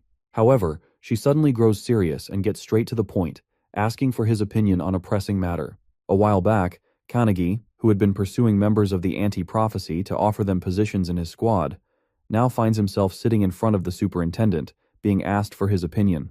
The situation feels like it has escalated quickly. As the superintendent speaks, a door suddenly materializes behind Io, adorned with a tiger drawing. The sudden appearance shocks Kanagi, and as the door opens, Io introduces two members of the special task force, Nishina and Mikado, both in a severely beaten-up state. Io reveals that Nishina and Mikado were part of the same special task force as Midori, and are the only ones who know what truly happened. Mikado begins to explain that while in Detroit, Midori's body was taken over by the leader of the 12 Apostles. This revelation leaves Kanagi utterly stunned. Mikado continues, stating that the ability used to control Midori seems similar to the one Eva had previously employed. He speculates that it is likely caused by an artifact, though the specifics of the artifact are not important at the moment. The critical point, Mikado emphasizes, is that Midori, once a protector of his friends, has now been turned into an enemy of humanity. This horrifying reality shakes Kanagi to his core. Mikado adds that Midori resisted the control as much as he could, buying time for Nishina and Mikado to escape. Before fully succumbing, Midori apologized and made a final request. He asked Kanagi to defeat Number Zero on his behalf. Hearing this, Kanagi is left speechless, overwhelmed by the weight of Midori's words. The assistant superintendent places a hand on Kanagi's shoulder, expressing his high hopes for him. However, he reminds Kanagi that he still hasn't met the minimum requirement of 7 members for his squad. Currently, Kanagi has Honda, Akane, and Suo, but he needs to quickly recruit 3 more members. This, the assistant superintendent states, is Kanagi's immediate task. Hearing the urgent need to recruit more members for his squad, Kanagi rushes out to find suitable candidates. He spots a young boy from the Hibiki squad and immediately begins chasing him, pleading for him to join his team. The boy, however, is visibly nervous and runs around in a panic, shouting that he will never leave the Hibiki squad under any circumstances. Just as the boy thinks he's escaped, he comes face to face with Akane, who is standing calmly in his path, holding a permission letter signed by Hibiki himself. The boy is stunned, unable to believe that his captain, Hibiki, would allow him to leave. However, after reading the letter, his disbelief turns to shock as he realizes it's genuine. Reluctantly, he agrees to join Kanagi's squad. With this, Kanagi and Akane successfully secure their 4th member. Meanwhile, outside, Hanada is attempting to recruit Akihina for the squad. His approach, however, is anything but conventional. He performs a strange, exaggerated leg-stomping gesture as an invitation, which Akihina finds utterly bizarre. Hanada insists it's an order from the captain and declares that he wants Akihina on their team. Akihina, however, refuses outright, explaining that his goal is to participate in the next captain's exam, as a position has opened up following Todoroki's death. Undeterred by the rejection, Hanada suddenly launches a powerful kick toward Akihina, testing his reflexes. To Hanada's surprise, Akihina effortlessly dodges the attack, showcasing his unique evasion skills. Impressed but not defeated, Hanada presses on. Akihina, now intrigued, proposes a challenge. He agrees to join the squad on one condition: Hanada must land a single touch on him within 60 seconds in the courtyard. If Hanada succeeds, Akihina will gladly join their team. Hanada confirms if he can use any means necessary to achieve this, and upon receiving Akihina's approval, he summons the glowing dragon around himself, determined to win the challenge. Akihina starts the timer on his laptop. Somewhere inside the limestone cave of the anti-prophecy unit, Akihina meets Captain Tsurukai, who appears to be fishing in a 17th dimensional crack called the Underjaw. Tsurukai reveals that sometimes he catches big fish there. Noticing Akihina, he asks if he is applying for the replacement exam for the Todoroki squad. Akihina confirms it but states that he wants to be a captain who doesn't want to die. Tsurukai responds by telling him that his goal is still achievable without even becoming a captain. This shocks Akihina, who asks if the captain thinks he's not suitable. Tsurukai, reeling in a monster shark, claims that he believes Akihina is lacking something. Coming back to the present, Hanada is charging at Akihina, who is trying to avoid any physical contact. Despite getting inches close to him, Hanada isn't able to touch Akihina even once. Hanada is amazed, realizing that Akihina is using some kind of evasive skill to dodge his attacks. Akihina is using Omni-Egos, a skill he has tried to hide from everyone for a long time. His Omni-Egos allows him to teleport to a designated location within a 100-meter range. Although he needs to visit the target location at least once before the skill can be used, once it's set, he can teleport there with fast and high precision. Despite Hanada sending blow after blow, Akihina manages to dodge every single one using his skill. This proves challenging for Hanada, but he takes it as practice, knowing that in the future, he'll have to fight against Midori. While teleporting around and evading blows, Akihina asks Hanada what kind of redeeming quality he sees in Kanagi. Hanada, continuing his attacks, reveals that he doesn't know anything specific. He flies into a kick toward Akihina and admits that he knows about Akihina's ideal squad captain image, to increase his squad's survivability by 1%. Hanada finds this admirable, but claims that he wouldn't put his life in the hands of a captain who prioritizes the chance of survival over everything else.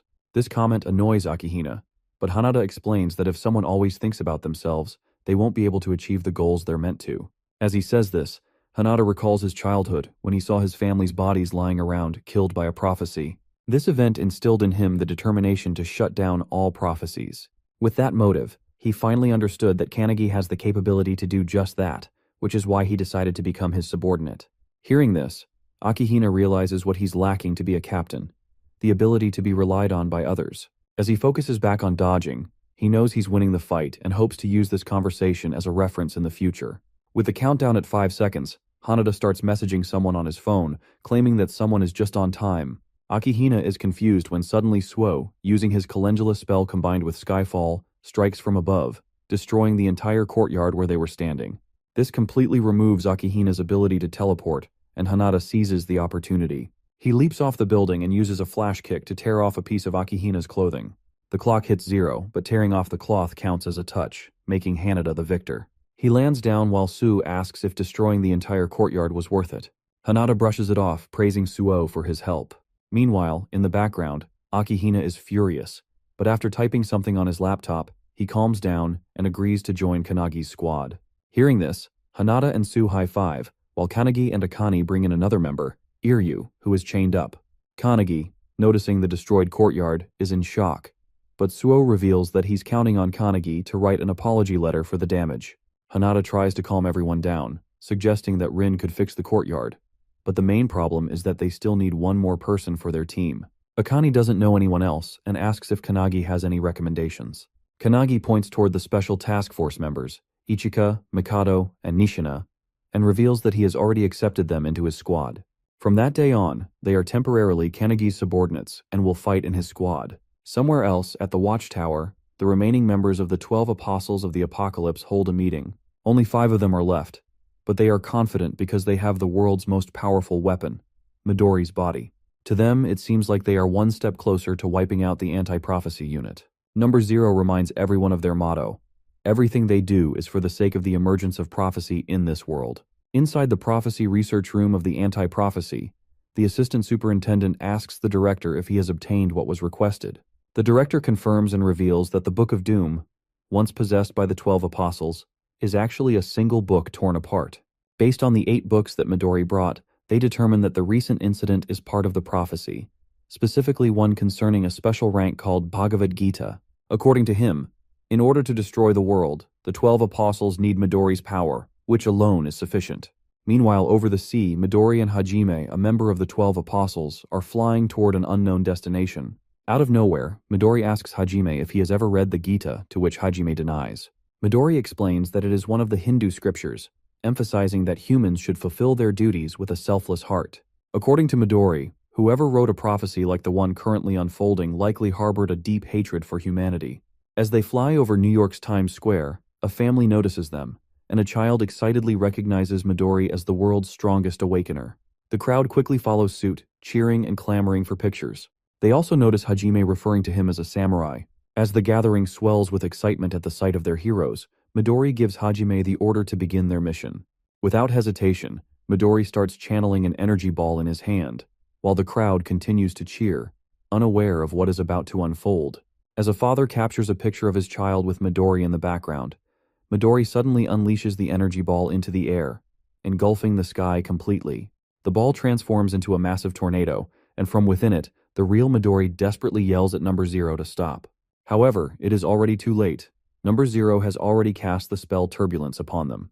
At the cafeteria of Anti-Prophecy, Kanagi is busy lecturing when Suo rushes toward him, urgently showing him something on his mobile. It is breaking news.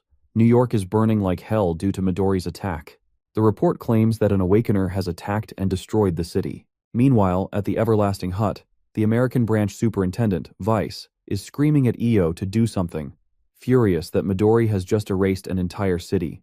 Io tries to calm him down, but the tragedy has taken countless lives in the heart of the world's economy, New York. She reveals that it is not Midori who caused the destruction, but rather the leader of the 12 Apostles, who is controlling his body. She further explains that they have already identified him as Warren Hastings, an Englishman. She speculates that he might be working alongside invaders from another dimension. Vice is shocked by the revelation, while Io discloses that the 12 Apostles are using artifacts that are not under the supervision of Anti-Prophecy. According to her, someone or something is supporting them. Despite hearing her reasoning, Vice argues that the responsibility still falls on Io, as the man who destroyed an entire city came from their special task force.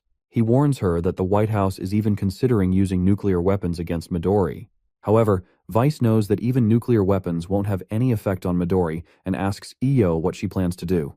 Back at the cafeteria, Kanagi asks Suo if he has completed Lesson 15 along with the others. Suo confirms, but to his shock, Kanagi appoints him as the vice captain of the Kanagi squad. He then orders him to instruct everyone to continue their lessons until they receive deployment orders. He suggests that Irian and Akihina always argue, so they need to focus on teamwork to achieve perfection. Suo wonders what Kanagi himself will be doing in his free time, to which Kanagi reveals that he will be sleeping, and this time, it will be a deep sleep. He orders Suo not to allow anyone to wake him up, and since it is Kanagi's command, Suo accepts the order, placing his trust in him. Back at the Everlasting Hut, Io reveals that she is planning to face Midori and the others head-on with their strongest elite unit squad. At headquarters, Kanagi reaches his room and instantly falls asleep. In his dreams, he takes out his sword and begins practicing with Hinoki, while all the other founders stand ready to teach him. However, to Kanagi's shock, Hinoki instantly slashes him into pieces in a flash.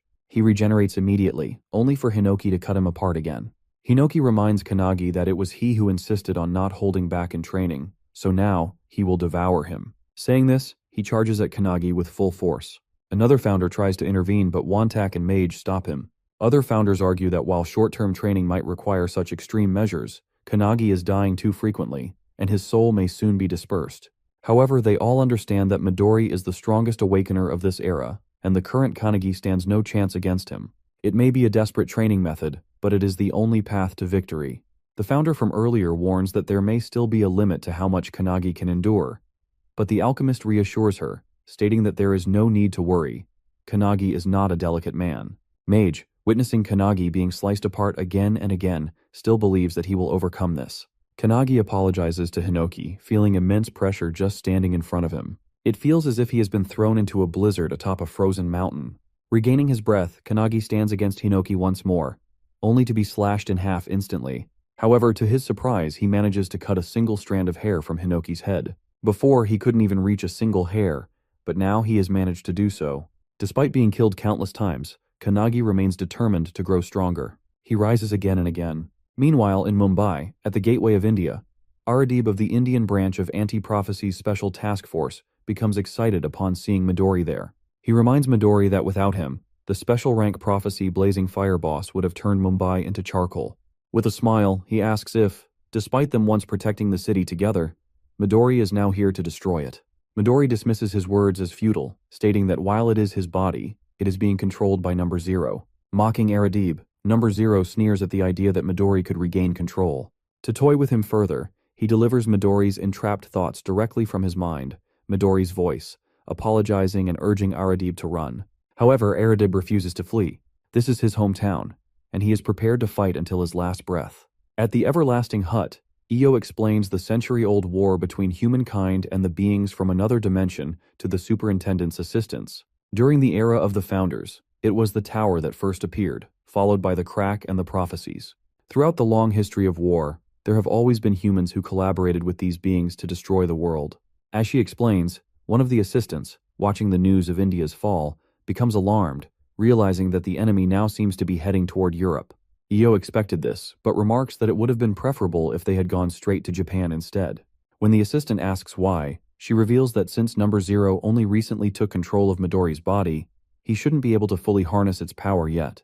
Furthermore, he is in a situation where the more he fights, the stronger he becomes. Saying this, she instructs the assistant to summon all the captains. She then turns to Tengen, the male assistant, and informs him that he will also be sent to the battlefield. Tengen responds with a joke about how they only use him for labor during peacetime. However, the real shock comes when Io announces that she will personally join the fight as well.